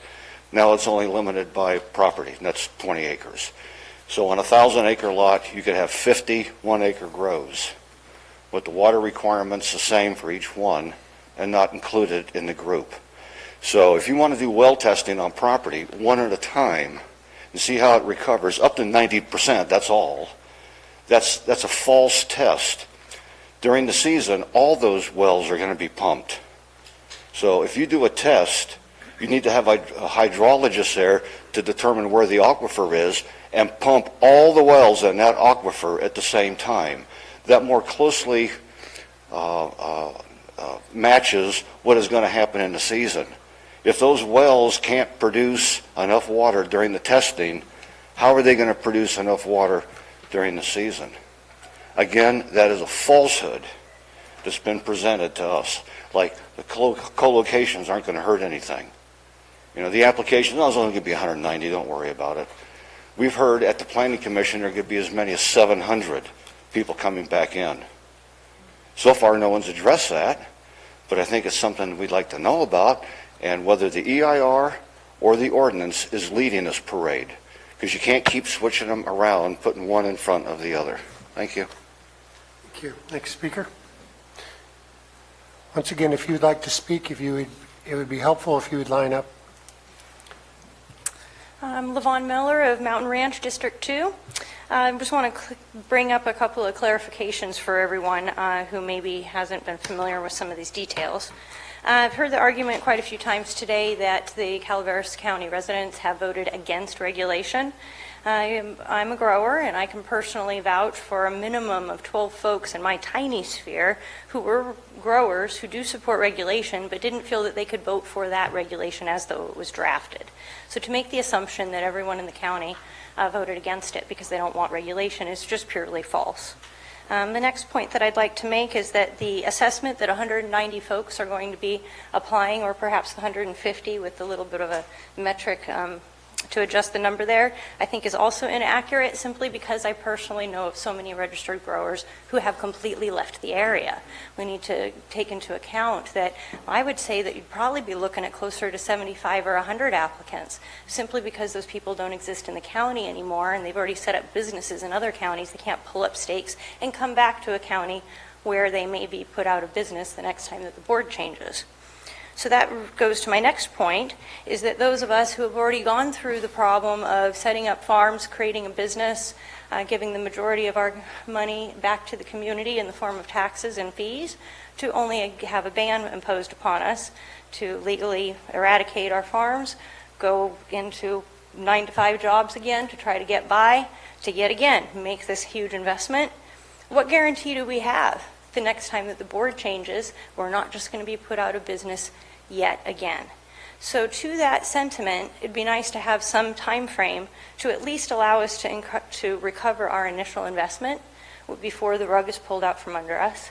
That would help to encourage compliant folks to come and participate in this program and actually have some faith in it that our government is going to back us up. Okay, in the interest of having 1 minute left, I'd like to bring to everyone's attention that under state regulations, we need to do a rigorous testing. Cannabis is the most tested product on the planet as far as pesticides and all of the negative chemicals that keep being discussed. So if we put those things into our farms, we can't sell our product. So it's a misnomer to associate chemicals with organic regulated farming. On co-locations, we fully support that, mainly in the interest of oversight, so that when the inspectors come out to inspect multiple farms, when the sheriff is here to make sure that everything is being done properly, you can go to one location and see multiple sites at once. It reduces the cost for the taxpayers, reduces the impact on the environment, because you're concentrating on an appropriate location and not creating more roads and traffic in between multiple sites. Another issue is the metric that's coming up. Everything is going to be tracked, traced through the state. Look at state, see how well we're going to be regulated. Thank you, Ms. Miller. Thank you. Tina? Hi, Dina Morris. I would like to say to everybody watching, listening, don't be fooled. In that article that talked about the lawsuit, the Guerrero lawsuit, Kesey, the CFO of Golden State Herb, said in there that it could potentially be 750 farms strong when new regulations are written. Jack Garamendi hedged and said only about 200 farms were identified as potentially being viable for county permits. Those should get first crack when or if the county issues licenses. So he didn't deny that there could be 750 farms. Now, having said that, we're going to allow larger maximum allowable areas for cultivation, and that's a change that will lead to significant environmental impacts related to hydrology, water quality, biological resources, noise, and odors, which are the #1 complaint under the UO, which isn't addressed in this new ordinance that I could find. So in the EIR, the existing EIR, it said an outdoor grow, half acre, is 390,000 gallons of water per season. So multiply that times 2, because now we're going to allow 1 acre. That's 780,000 gallons per season. Now times that by 5 acres, since we can have 5 acres on a 100-acre lot, and that's almost 4 million gallons. Multiply that by 190 permits, 780,000 gallons per acre, that's 150 million gallons of water that's going to get pulled out of the ground. And if we have, let's say, 700 grows, well, that's almost, that is 500 million gallons of water coming out of the ground. Now, I'd like to remind everybody, there are many areas in Calaveras County, including the area I live in, Copperopolis, where the water tables are low to none. So you go through these water testing things and you dry up other people's wells. That's not right. And that's going to put the county in a very bad spot. A supplemental EIR, environmental impact report, is needed to examine these potentially devastating new impacts. It also serves as a public notice of the proposed project and the significant effects on it. We have a whole different status now than we did when we had the UO. The UO, we had this influx of green rush, we had all these grows. Thank you very Now much. we Jeanette. don't. Appreciate it. I'm going to assume that he's the last speaker since no one else is getting up. Anybody else want to talk? Okay, Jed, you'll be the final speaker. Hello, Board. Trevor Whitkey. Many speakers have come up today and expressed their concerns regarding problems associated with existing illicit cultivation throughout the county. We're presented with two possible solutions to this set of problems. On the one side, there's the ban, which has not eliminated or remediated any of the impacts associated with illicit cultivation, as acknowledged by essentially every speaker. With the ban, there's no funding to address the problems associated with illegal activities and no way of encouraging or attracting good actors to come into the county. Instead, we will continue to attract those who wish to ignore the laws and only do what they would do historically, which is ignore all of the existing codes and create the problems that were displayed in all of the pictures that we saw earlier today. On the other hand, with revised 1795, we're presented with a regulatory option that would create a system of taxation and regulation that would create a revenue stream and a set of laws that would protect public safety, drive compliance, addressing the many issues brought up by those concerned with cannabis cultivation. The proposed fee of $12,000 is more than 2 times larger than that under the urgency ordinance. It would create a revenue stream of $2.4 million to cover all of the cost. And if any uncovered costs were discovered through the fee study, those would have to be covered by the those participating in the regulatory program. The proposed maximum canopy considered under the proposed ordinance of 196 farms being able to grow 43,560 square feet of canopy if taxed at $2 per square foot would equal $87,120 in taxes per farm. This equals $17 million in Measure C tax revenue. Last time, every one of these farms paid their taxes, every single one of them. That's the only way any of these 196 farms could actually get into this regulatory program is because they paid their taxes. People keep on mentioning Crystal Kesey and the Greer lawsuit. Crystal Kesey and the rest of those individuals are unable to make it into the regulatory program because they did not pay their Measure C taxes. That's one of the ironies of their lawsuits. They didn't even pay their Measure C taxes. Furthermore, the issue here about the wells. The well yield pump test requirements in the draft ordinance are excessive compared to agricultural municipal uses. The ordinance would be stronger and less vulnerable to challenge if it simply required well performance tests according to state regulations in Title 22, Section 64554G, respectfully submitted by John Kramer. John Kramer is a PhD hydrologist. I think his word on this goes above any of us. The guy has a PhD and is well studied and understands the implications on hydrology, and so I would take what he has proposed. Furthermore, yeah. Thank you very much, Mr. Whitkey. Mr. Larson, you were in the other room, right? Okay, you are our last speaker, and we are closing public comment.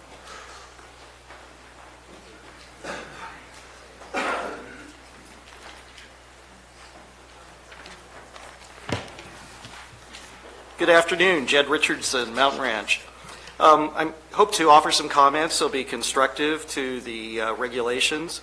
Under the personal non-commercial cultivation, I think we need to eliminate the requirement for screening of plants from view. That somehow stayed there even though it was eliminated from the commercial requirement, even though the setbacks are the same.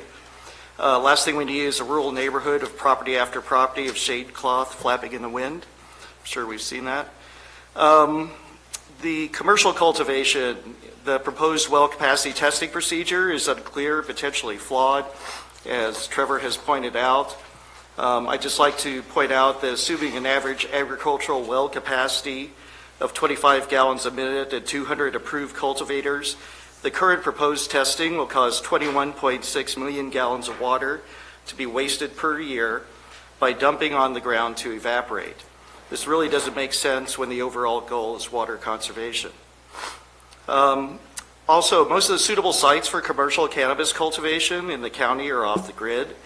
These sites will be powered by photovoltaics with battery banks and generator backup. It should be understood that generators will be running to recharge those batteries during inclement weather. Rim fees for cannabis cultivation sites in the past have been as much as double those for similar agricultural operations. Rim fees should be based solely on actual impacts on roads, primarily by passenger vehicles with limited commercial trucks during harvest. The addition of school bus stops as sensitive sites is unworkable. This was discussed in the original urgency ordinance. School buses typically stop every half mile to mile. This would mean that most properties on a route with a school bus would become unsuitable for cultivation. Also, school bus routes and stops change on a regular basis. The requirement that the current property owner be jointly responsible with the grower for site remediation will likely lead to litigation. Many former grow properties have changed ownership many times with the current owner not aware of the potential liability. Water trucks should be allowed as a secondary source of water for emergency situations, such as a failed well pump, which could take a week or more to be corrected. Thank you for your consideration. Thank you. Mr. Larson?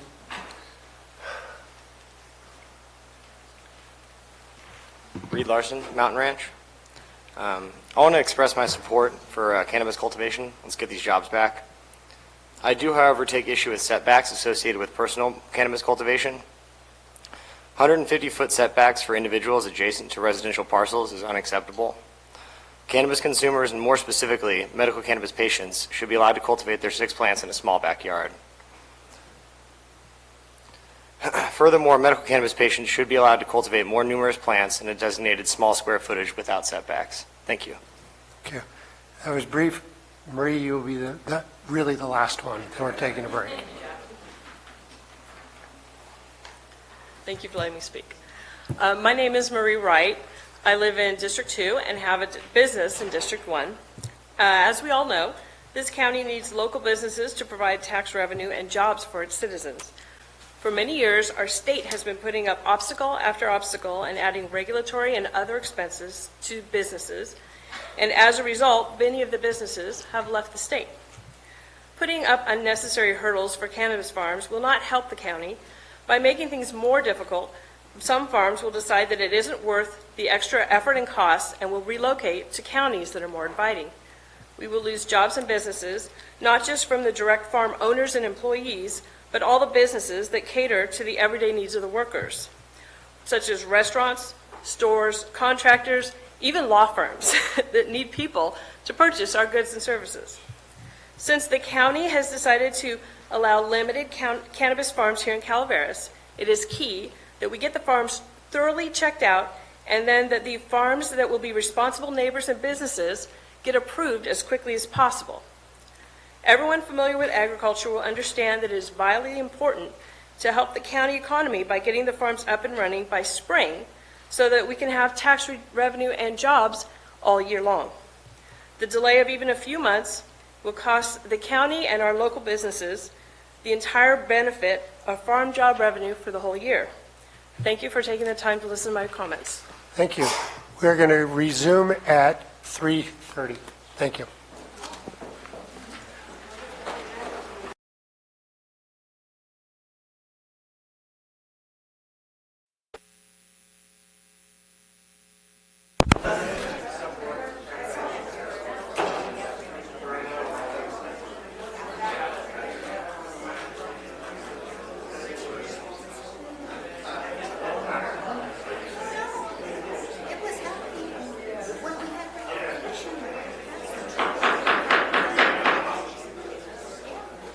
All right, welcome back. You got to sit down. All right, welcome back to the Calaveras County Board of Supervisors. We have completed public comment. We will, any further comment from Mr. Mauer or questions for him before we start going into the nitty gritty? Mr. Mauer, do you have anything? Just a couple of responses to some of the comments. Question was asked whether or not we disagreed with the letter from Shute-Mahaley. We do disagree with the conclusions that they reached. Mr. Castanis brought up an issue about not getting a state license because the ban went into effect before the state could finish processing a few applications. The Planning Commission made a change to the ordinance that would allow those people that were in process with the state but didn't complete the licensing process to be eligible to apply. So we don't know the number. It might be 6 to 10 perhaps, but I wanted to just assure Mr. Casanas as well as the board that that was one of the edits that the Planning Commission made, and that's why we say about 190. The numbers that, we've also heard other numbers such as 750, and that's patently false. We have a list of the licenses that were issued by the state. We compared those against those who were in good standing, and that included the validated and all the various terms we use for different stages in the process. If they had not been denied or not been revoked, and they were in good standing with the county, either we had issued the permit or we were still in the process of reviewing their application, they would be eligible to apply. Doesn't mean they're automatically approved. It means they're eligible to apply.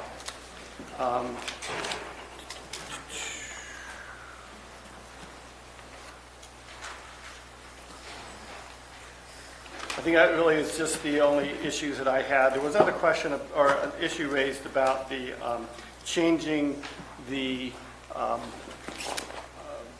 what's the term from the reduction of the penalty from a misdemeanor to an infraction. We discussed that at the Planning Commission. If that's a concern, Ethan Turner is here, who worked with the Sheriff's Office and my office to craft the section on penalties for violations, and he can explain in more detail why that change was made. So unless there's other questions that you have of me, we can start sort of going through some of the changes that we're suggesting at this point. So I'll open up for questions. Supervisor Mills, Yes, we're going to take the environmental impact report separately then, Chair? we'll take that on after we finish 17. Great, thank you. Discuss that, but the comment was over both. So we will not have another public comment on that, although we will have one at the end. Okay, you guys ready? I think we know how this works generally. We'll take the same approach we took to the general plan. We'll go section by section. Somebody has a suggestion, we'll note it. If you got 3 people who want to talk about it, we'll discuss it and move forward. If there's not, we will not. Everybody got it? Very well. Sir? Yep.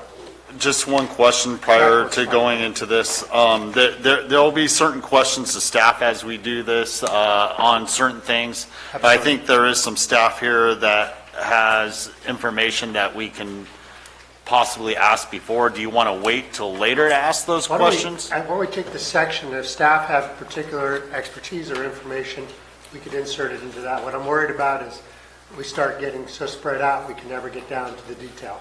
So if you got something specifically you want to bring up, and it's germane to where we are, that's fine. So we're proceeding with this and then staff later. Well, as we go through each section, for example, 1795010, the purpose and intent, I'd like to know everybody's comments, people's thoughts. We'll judge whether this is something we want to continue.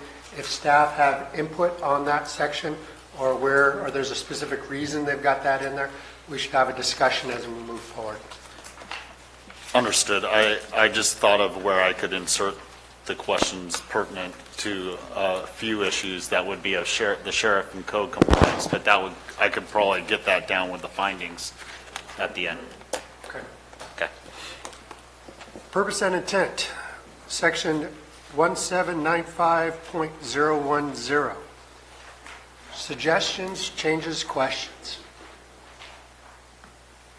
Supervisor Callaway? Towards the last sentence, to the extent deemed necessary, I thought it should be to the extent allowed under state law. Is there any comments or thoughts on that? Mr. Maurer, is that Ms. Moss? The only concern there is that we're not allowing all of the types of cannabis activities that are allowed under state law, and so the concern is that somebody could say our intent doesn't match the body of the ordinance. So what does deemed necessary mean? To where we don't have a choice under state law? You can have that one. I agree with Ms. Moss. That's the way I read it, and it's necessary regardless of the situation. Under section B? I have one change, sir, under section B. I just want to make sure, because I printed up, or I have the one before me. It is also the purpose and intent of this chapter to develop reasonable regulations. That the reasonable regulations prior to prevent commercial cannabis cultivation in higher density residential zones to minimize its impact on residents. That's in there as I read it. Yes. The current draft. Okay, I would like to add a sentence to the end of B, which coincides with some changes I'm going to make later, or transfer their license to an entity with an appropriate site.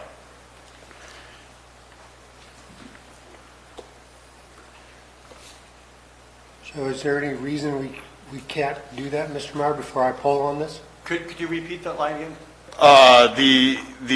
Okay, at the very end of B, after with compatible zoning, or transfer their license to an entity with an appropriate site.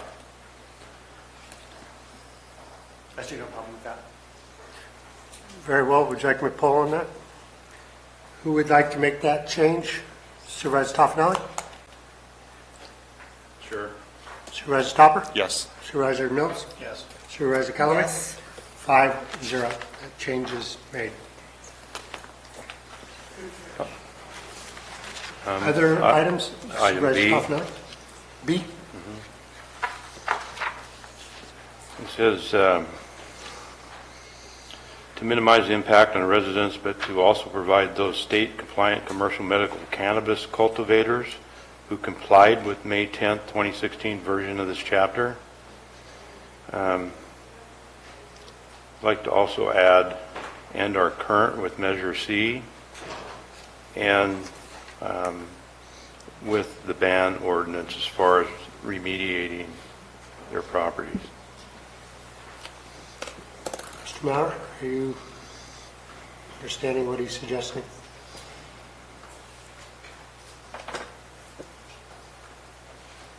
Yes. Is there any reason we can't do that? I know it's held on, I know it's noted several points later on. Not It the is later on. Not the but- Measure C so much, though. I think. Yeah. So the intent, it's a bit redundant, but I could go with that personally. Is there any, so there's no reason we can't do that, so. No, all these things, the transfer, the ordinance provides for a lot of these things that we're just talking about in the intent section, Well, but right. no, there's no reason you Right, can't. it's just stating an intent. I'm aware of that. Mr. Supervisor Toffenelli, would you like me to poll on that? Yes. So Supervisor Toffenelli, yes. Supervisor Yes. Stopper, Supervisor Mills, Yes. Supervisor Kelly, Yes. Supervisor Giovanni, that change happens. Well, actually, I was after B as my, as Okay, well. well, we can make more to be if you got it. Well, I'm Supervisor Mills? thinking in terms of, in terms of currency with Measure C taxes. What about currency with property taxes, fines, penalties, or any other tax fees that are due the county? Would the board be willing to accept that as a broader statement? No. He's not polling yet. Oh, I'm sorry. Is there any reason we can't do that before I poll? No, I'm just concerned that we're going to rewrite the whole thing and not be able to do this while Yes. we're We're- going along. Let's see how we do it. Supervisor Mills, yes. Supervisor Stopper, No. Supervisor Toffenelli, Can you state it again, what you're saying? That the applicant needs to be current with all taxes, fees, fines, penalties, et cetera. Whatever money is due the county, that it is current. I'm not so sure. I could understand the property taxes, if they owned the property. A lot of them didn't own the property, they were leasing it, so, whether they're current, the person they were leasing from was current or not is really not up to them to be able to remediate that. Fines, I'm not so sure under, are you talking about related to this business or just fines like you got a fine because you were after dark walking the streets and the sheriff gave you a fine for something? I'm not sure what you're saying, so. That's the reason I said no, because it's pretty encompassing. Yeah, I'm not trying to pick on the sheriff here. I was just trying to be sure because Or one of his deputies. This has been brought up by staff that, for instance, where there were potential monies due the county, that we made sure if this person was due those, or the money was due, that it was brought current. No, right now. Maybe if we get further into this thing, there'll be an opportunity to do that. Okay. No also, so that does not get inserted. Other items on 1795-010? All right. We're going on to 1795-020, definitions. Does anybody have? And folks, I'm working from the red line version, so if we call the pages, we have to be pretty exact. We have suggested edits to PP, MMM, and NNN. PP, what's the other one? Triple M and triple N. I have some of those also, sir, and more, and addition. So. Mr. Mauer, would you like to start off with double M or triple M? Let's maybe just go in order. We'll start with PP. Double P, and that was included in the suggested changes. We just feel like we should strike what should have been all in parentheses, but only have the beginning parentheses, because Malcursa actually meant more than just what's in the Business and Professions Code. So we just didn't need that. So we're recommending that be struck, as shown in the on the screen here and in the errata or the suggested edits. Is there any objection to that from the board? Seeing no objection, that stands. The next one we had was triple M.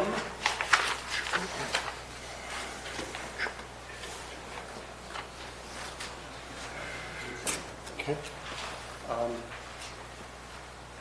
And there's a similar edit to triple N as well. The phrase, when applied to commercial cannabis premises, doesn't need to be in there. The other thing that I wanted to bring up in this case is, if you recall the diagram I showed earlier that showed the measurement from the cultivation site or in the premises. We went back and forth on this one quite a bit. The Planning Commission actually had recommended the term between a cultivation site or a parcel. We felt that our interpretation of the state law initially was that we should be measuring it from the premises, but second reading or 14th reading of that provision of the code believed that the Planning Commission's recommendation was correct, that should be between a cultivation site or a parcel. And the same thing with on the definition of setback, that should also be retained as cultivation site. So that's not. That's not what you've got up there, right? So right, in this one it says right here, between a premises or parcel, that should be changed to cultivation site. Otherwise, the edit with striking that first phrase, we would recommend that be done. Does anybody have a change to Mr. Mauer's correction on triple M? Not at all. I agree with it. That's what I have here, cultivation site. Premise defines everything used for a business. So a well that was 100 feet away would be part of a premise as opposed to the actual cultivation site. Am I correct? Okay, so you've got no objection, your changes to double M, triple M to cultivation site stand. On number, you had triple N. You wanted to change the same thing, cannabis premise to cultivation site? Yes.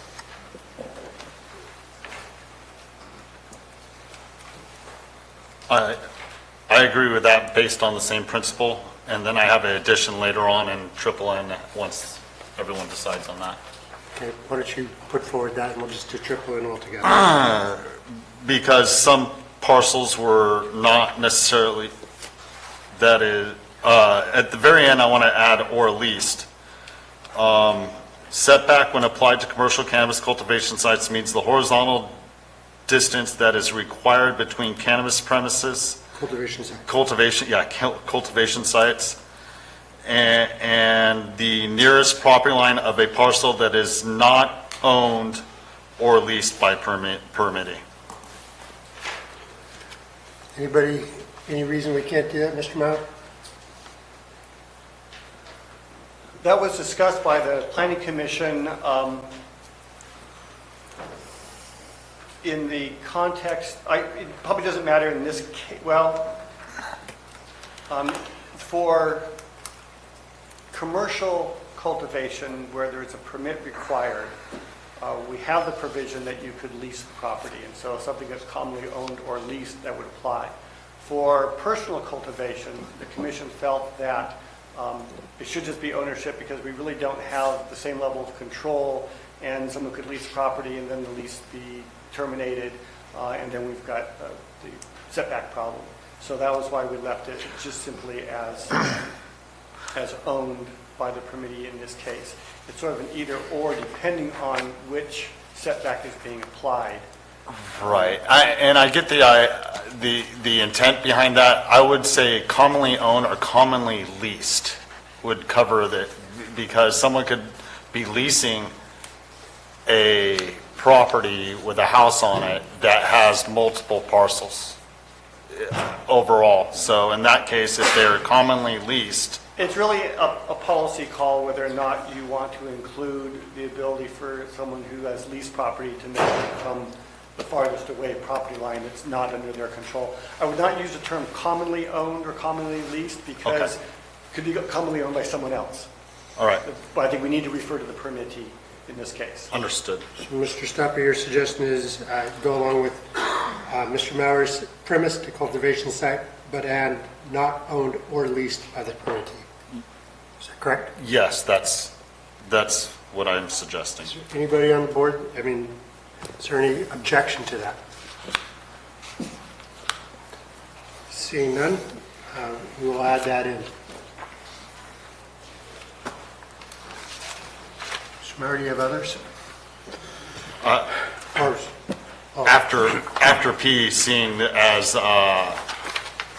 we have these in alphabetical order, so triple P, in that area, I would like, because it's referred to multiple times throughout the ordinance, and it needs a definition, successor and interest. I don't have a suggested definition for that, but I have not found that successor and interest is defined in this in any way, so for that to be defined is needed. Sorry, Supervisor Stopper, are you talking about triple P? Well, right after triple P, the successor and interest is the definition I would like to add. Oh, okay.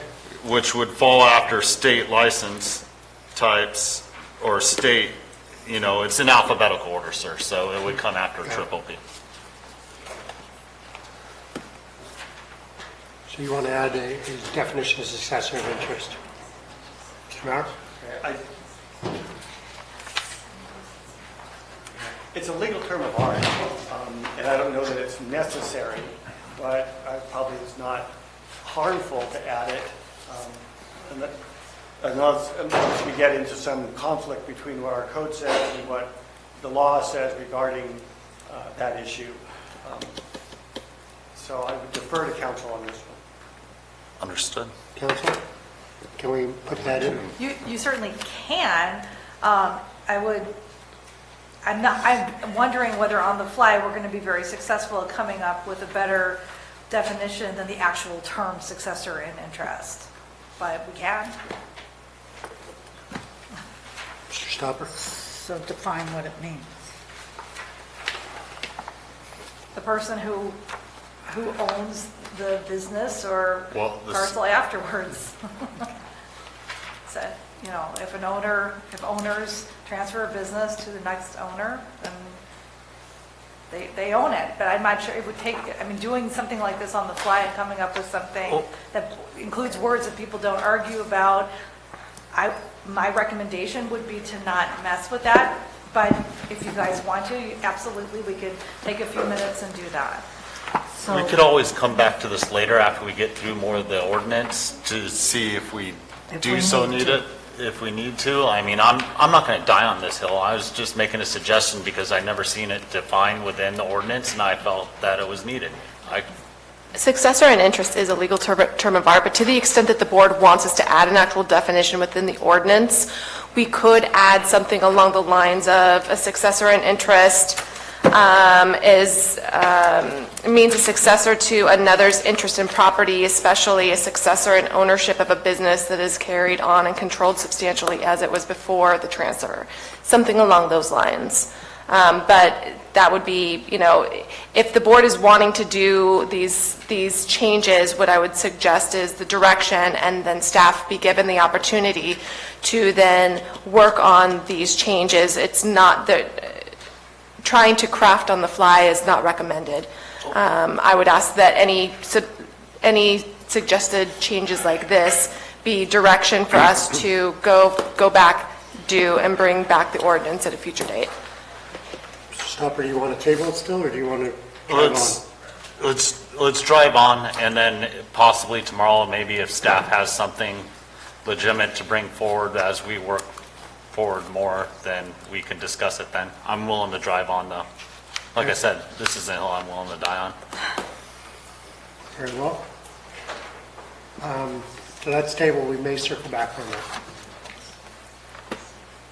Other items going down the list?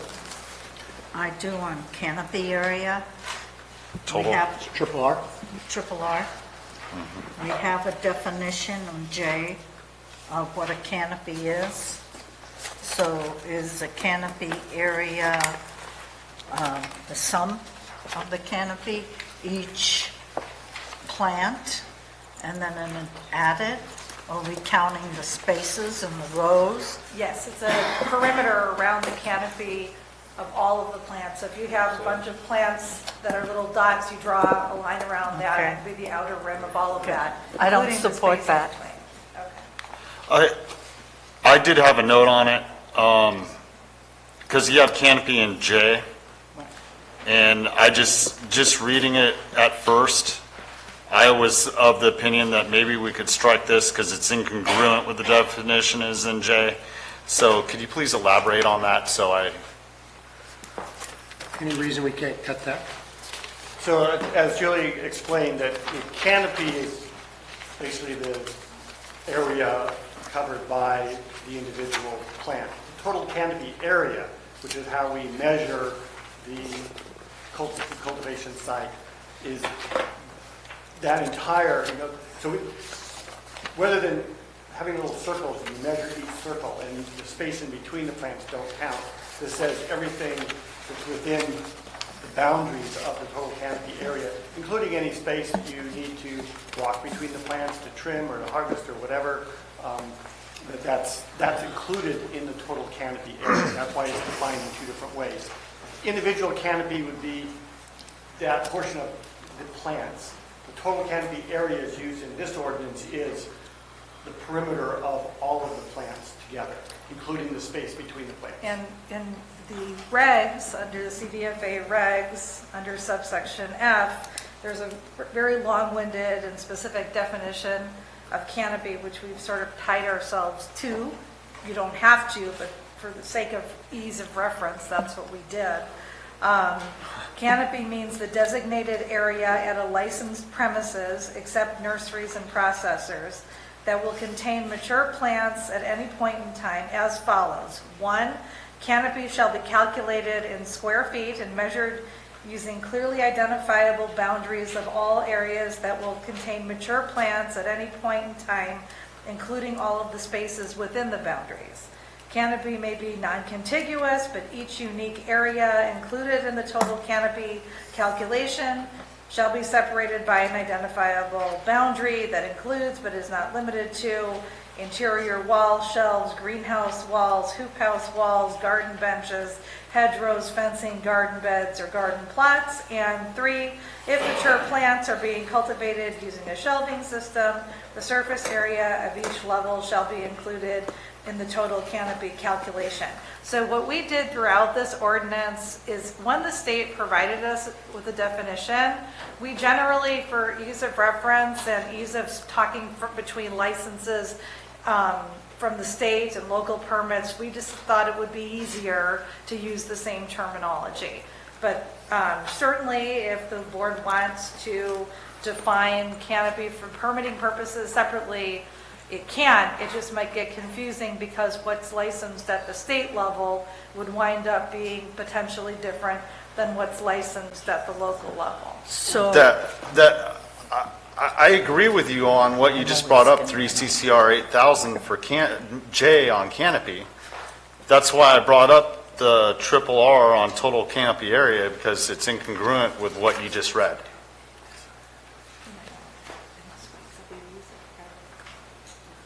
I think sometimes we refer to total canopy area as a way of saying all of the canopy on the site, even when it's not all contiguous in the same part of the premises. So I'd have to do a little bit more looking throughout the ordinance to see if there's actually a conflict, an actual conflict there.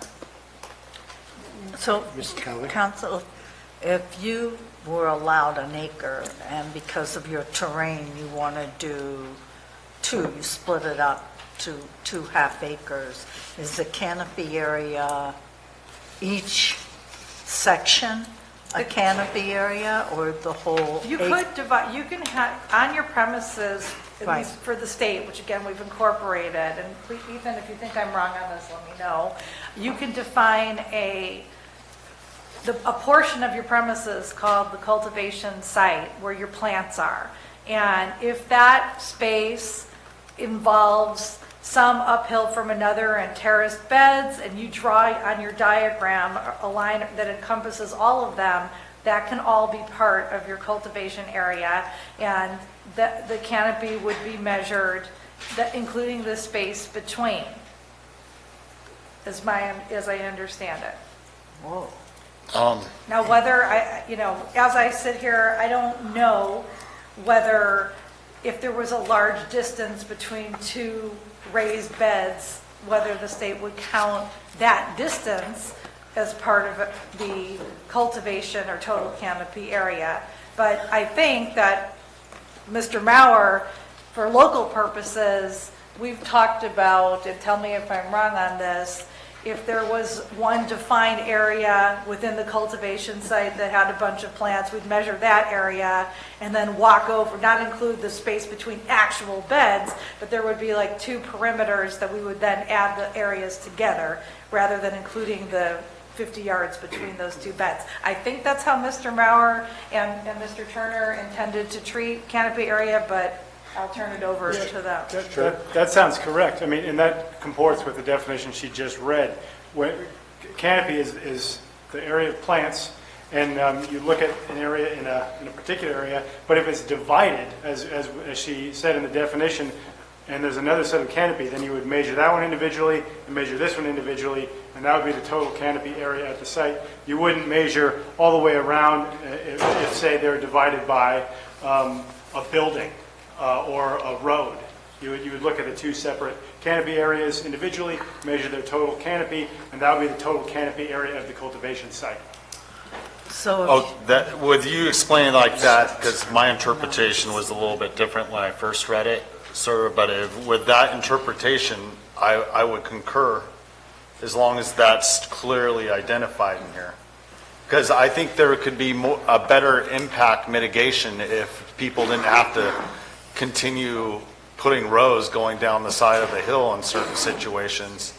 if you had two separate flat spots, that could take care of some of the grading mitigations in the future. As long as far as I understand it, as long as the cultivation site portion of the premises encompassed all of these different areas where the plants would be, we would be measuring a perimeter or diameter of each separate section within the cultivation site. That's how we would be doing our enforcement, as I understand it.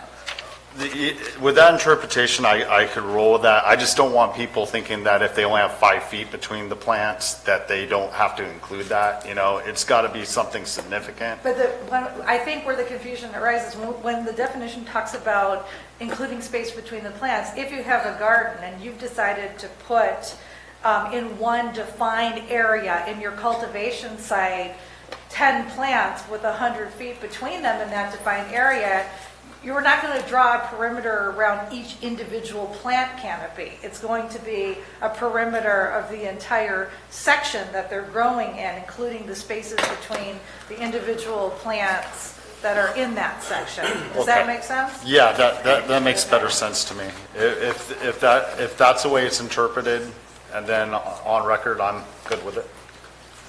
So why couldn't you say, you know, there's 10 rows, I mean, and they're each in their own bed, and then measure it that way? You know, I have 10 plants in this row, 10 plants in this row, and 10 plants, and the circumference of each is X.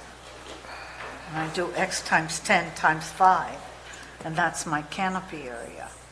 I mean, are we making it easier for us, or are we making it more equitable for the cultivator? I mean, some cultivators might have wide rows, some might have narrow rows. We're trying to make it easier for consistency approach to enforcement. So we can clearly articulate on, you know, the site plan that's submitted to us as well as the state. This is the area. We're trying to be consistent with state law, but making it clear that the way we measure it includes the space in between. So if you have, you know, several beds with maybe 3 to 5 feet in between, that 3 to 5 feet in between counts as part of the canopy area. The plants are going to grow bigger over time, you know, so it's easier that way for everyone. Okay. Supervisor Mills, you had a question? Yeah, I'd like to go to Q, page And 4. Let me wrap up. Oh, on R, this one? triple R. Thank you. That's fine. Mr. Stopper, did you want to withdraw your change? Well, it's Marita's. It's Marita's change. I just, you know, I'm going to read into it a little bit more tonight and reserve the ability till later. Okay. Supervisor Scala, you good with that? Or do you want to? I just want to get one more clarification, counsel, after the two councils finish chit-chatting. How close is this then to what the state is saying? I guess that We're trying to make it the same. So there's going to be Okay. a premises diagram that has to be submitted to the state. That premises diagram will have the outside of the whole premises, then it will have a cultivation site. The cultivation site will also have to point out in the diagram what sections of the cultivation site are going to contain plants. We don't know of anybody who's actually submitting a diagram to the state where each individual plant is drawn. And so we're hoping to do. I just want to make sure the same we thing are, at there. least, we are with where the state is. That's That's certainly not our making- intention. All right, thank you. Okay, so we'll move on from triple R. Supervisor Mills, you had something? Yes, on Q and the word co-location, trying to define it.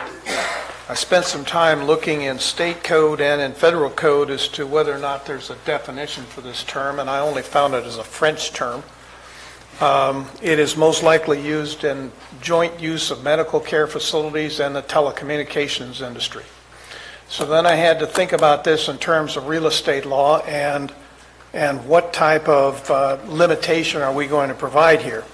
Where multiple leases on a single property are using a common water supply, they would have a common septic system, common use of gas or electricity, common harvest of crops, or jointly engaging in workers, or even a common distribution of harvested crops, all of that falls into real estate or investment contract relationships. I would like to see if the board is willing to insert with a co-location that the words after single parcel does not result in an investment contract relationship. Because you're going to fall into a securities issue if you don't clearly spell that out. I might be over people's heads, but it's very important that this not be an investment contract. Is there any interest in the board, or do you have any? I don't see any reason. I wouldn't do this. I mean, why there would be any reason, legal reason not. Right. Who wants to take this on? Personally, if people are going to go into a joint venture and they're going to co-locate, their responsibility rides with them on their contract. It's not up to the county to micromanage each and every business to that thing. We're in the business of enforcement to land and use regulations, not real estate business regulations. Supervisor Toffenali?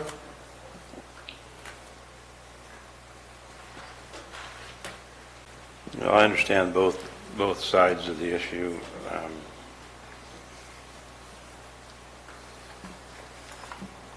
I'm fine with it the way it is. Supervisor Callaway? Fine the way it is. How many find the way it is? Other items under the definitions? Under 020. I have one. Supervisor Toffenali? Under triple L, security fencing. And I know the fencing is talked about later on. But here it spells out the specific height of 6 feet. And a lot of times when we had the urgency ordinance going and there were grows going and there was fencing up at 6 feet, the plants were growing over it. The specific one was on Highway 26 when it's a small acre parcel there. And he had a fence around it, yes, and you could see the cannabis growing over the top of it. So I would like to see at least a 7-foot fence around it. I don't know if that's what... Is there any reason we can't consider that? It's our discretion, right? Legally, yeah. All right. It may be that over 6 feet triggers a permit requirement, and I'm not sure about that. But That is correct. Yeah, we've got the building official. yeah, It requires a permit. It requires a permit? Over 6 feet is a permit? 7 feet under the recently adopted code. Okay. So this change would require a permit. Supervisor Stopper? No. Supervisor Mills? Yes. Supervisor Callaway? No. Supervisor Garabedian? No. Okay. Next item. Anybody else have anything on 020?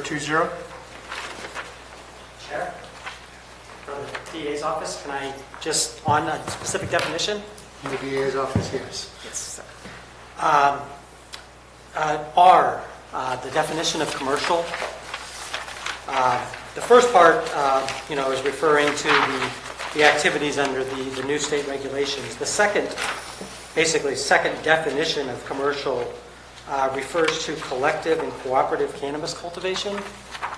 And it's my understanding that those terms, which are nowhere else, I believe, defined, are kind of referring to some past practices under the Medical Marijuana Act, SB 420, things like that.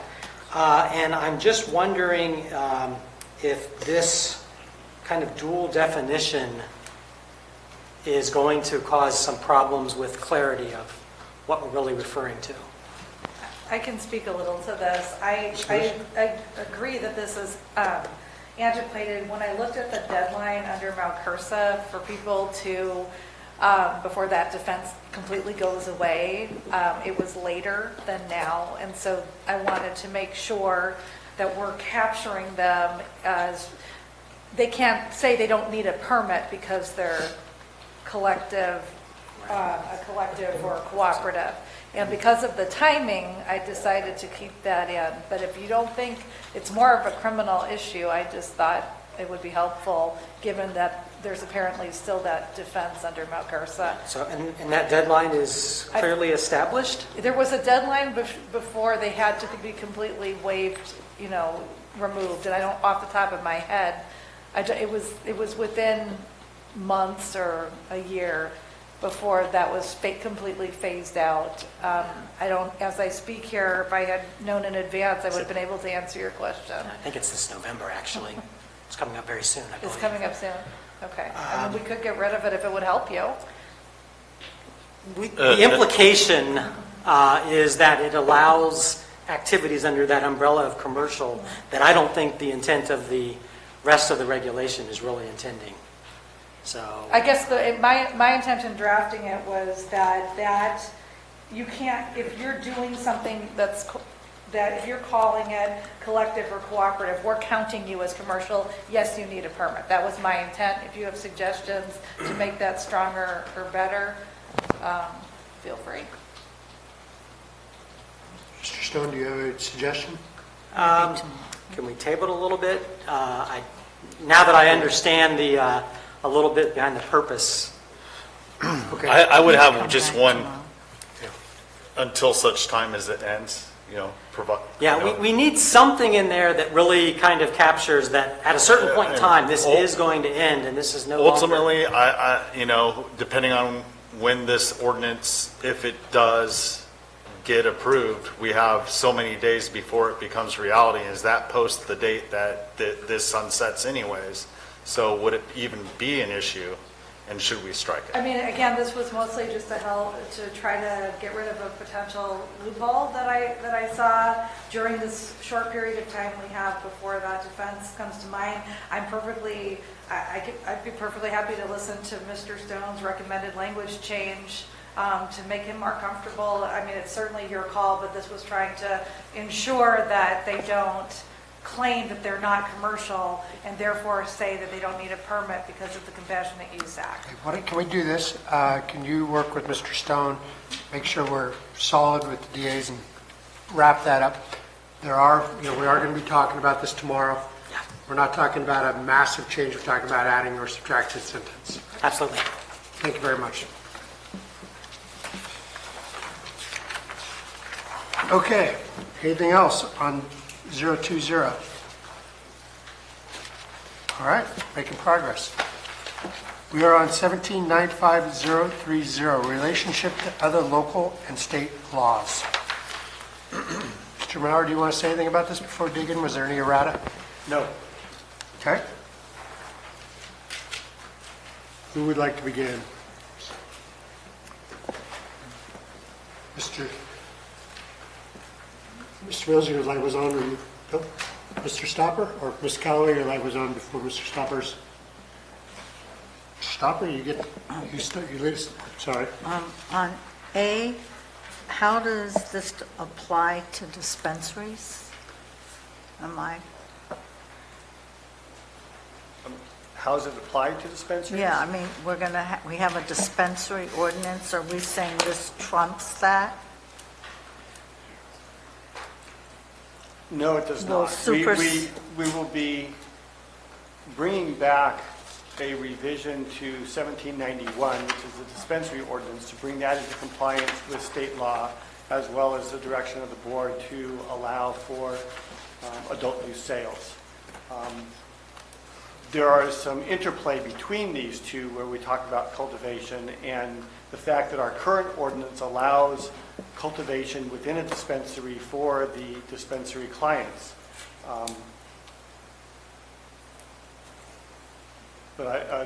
Okay. So what we're saying is that if there is a conflict here in A, this regulation will supersede that other, but we've tried to write it so that we don't create a conflict. Okay, thank you.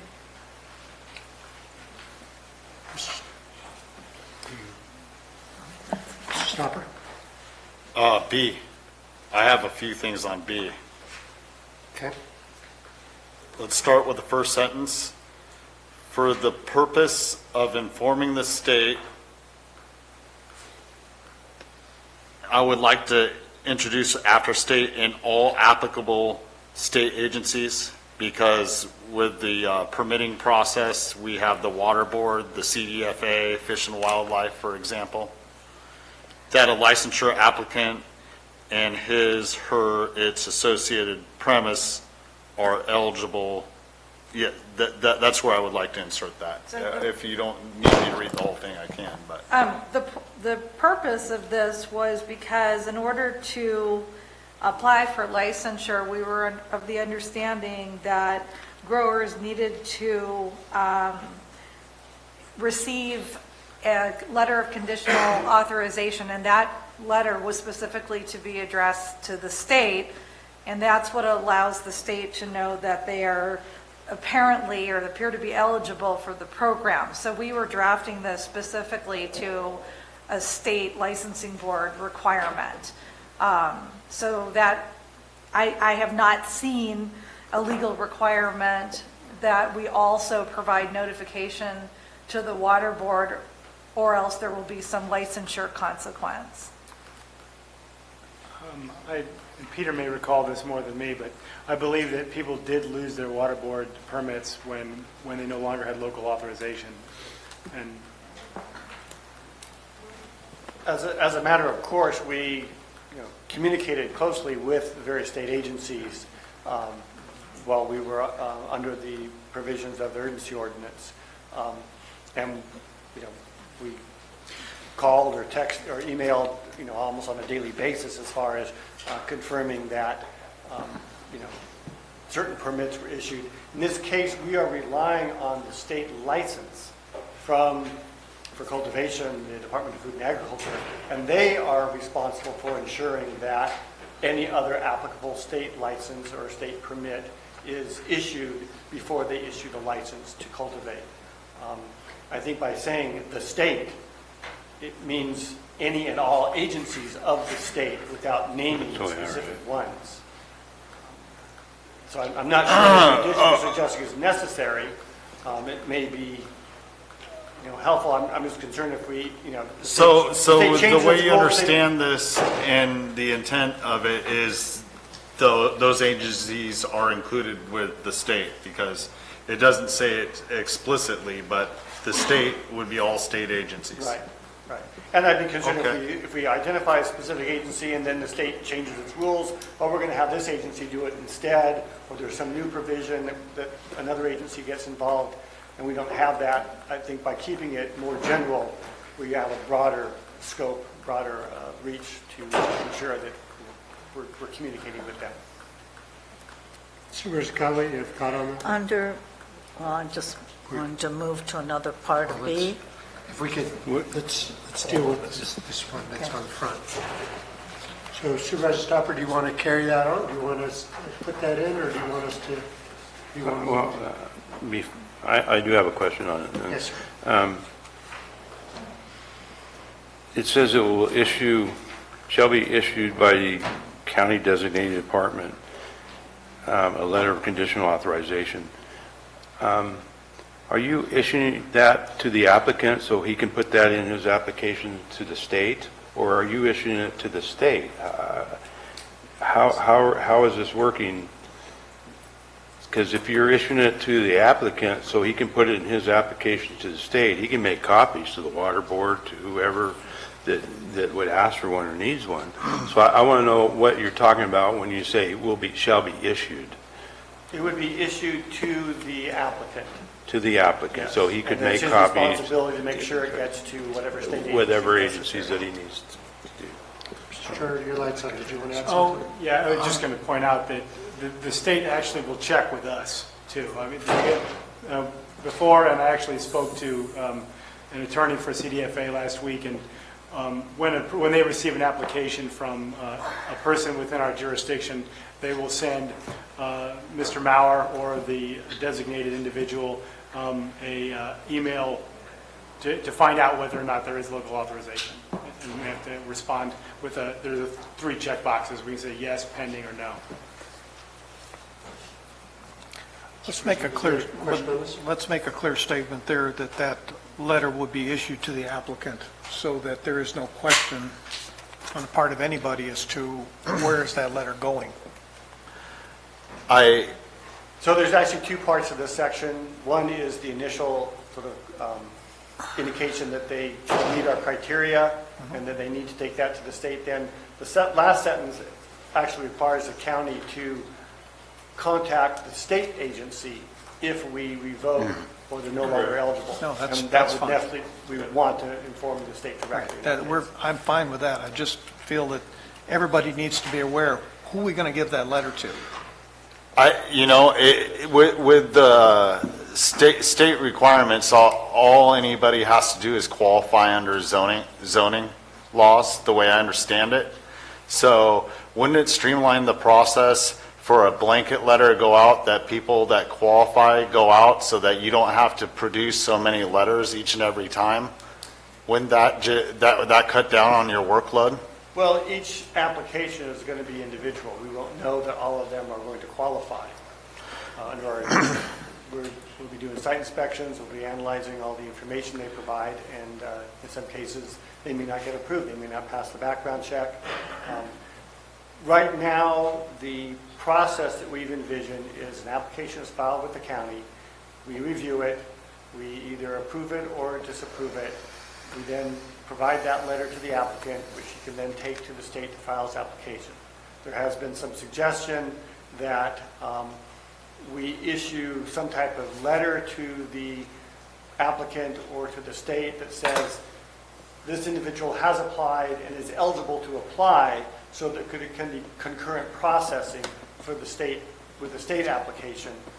That's not the way it's written right now, but that's something that's a policy call that you could make. That's why I was discussing it the way it was. So if we want to have it consecutively, the applicant would need to wait until we tentatively approve the permit, subject to finalization of state licensing and any other things that we might, the payment of RIM fee, for example, or whatever else might be for the final validation of that permit. Just as we do with a conditional use permit, for example. We issue the permit, we've got a certain period of time to comply with all the conditions, and then we validate that permit. That's what we're looking at as far as this type of permit as well. But if there's a desire to allow for concurrent processing, we would need to maybe modify the language slightly that allows for us to issue some statement that says they've applied, there's an initial review that they at least meet the minimum parcel size and zoning requirement, so they can then file their application with the state. Let's keep our policy consistent. I don't understand what you're saying by consistent. The way we do it currently right now in land use should be the same way we do it with this. That's entirely different. That's totally internal to the county. Okay. I would like to do something where we can do it concurrently, because the state process is also a long process, because of probably the volumes of requests they have throughout the state of California. That if we can do something concurrently, doesn't mean they get it, but it's just that they've applied, they've met the minimum requirements that Mr. Mauer discussed, and then they can go to the state and they can apply to the state and take a ticket and wait their turn with the state while we continue to do our processing and evaluation, because they can't get a state license without confirmation of a permanent with a permit from the county, but the process can go without it, waiting for the county, which could be several weeks. So I would like to see something that's a concurrent process, that there's a letter of intent. Mr. Mauer, the way it's currently written, this allows for a concurrent process, correct? Yes. How does it allow? So what we're saying is we need to make sure that they meet all the provisions of 050D except for 5, 9, and 10. So we need to go back to look through all the provisions of 050D, and they meet the basic criteria. They meet the zoning criteria, they meet the minimum parcel size criteria, the authorization from landowner. So the ones that are not required concurrently before we issued that would be, again, 5, 9, and 10. 5 is that they've cleared all of the background check procedure. We still wouldn't allow them to cultivate until they did that, but that would be one of the final steps. Well, the state law wouldn't allow them until you wouldn't provide them a provisional until you provided a permit regardless, right? So that gives the opportunity for concurrent. I mean, we sort of have a chicken and egg problem here with the state license and the local permit. Which comes first? And the state says you need to have something from the county, a permit from the county. But we want to make sure that they actually qualify with the state before we allow them to start cultivating. So we want to make sure that all the I's are dotted and all the T's are crossed. They comply with both all the state requirements as well as the county requirements before any plant goes in the ground. And that was the biggest That's when the problem we actual had permit with gets the issued. ordinance was plants were in the ground before anyone had a chance to review it. So 9 and 10, obviously, they need the license from the state is 9, and 10 would be they need a business license, which they wouldn't get till the very end when it's all authorized. So everything else they would have to comply with. So it's like a preliminary check. Yes, you meet all these criteria. Now we can issue that permit, or at least that notification to the state that this person is eligible to apply. We'll be continuing our review to ensure that the site plan conforms with what's actually on the ground, all those other things that would be necessary before we would issue the validated permit. But we're going to turn something over to the state where no background check's been completed, basically. Well, they're going to do their own background check. Yeah, but I'm just simply saying it'll go that way. Yeah. Right, but no permit would be issued until someone passes it. So that would exclude 11 also, sir.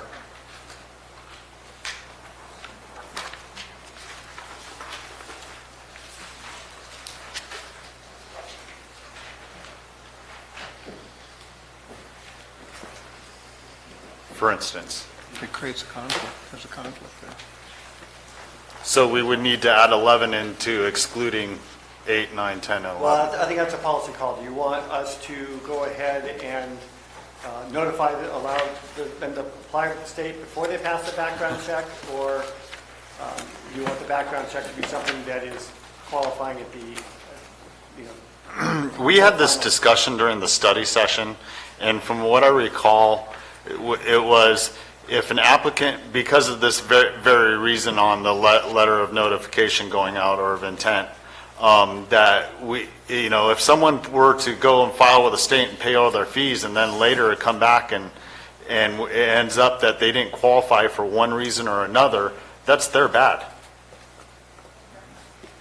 They paid for state licensure and went through all the steps, and when they knowingly wouldn't have qualified if they knew they had done a crime before. So that's my thought behind it. Let me, I'm going to try to bring this back here. We're kind of running all over. Yeah. Okay, Supervisor Stopper, you suggested adding after, in the first sentence, after informing the state and all applicable state agencies. Do you want to continue that, or are you okay? You want me to pull for that change? Instead of the state and all applicable state agencies, just put it. I would go for all applicable state agencies. Informing. And that goes hand in hand. I mean, it doesn't prevent or facilitate anything more than what you just had suggested. So the suggestion is, the sentence would read, for the purpose of informing all applicable state agencies that a licensure applicant and his or her, is that correct on that first line? Yes. And that's what you'd like to pull on? Okay. Supervisor Toffenelli? Sure. Supervisor Mills? No. Supervisor Callaway? No. Supervisor Garamendi, yes. 3-2. That's the first time we've had a vote Huh? like that. To do what? The sentence will read, for the purpose of informing all applicable state agencies. Yes, Is that a I keep license track. or? I have more here, but Marita was talking about something else earlier, and then so was Dennis. Are we going to go through those We are also? still on letter B. Right. Do you want to add anything to letter B before Supervisor Well, Stop takes another bite? I thought I'm hearing two different things from Mr. Microphone, Maria. I'm hearing two different things from Mr. Mauer. If what I was looking for was that they apply and you do initial drive-by, the zoning's correct and so forth, then they be issued a letter of intent so they could start the process with the state. And then we then proceed with what it is we're going to be requiring and doing and so forth. And as Mr. Stopper said, they can pay all this money to the state and we deny them. That's on the cultivator, that's not on the county. But then I thought I heard you say that's what this is saying. And So that's, I may have not been very clear. So with the exceptions of sections 5, 9, and 10 of 050D, and someone suggested that we add 11 to it, they would need to we would need to verify they comply with all the other provisions before we would send that letter. And most of it is simply concurrence with the zoning, the minimum parcel size, landowner authorization, those kinds of things. It's not a lengthy process. Now, 11 also includes all code compliance issues. So do they have any unpermitted structures on the site? Are there other code violations that need to be corrected? Right, and maybe there needs to be a separation there later so that we can make, because the code compliance issues need to stay in there explicitly. I mean, if someone hasn't remediated those with the last site, then that's something we've talked about all along. So I concur with you on that. Maybe a separation of 11, making 11 and 12, and separate 9.22 from the code compliance issues.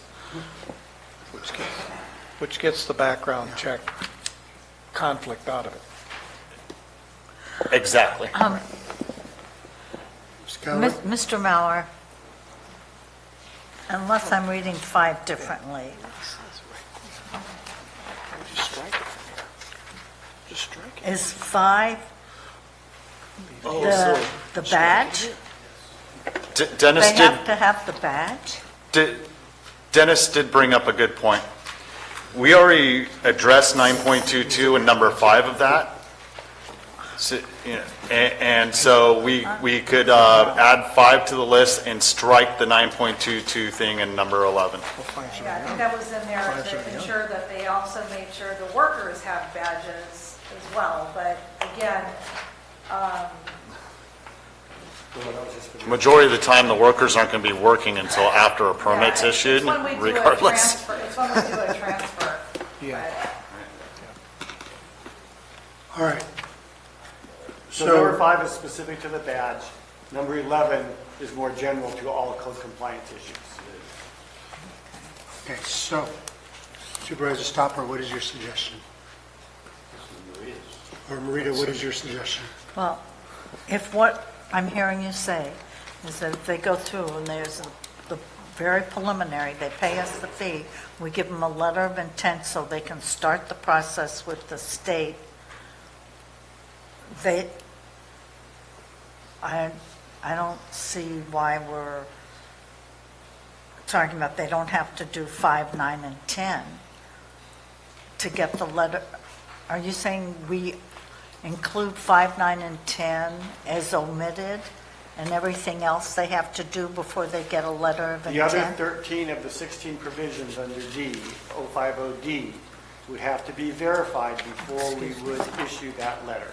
But those things don't take very long. They just require Peter to look at the application in-house. He doesn't have to wait for another process to take place. So it's showing that the site and the person, it appears that if they pass background and get their state license and what have you, that they're likely to get a permit. That's what this says.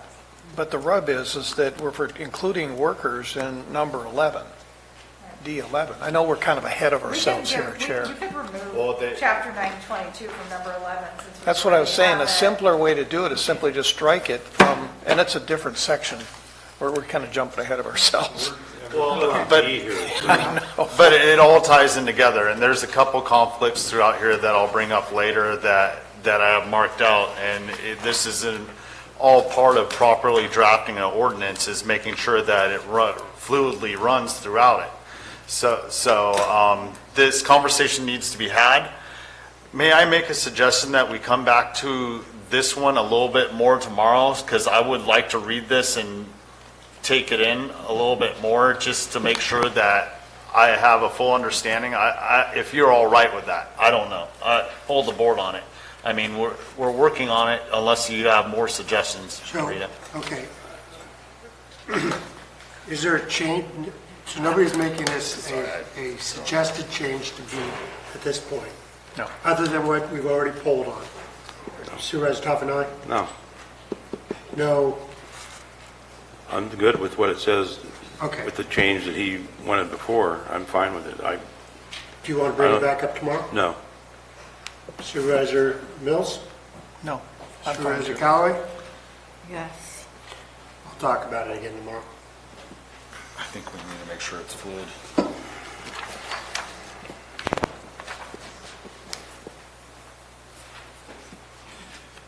We will continue discussion about B after everybody does a little more research this evening. We'll lead off with these that we're going back on. We'll start off at the top, see if anybody's changed their mind, so we could continue scooching along to the document. Okay. Nothing more on B. We're moving down as we move to the rest of 030. Are there other items or questions?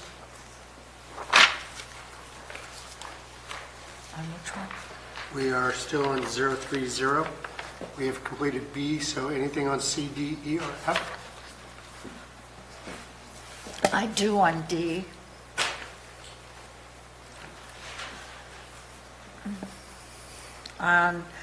The state says that cannabis cultivation is an ag. We are saying it's not ag. Yet there's so many times we seem to hit roadblocks in this ordinance where it conflicts with what we do with agriculture. And let me give an example. If you're building a drying barn or whatever, you have to build it to commercial standards. Yet these buildings are not open to the public. We do not have tasting rooms or smoking rooms or whatever on these sites. So why not allow these facilities to be built to what we would do with an ag? So I think this should be, if we want to be as close to the state as possible, we can say this is an ag product, but it's not with the exclusion without the right to farm, because our ag ordinance deals with the right to farm. We can say this can be without the right to farm. Mr. Maurer? So the way this language is written, it specifically refers to Title 14, which is the right to farm, has the right to farm provision in it. It doesn't refer to Title 15, which is the building code, so that we would apply the appropriate code for building purposes depending on the use, which is the same way we've been handling it for the past 3 years while it was legal. If I may, also, the building director is here, so if there is a significance to the categorizing a structure as being for agricultural use, he could explain that to you. It's my understanding, however, that under Title 24, an agricultural building to be exempt from permits is just for the storage of grain or farming equipment, and once you have a human being working in there, it's no longer an agricultural occupancy, and it's subject to all the other building code requirements. And Doug Oliver is here if you want to have clarification on that topic. So we have an ag barn with hay or whatever in it, and we don't have anybody working in the barn? Mr. Oliver? The classification is based on the use in any agricultural endeavor. So if you are processing, you could be classified as a factory use. If you are storage, it would be a agricultural storage use. There's specific size limitations and fire safety regulations that apply to whatever use you place inside of an agricultural building. I'm not aware of any county ordinance that specifically exempts structures that are agricultural from permits. Generally, you're looking at a 120 square foot max on an exempt structure. There are some size limitations that are bumped out significantly for agriculture. 1,000 square foot for residential miscellaneous use as opposed to 12,000 for agricultural. So your miscellaneous uses can get a lot larger because of the reduced fire hazard.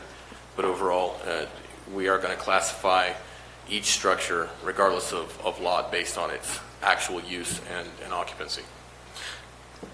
So you treat a barn where they store hay or whatever, and I'm going to build the barn, as the same conditions as any commercial building? No, we would classify any building, regardless of storage, commercial or agricultural, based on the type of storage. So if you're storing a bunch of hay, that's a flammable component. If you're storing it as a commercial business to ship it to an agricultural use, we would still call it a storage use as opposed to A storage a use business commercial? use, let's say. I understand that, but if we said that cannabis is an ag product without the right to farm, which is what do we treat that differently than a hay barn where I have hay that I ship out to other ranchers or farmers or what have you? If I understand you correctly, we're not going to treat that structure any differently. So it would be treated the same as a commercial building, a commercial structure. If I understand you correctly, what I'm saying, what you're looking for is, are we going to treat them differently? Because the classification is going to be based on the use. But if you're saying it's right to farm versus not right to farm, that has no bearing on how we classify the structure. So they would be treated the same, whether it is a business or a private use. It's what you put in the building that matters. I don't know if I'm answering the No, you might be, I just might not be Okay.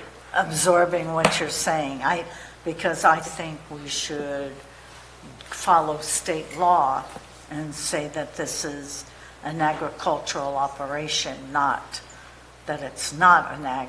And then because of the sensitivity of right to farm, the sensitivity that all the people spoke about today, I understand that. So we could say it's an ag operation without the right to farm. May I interject? I don't real know, quick? it depends There's- on what you say. There's two reasons why I would propose, I need county council to probably check on what I'm saying, but first of all, if we make it an ag use, then it doesn't coincide with Measure C, and we wouldn't be able to collect the taxes as it's written. If we didn't, because the way it's written on commercial cultivation, but I'm not totally sure, but they would have to read into that, for one. Number two, the one change that would have to do with making it ag would be a mitigation measure required by our EIR, and that would be grading. There would be no need for a grading permit on an ag use. So at that point, the way the codes are written in the county, and I think that would that would create a greater change environmentally if we went down that route, because grading permits help mitigate the environmental impact.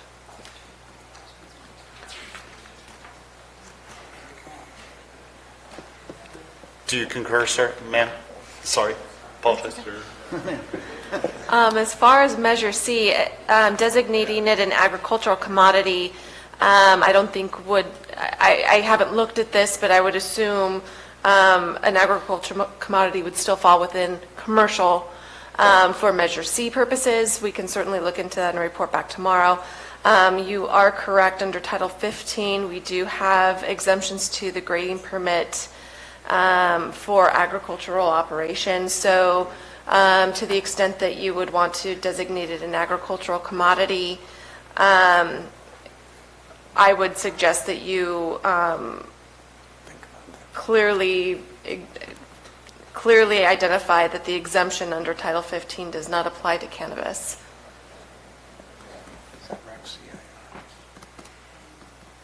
So we would recommend at that point that we add 15, where it says, for the purposes of Title 14 and Title 15 of the Calaveras County Code. Because otherwise it would potentially exempt it from the grading ordinance provisions. I guess I'm asking for a poll of the board just to leave it the way it is for right now. Supervisor Conley, you had the floor. Oh, thank you. And then we'll I'm- go to you next, Supervisor Mills. I'd like to make it an ag product in keeping with state law. I'm excluding Title 15 and 14 as recommended. It does not apply, as is the right to farm. And that's essentially what this provision says. For the purposes of right to farm, if we add 15, it would also be the grading ordinance, that this is not considered an agricultural operation for those specific purposes. As far as the rest of the way the state addresses it, it's an ag product. There's probably many other reasons why it's considered agricultural for, building code purposes. In some cases, if, it's just storage of materials or equipment, it would still fall into the ag provision. But what we wanted to make sure was that someone didn't try to circumvent the provision by claiming that, oh, I'm ag, so therefore I don't have to apply for a grading permit, or I'm going to call myself a rural home business. It has other provisions in Title 17.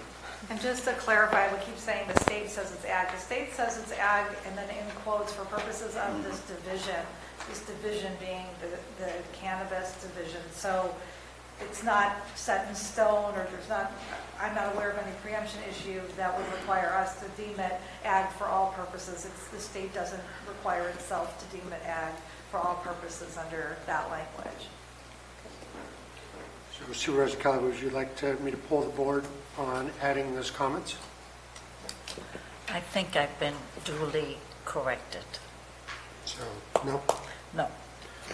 Okay. Supervisor Mills, I think that takes care of your question. It does. Is there consensus to add the reference to Title 15 as well? No. Here. You want a poll on that, adding Title 15?